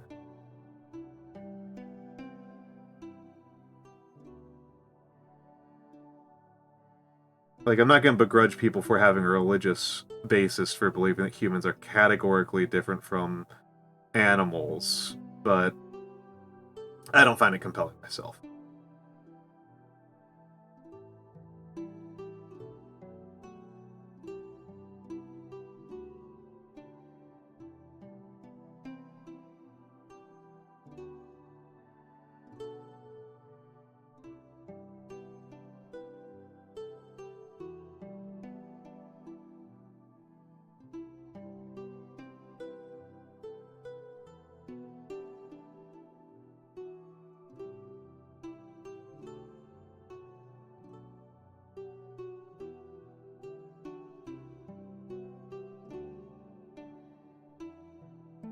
Excellent.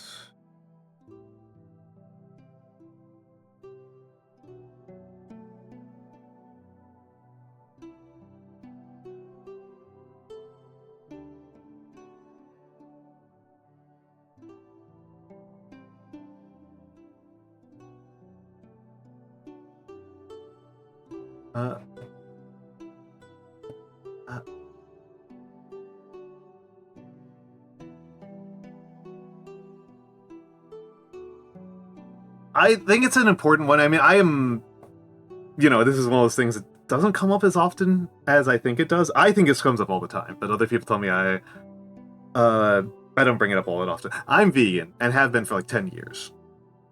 More than 10 years. Solid over 10 years.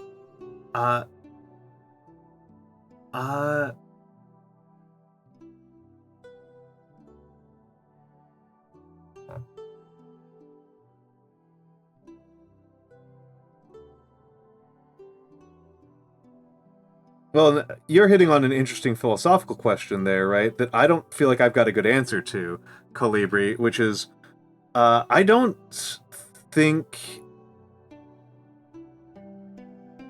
know that hierarchy is the most important thing to be done for us. And I tend to notice more often that we have to put a lot of effort into enforcing hierarchy. I tend to be pretty anti-hierarchy myself.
M-I-N-G, one of the worst combinations of 3 letters that you can do in Gothic.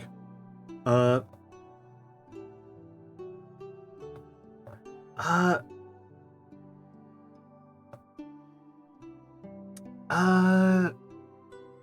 am writing a thank you letter to Unicorn. I'm writing a thank you letter to you.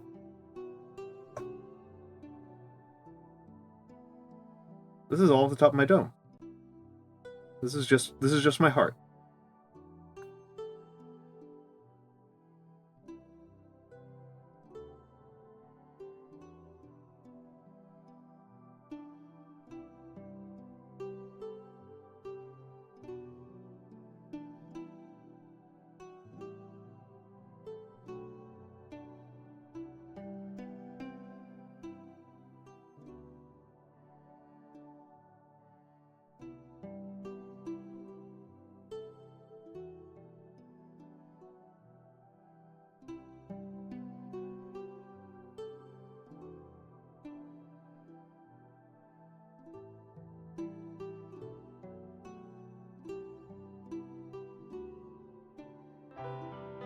Oh my goodness.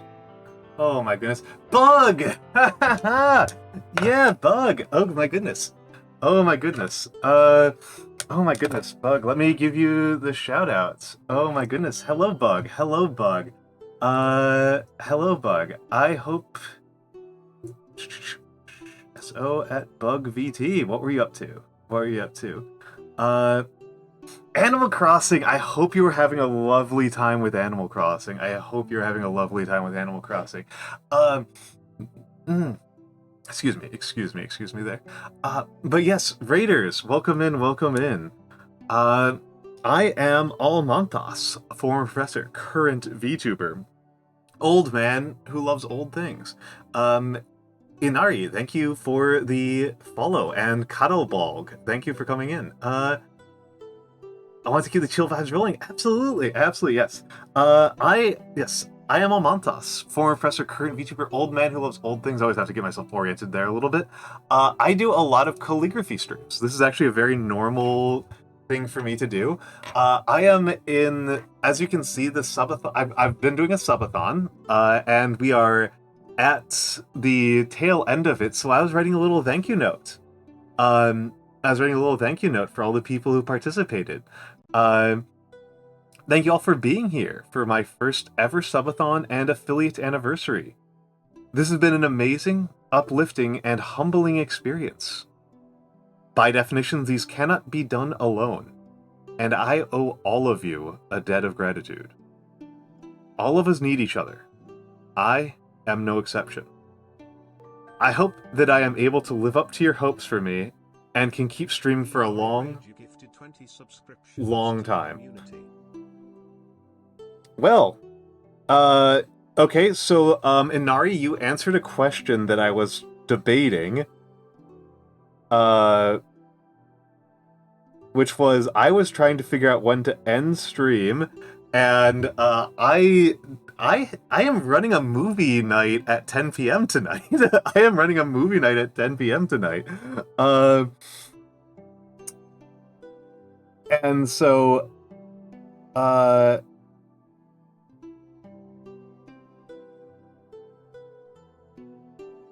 I can't keep streaming for 3.5 more hours, so this is going to get rolled over into another stream. Kettlebulg, thank you for the, thank you for the follow. 20 gift subs, that's so much. That's so much.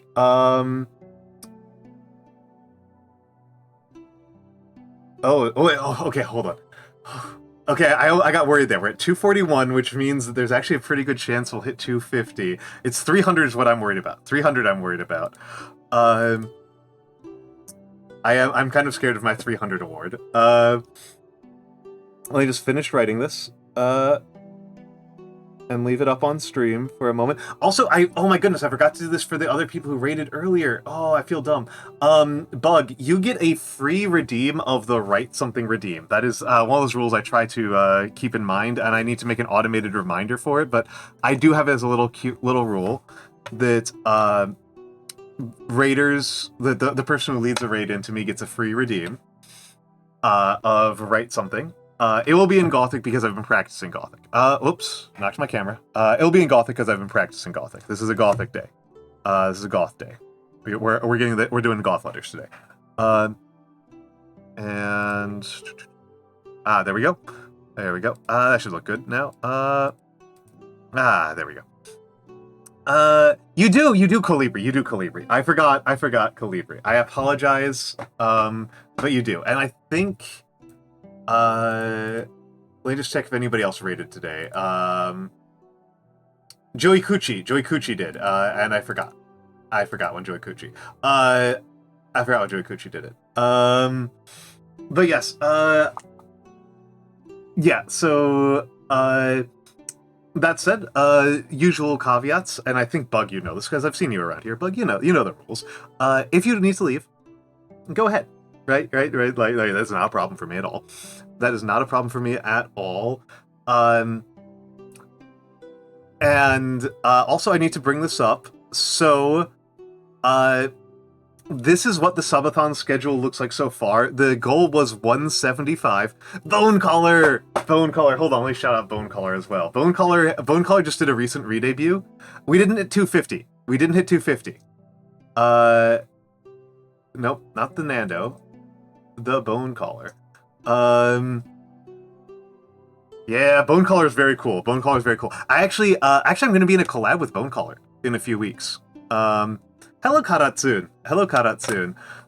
300 is the one I'm scared of. I'm scared of 300. I am scared of 300. I am not scared of 400. I maybe should have made 400 earlier, because I already have it. I can do 400 quite easily. 400 is not a challenge. 300 is nasty. 300 is a nasty one. But yes, the reason why I brought this up is also because... Oh my goodness, okay, I guess... Okay, hold up. I came prepared. Okay, chat picks lecture topic. Okay, wow.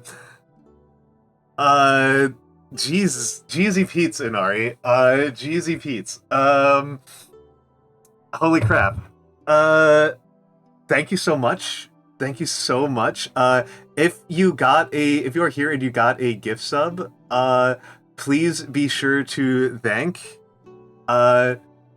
Inari, and by thank I mean tank. Enjoy your tanks. This is a particularly overwhelming moment because I was like looking at the clock and being like, should I go cook dinner? I was getting ready to log off. Yeah, enjoy your tanks, everybody who has new subs. But Inari, you get I have a list of individual incentives. I have a list of individual incentives and rewards. And you have gifted 30 already. So, you get all of the first 3. You and okay, 31. You have 31 sub points. You have 31 sub points. Holy crap. Also, I'm just going to take a brief note to say that I got a hype train for 2 subs at the start of stream, so I am actually kind of shocked I haven't heard the little piano stinger for the scam train. Yes, Werewolf Bride, enjoy your tanks. Enjoy your tanks. But yes, the voice lines, I'm keeping a separate document of these. The voice line will get recorded at a later point. There's some audio stuff I want to fix first because I'm not satisfied with my microphone right now. I am pretty sure I can do better. I am pretty sure I can do better than this. But I will get to those. Please spend some time thinking about that. Bug is lovely, by the way, also. If people don't know, Bug is very chill and lovely. But yes, you do get to ask me a personal question, Inari. I will evade things that are... Don't ask me something too... If you ask for something doxable, I'll let you do a reroll. So I can tell you that one of the ones I won't answer is what was my thesis. You're not getting that one out of me. I love root beer. I love root beer. I actually have a lot of rankings and thoughts about different types of root beer. You actually hit on one that I can actually answer at some deep length. So I thank you for asking one that is a good one. Weirdly, I actually really like Zevia root beer. I like the Zevia ginger root beer. It's because I kind of have to watch my weight, right? I come from a family that has health-related problems. Let me, yeah, this one's, yeah, I know, right? There is a cap. There is a cap, so we will finish at some point. There is a cap eventually.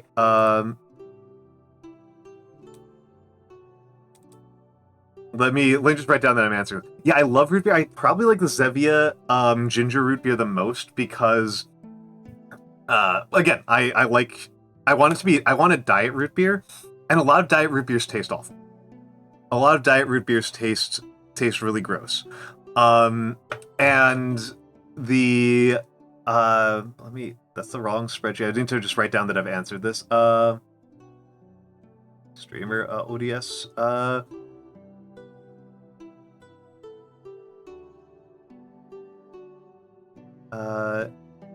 Inari Reiju. Inari Reiju. Yes, I've answered your question, Inari.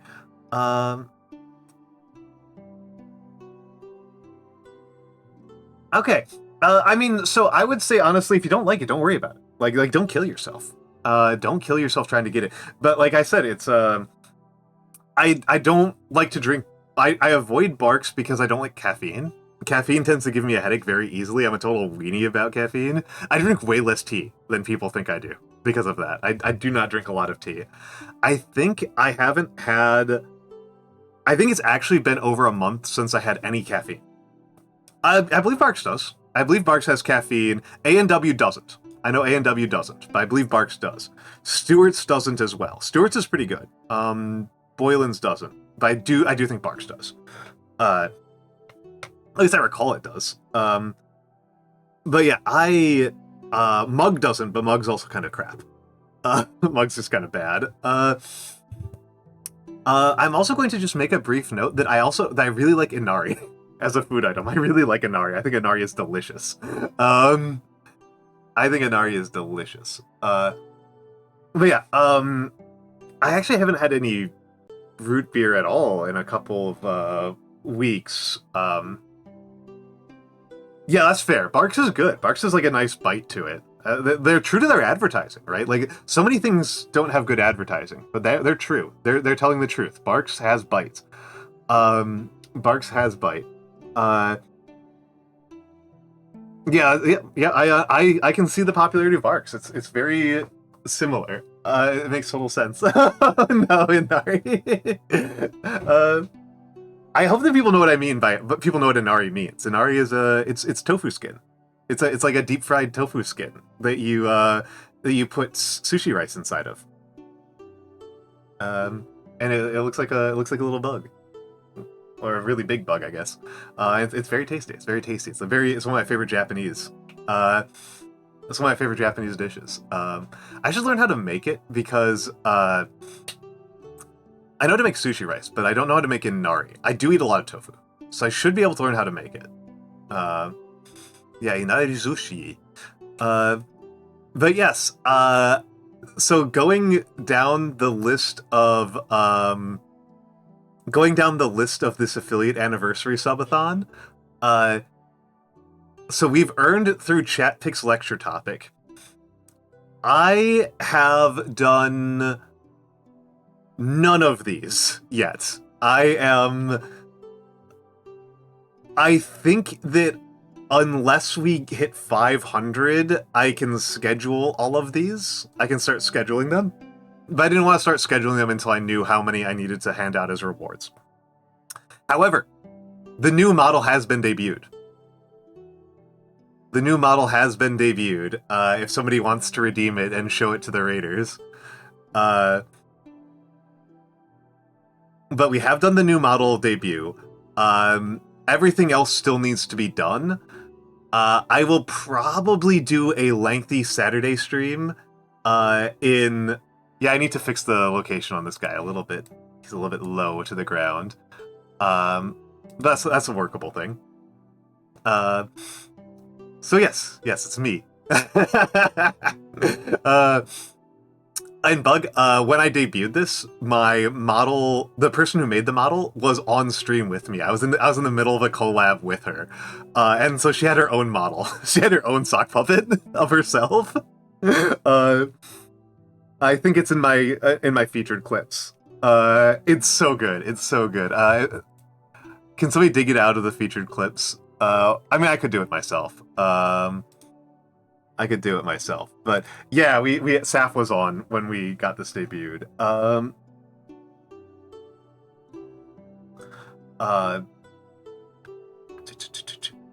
me go over to my dashboard.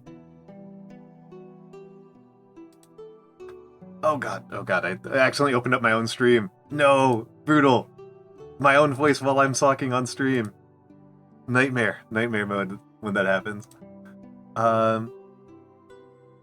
Yeah, here we go. Yeah. Yeah. Oh, I would rather stream for 20 hours straight than do 1 hour of video editing. I hate doing video editing so much. It is probably my biggest weakness as a VTuber, is how much I hate video editing. But yes. So the long calligraphy, I still need to choose what I will be doing long calligraphy of. B-movie script is tempting, but it's so long. I don't know. I need to figure out what the proper length is. I think like a short story length is about right. Like 5,000-ish words, maybe. Probably less than 5,000 words. Probably like 2,000 to 3,000 words. Dumpling stream I will have to do. That one's not going to be too bad from my perspective. Cooking stream will be a separate stream. We've got a bunch of chat pics. Hello, Ratmost. That's a great question, Gringotts. I suspect that what I will do is it'll probably be a conversation where I will propose a couple of general topics and then we'll start narrowing down. I can tell you that a couple that I'm going to have as off-limits for the Chat Picks lecture topic are Women's History Month, because I'm going to be doing some Women's History Month regardless. So Women's History Month is going to be off-limits. And I will probably make do a similar thing like W.E.B. Du Bois, because that's almost certainly going to be done in the future. For Black History Month, I'll do a W.E.B. Du Bois and maybe one or two other Black scholars for Black History Month. But like for Women's History Month, I'm going to be doing a couple of feminist feminist scholars biographies of. I know at least Wollstonecraft will be one of them. I'm not sure who else. Chat picks, emotes, and redeems and emote tiers. I'm going to do all those together. I do have the spicy ramen in hand. Cooking stream is going to have to wait a minute. Because I need to get an induction hot plate for my streaming setup, because my kitchen's just so streamer hostile. It's just not reasonable at all for me to actually cook inside my kitchen properly. I'm going to be cooking in my streamer room, and I need an induction hot plate, and that'll probably be after the New Year's, is my plan. My plan is to do the cooking stream after New Year's. But these other ones I can probably do sooner than that, and the bad fiction reading I've got ready. Bad fiction reading I can do pretty readily. Because that's going to be the Eye of Argon, which I have learned that there's a bit of a generation gap here, where like everybody my age and older knows Eye of Argon. But it seems like there's some sort of generation gap where about 5-10 years younger than me, people don't know Eye of Argon. So I guess I get to introduce a bunch of new people to that. I guess I get to introduce a bunch of people to the Eye of Argon, which is exciting. Which is very exciting. Yeah. The rating stream, I'll probably do that over. I'll probably start that over Discord, because I want to have a bunch of different tier lists available. There's a couple of tier lists that I know I'm going to do. I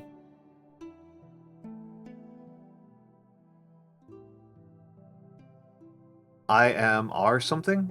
The Eye of Argon is a story. The Eye of Argon is a story. People who are over a certain age and in sci-fi fandom all know it, and then for some reason, like after a certain point, just like drops out of being part of the canon of science fiction and fantasy. That's the Eye of Argon. Yep, that one.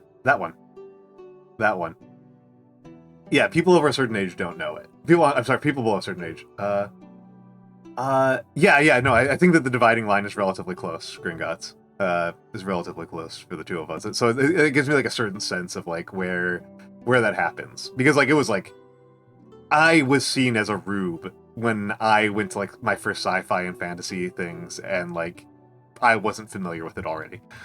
But yes, it's inside. The Eye of Argon is actually inside Deus Ex. Deus Ex has it. And yeah, for the rating stream, I'll probably take submissions over Discord for that. I may as well put up the Discord, the little Discord call to action here. That's my Discord. So I will probably, so I'll probably, there's a couple that I are like confident, right? Like Warhammer 40k factions. Warhammer 40k factions is definitely going to be one of the ones that I will rate. I'll probably rate something like RPG character tropes and a couple of other things like that come off the top of my head. There's a couple that I know are like gonna not be actually very fun to rate, right? Like it's not actually very fun for me to rate like TTRPGs because I've got such a nerd ass taste in TTRPGs. I'm such a hipster about it. Oh, it's really bad, man. Ratmost, it's really bad. Yes, I think that's fair. I think that's actually very fair. I don't know if true might not be the right word, but fair, it's fair. That's a fair way to describe it. It's really awful. It's staggering. It is staggering. It is genuinely like some of the worst stuff you're ever going to read. It's a nightmare. It's so awful. It's so bad. It's so bad, man. I really do think it's pretty fair. But yes. Oh my goodness. So, let me put that away so we can admire this calligraphy for a couple more minutes. Yes, and I do have a throne, which I need to make sure that Throne... Do people know if Throne is integrated into Blue Sky yet? If Throne has Blue Sky integration? I hope it does. Boo. Is there... okay, thank you, Bug. Thank you, Bug, for that. Because it should be integrated into my... It hasn't actually gotten much use yet for me, but that's fine. That's fine. Bug, if you figure it out, please DM me. If you figure it out, please DM me. I would love that. I would love that. Oh my goodness. Okay. Welcome. Okay. Hello Raiders. Hello Raiders. Hello Raiders. Hello Roarts. Hello Punderful Owl. Hello Stelvac. Hello Akinski. Hello Jogi Wolf. Hello other Raiders. Hello Lurkers. Hello VOD Watchers. Akinski, thank you for the follow. Thank you very much for the follow. I am Almantas, former professor, current VTuber, and I am currently a sock. I'm currently a sock puppet. That's currently where I'm at. And thank you all for being here. Thank you all for being here. I am a former professor of sociology who is now a streamer. I am in a subathon, and I wrote this thinking that I only had 10 minutes left on the clock when I would deliver it, so it's a little bit inappropriate. Oh, thank you, Jogi Wolf. Thank you. And so, Row Arts, if you, thank you for the follow, Row Arts. Yeah, I've seen Punderful here before. So Row Arts, this actually means that, oh, am I back? There I am, I'm back. Row Arts, and, that means a couple of other people, Bug included. Row Arts, Bug, I'm not sure who else off the top of my head. I owe you calligraphy. If you would like me to write something, try to keep it short. Try to keep it short, like a line, right? Like 5 words. If you'd like calligraphy, I give a free redeem of my Write Something redeem to raiders, to people who raid in. So if you would like something, and hello, Ratmost. Yeah, if you would like something, then please let me know. Please let me know. I was just going over... I did not give that as a free redeem to you, Punderful Owl. You'll have to spend the channel points to redeem it. You'll have to spend channel points to redeem that one. But we did get a couple of redeems earlier. I've been doing them on the back sides of pages. Here we go. Yeah, Zamiel redeemed his name and one of his friends' name. But yes, if I've got some spare page space. I do think I need more paper. How many sheets are left? Less than 20. I'm gonna need some new paper. This is what I did for the start of stream, and I did some John Wick. Hello, Satine. Hello, Satine. Enjoy your tank, Satine. I did some because in an hour I am doing a movie night where we will watch Leon the Professional and John Wick. A little assassins movie night. I like to do thematic movie nights. No, that's fine. That's fine, Roarts. That is fine. That is fine. I can do that. Like I said, I've been doing these on the backs. I'm trying to stretch the budget a little bit here. The rest of the song would be too long. I've actually not seen Leon the Professional, but both the fact that it's an assassin in New York and also actually a hitman in New York, and also the fact that it has a young Natalie Portman. And last week we watched Heat, which is like, I think it's 2 years later, and it's Natalie Portman as well. It's insane watching Natalie Portman when she's like a kid. It's like, this is like, she's talented from the jump. Okay, capital N's are a little tricky.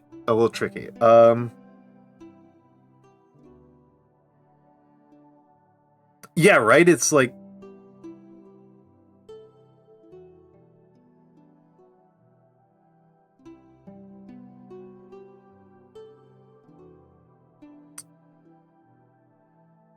Let's...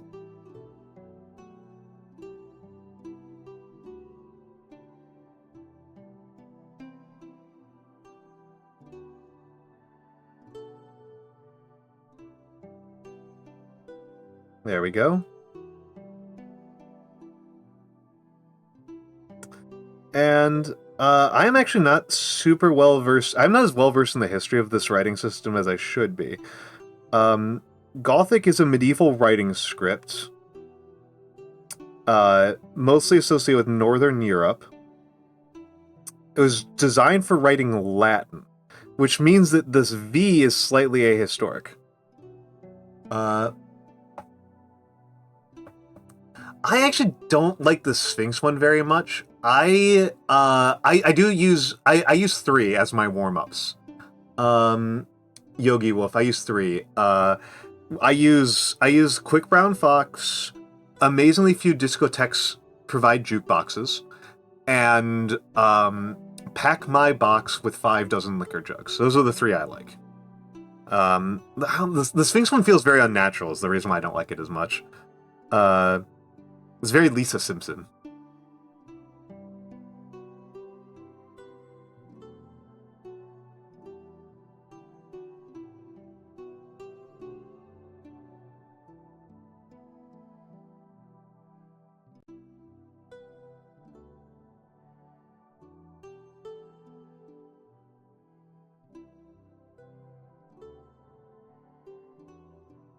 And here we're going to highlight one of the major...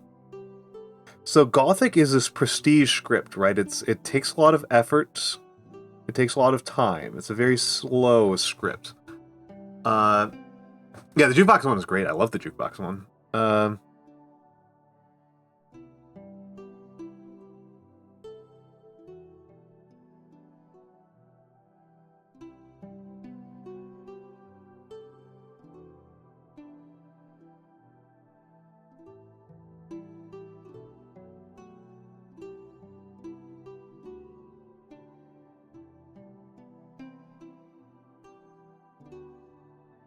But look at these ends, right?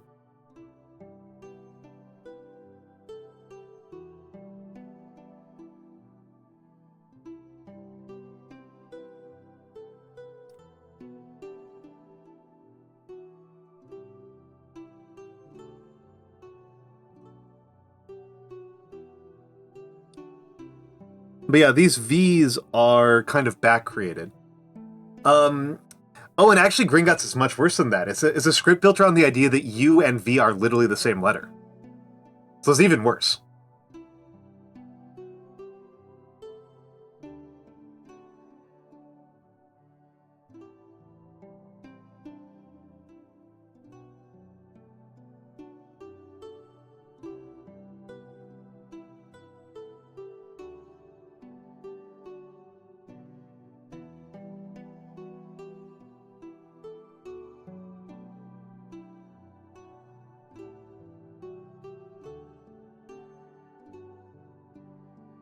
Because that's Latin, baby.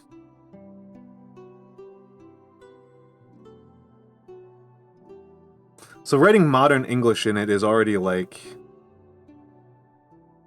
kind of abusing it.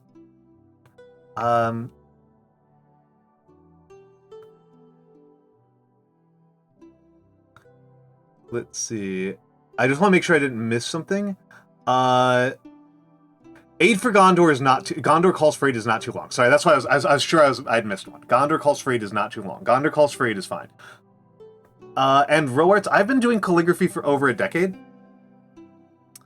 I've been doing calligraphy for over a decade. For a long time, actually. Almost, probably, it might be close... For decades, actually, might be more honest to say at this point. And actually, this gives me an opportunity to show off something. So something I did learn when I was much younger, when I was a teenager. If you're going to ask about my history with this, I actually learned Japanese calligraphy first. When I was a teenager.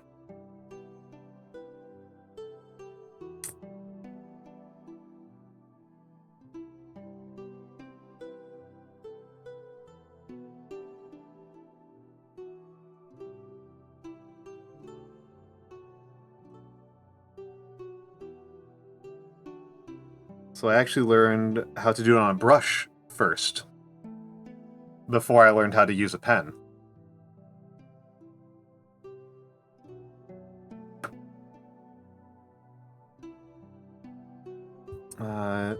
What's a good... Yeah. 俺の日本語は、まあ、下手になってしまいました。I'm working on trying to get better at it again, but, my Japanese is quite poor.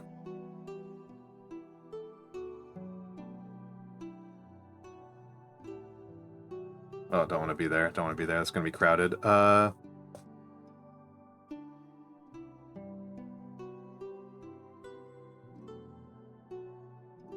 Well, may as well.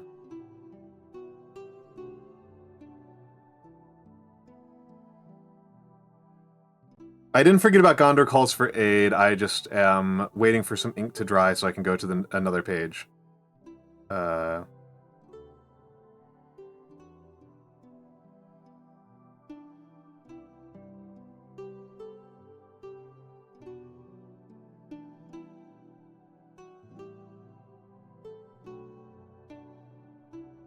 Yeah.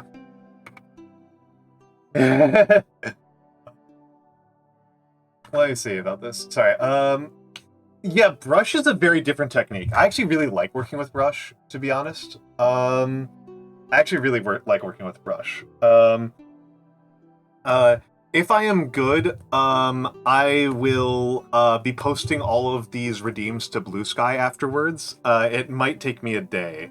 Oh, thank you, Punderful Owl. These are from... I've credited the musician in my credits, in my panels. I believe her name is Noru, is the composer.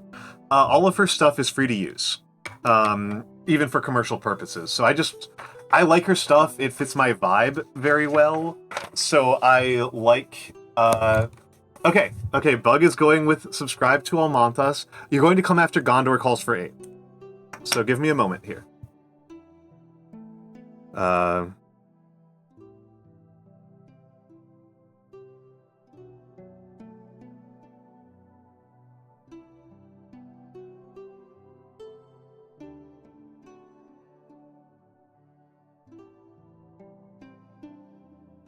I actually really like the capital G in this script. So thank you for giving me an excuse to use it.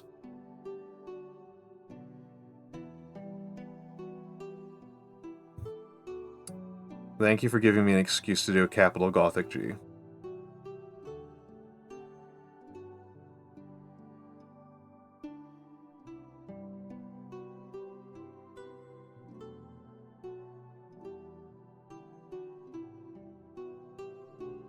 Lowercase d's are driving me insane, though.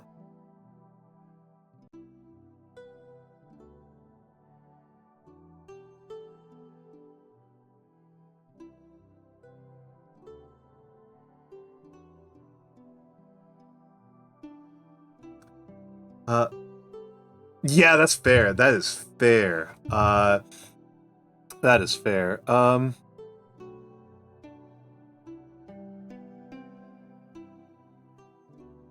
But yeah, I mean, I speak some Japanese. It's not good. It's not good. I did not get walled by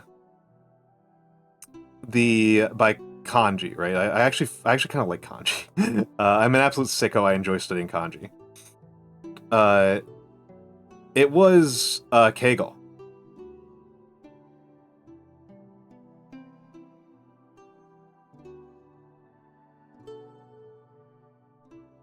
It was Keigo that killed me.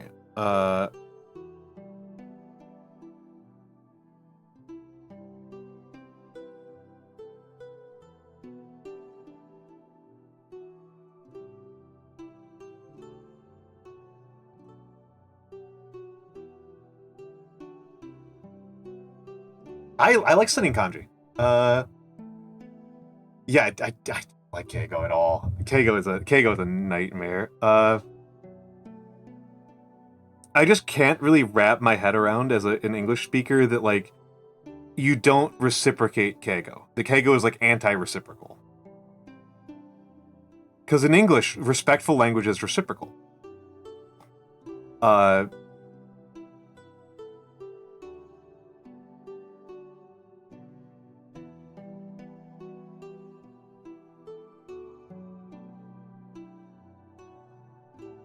Right? Like, the conversation is simply polite or impolite.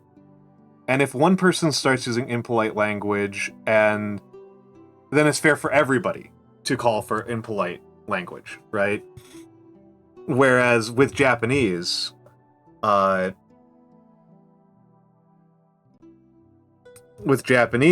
know, one person uses Keigo, and that's kind of an indication that other people can be ruder back, right? It's the mei-ue mei-shita. Mei-ue mei-shita is extremely unintuitive to me.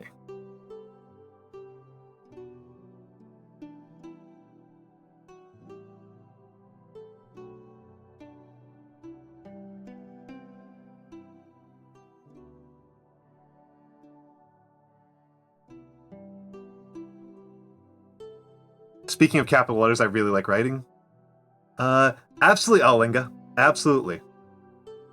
You absolutely are permitted to do that. I would appreciate if you would post it into the gallery in my server, because I think that's cute.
Aw, baby.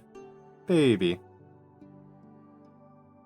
For a second I got worried that I smeared that really badly. For a second I got worried I smeared that really, really badly.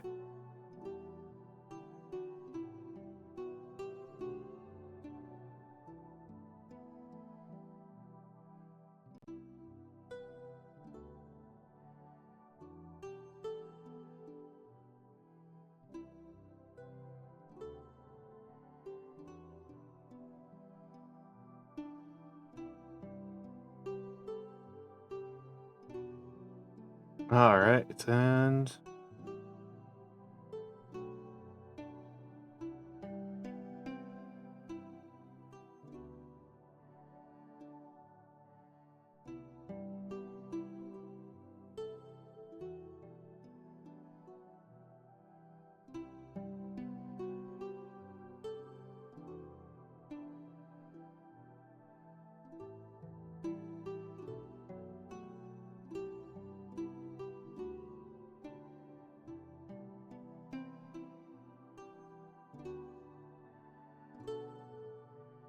all right. All right. Whew. Whew, boy. Whew, boy. That's it. Did I thank you for the follow, Jogi Wolf? I feel very sorry. I feel very silly, but I cannot remember. I know I thanked Roarts and Akinski. But I don't know if I thanked you, so I apologize, Jogi Wolf, if I didn't. Yeah, wow.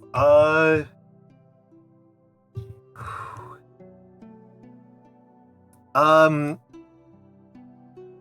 going to let well, thank you, Jogi Wolf. Thank you, Jogi Wolf.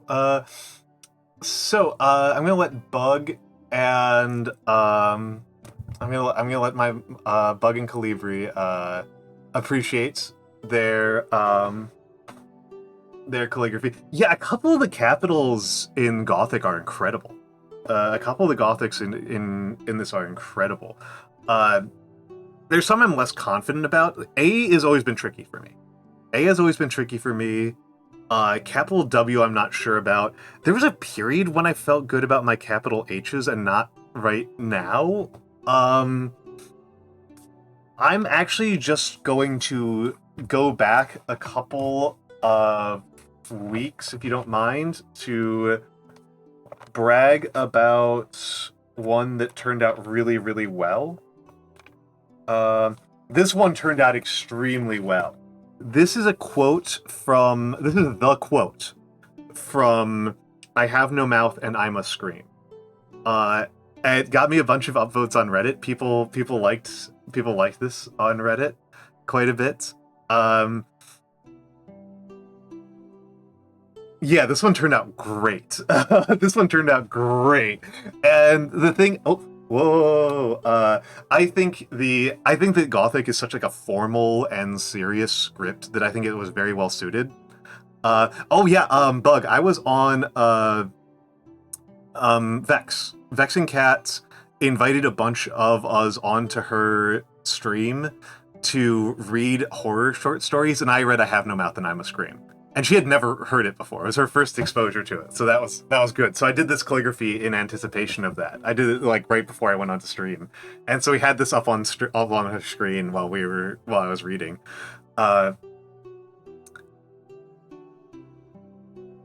I don't want to read this out loud right now. I don't want to read this one out loud right now because I'm feeling in a very loving and generous mood right now. I don't want to do that right now. I was like, oh, this one's beautiful, but it's also like. I Have No Mouth is incredible. I'm thinking about playing the game on stream. I've got a lot of stream games as backlog, but that's definitely like on the list. I would need to get my hands on it. I would need to get my mitts on it. I think it's on GOG. I think I would get it off of GOG.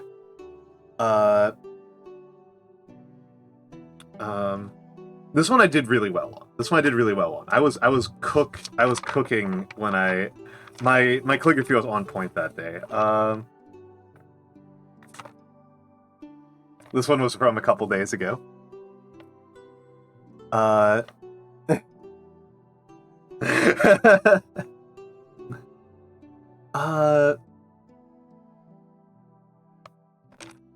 This one was fun to do.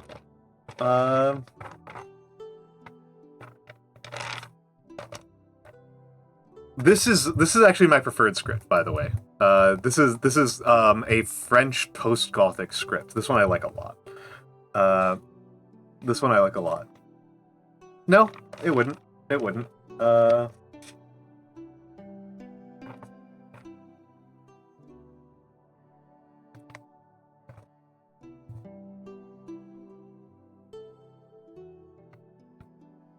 This one was really good. I got excited about Deltarune a couple weeks ago, last like 2 weeks ago. So I did some Deltarune.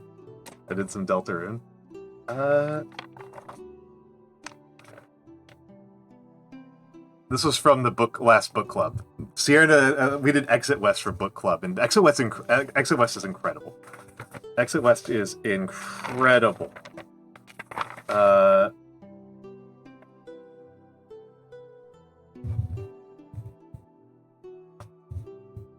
yes, thank you all for being here for my first ever subathon and affiliate anniversary. This has been an amazing, uplifting, and humbling experience. By definition, these cannot be done alone, and I owe all of you a debt of gratitude. All of us need each other. I am no exception. I hope that I am able to live up your hopes for me and can keep streaming for a long, long time. Hello, Obsessed Streamer. Hello, Obsessed Streamer. Welcome in, welcome in, welcome in. Enjoy your tanks. I see that you've got the sub badge.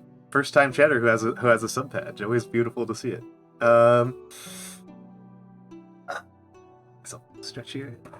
Are those are Matara? Okay, I thought those were Matara. Khan. Yeah, I love Matara. I love Matara. I don't tend to watch a lot of her. I don't tend to watch her streams very often because they're just so busy. It's just so many people that like I like to watch streams where I can get like I'm a little bit of a baby here, and I like to get a little bit of attention. But Matara is wonderful. Matara is such good representation. Such good representation for us olds.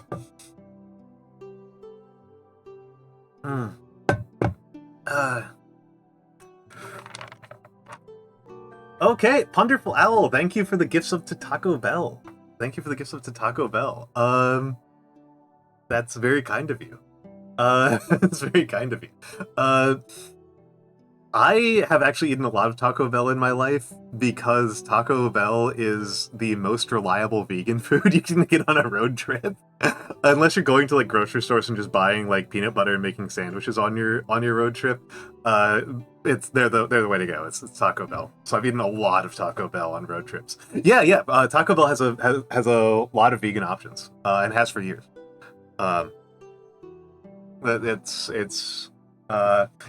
Potato taco is good. Yeah. And I think it was the alfrescos was the noteworthy one. I haven't been on a road trip in a long time though, so like I apparently now Taco Bell's expensive, and that feels insane to me. That feels completely insane to me. But I think I am going to start wrapping up and just praying that I don't get another raid in the next 5 minutes. So as noted, oh yeah, Taco Bell would be a good one for that. You can also, a lot of Chinese locations will also be pretty good for that kind of thing. I mostly cook Chinese. That's actually my main cuisine that I make as a cook. Specifically Eastern Chinese, like Southeastern Chinese, like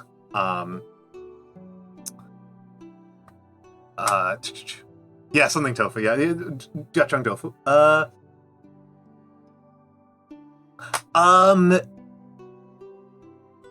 Okay, Jogi Wolf. Currently, the way I have it set up is it's a channel point redeem. That's the current way I have it set up. I am. Oh. Let me do that. I think I can add that. No, I'm gonna leave that one. So, okay.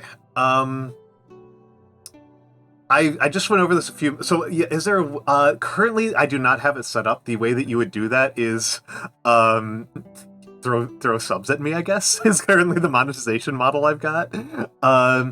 If I want to do a more concentrated form, that's something I've been contemplating.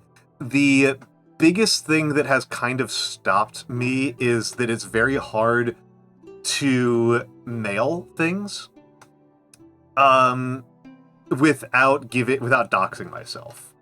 It's not impossible, but it is tricky.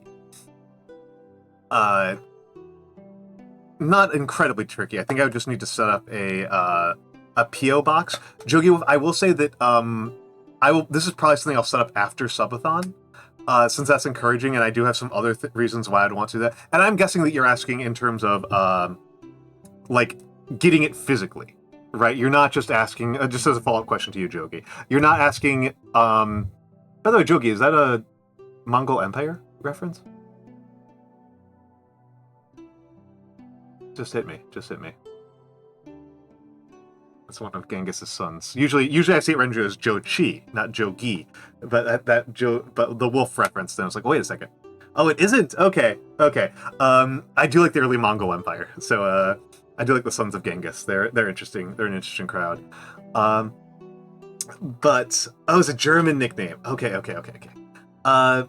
So mailing it is the limitation. If it's just stuff on stream, so far that's a channel redeem, and I should talk to Mia about how she charges for it, because I do know a calligraphy influencer who does do that. I should check with her. I don't really know her. Like I've seen her streams, and I know that that's what she does. But I should go in and talk with her a little bit about that. I should reach out to her, I should say. So yes, I will have to set up a P.O. box if I want to mail it. If I don't want to mail it, I should just set up a VGen for that, and you can email. You can certainly DM me over Discord about that if you want something that's longer than like a few words. If it's just like a word or two, I don't really care. Like I'm just happy to get the practice in, right? I'm just happy to get the practice in. But if you want something bigger, I can set that up. But you can. My DMs are pretty open. I'm pretty easy to reach out to, and we can talk about that. But yes. So as I mentioned, oh my goodness, that's certainly a way to support me. And Jogi, enjoy your tanks. So yes, as mentioned, we are past 200. We've already gotten the new model debut. I will have to set up a bunch of these. If people are wondering about that Dark Souls one, I just kind of want to, just to give people a little bit of a hint about that Dark Souls one. I am so bad at Dark Souls, dudes. I am so bad at Dark Souls. I died 123 times to the Asylum Demon. I am so bad at Dark Souls, and people have it on stream. We have clips from it. I am so bad at Dark Souls. I am good at streaming Dark Souls, but I'm bad at playing Dark Souls. So me doing Dark Souls for 24 hours would be a pretty funny stream. I think I have the energy to do it. It would just require some setup. I stay up for 24 hours with some regularity. I'm pretty good at pulling all-nighters. But that one I'm scared of. I am scared of that one because, oh my god, I'm so bad at Dark Souls. Yeah, you were there for deaths 45 to 110. Oh my goodness. It was brutal. It was so brutal. And the other ones will be the model has already been debuted. Everything else will be scheduled in the future. And schedule for this week. Let me grab the schedule. Schedule for this week. Tonight we are doing Discord movie night. We are watching New York City assassination movies. And then I'm doing a book club on ReZero. If people haven't seen this before, I do book clubs with other streamers of a book that changed their life. Previous books have included Iranian magical realism, Canadian graphic novels, a lot of fantasy fiction from the 1920s, fantasy fiction from the early 2000s. The first one we ever did, if you go over to my videos, the top shelf should be the previous ones. Should be a series of highlights of previous ones. The very first one was the book Otaku, Japan's Database Animals, which is a Frederick Jamesonian analysis of weeaboo culture. So that was impressive.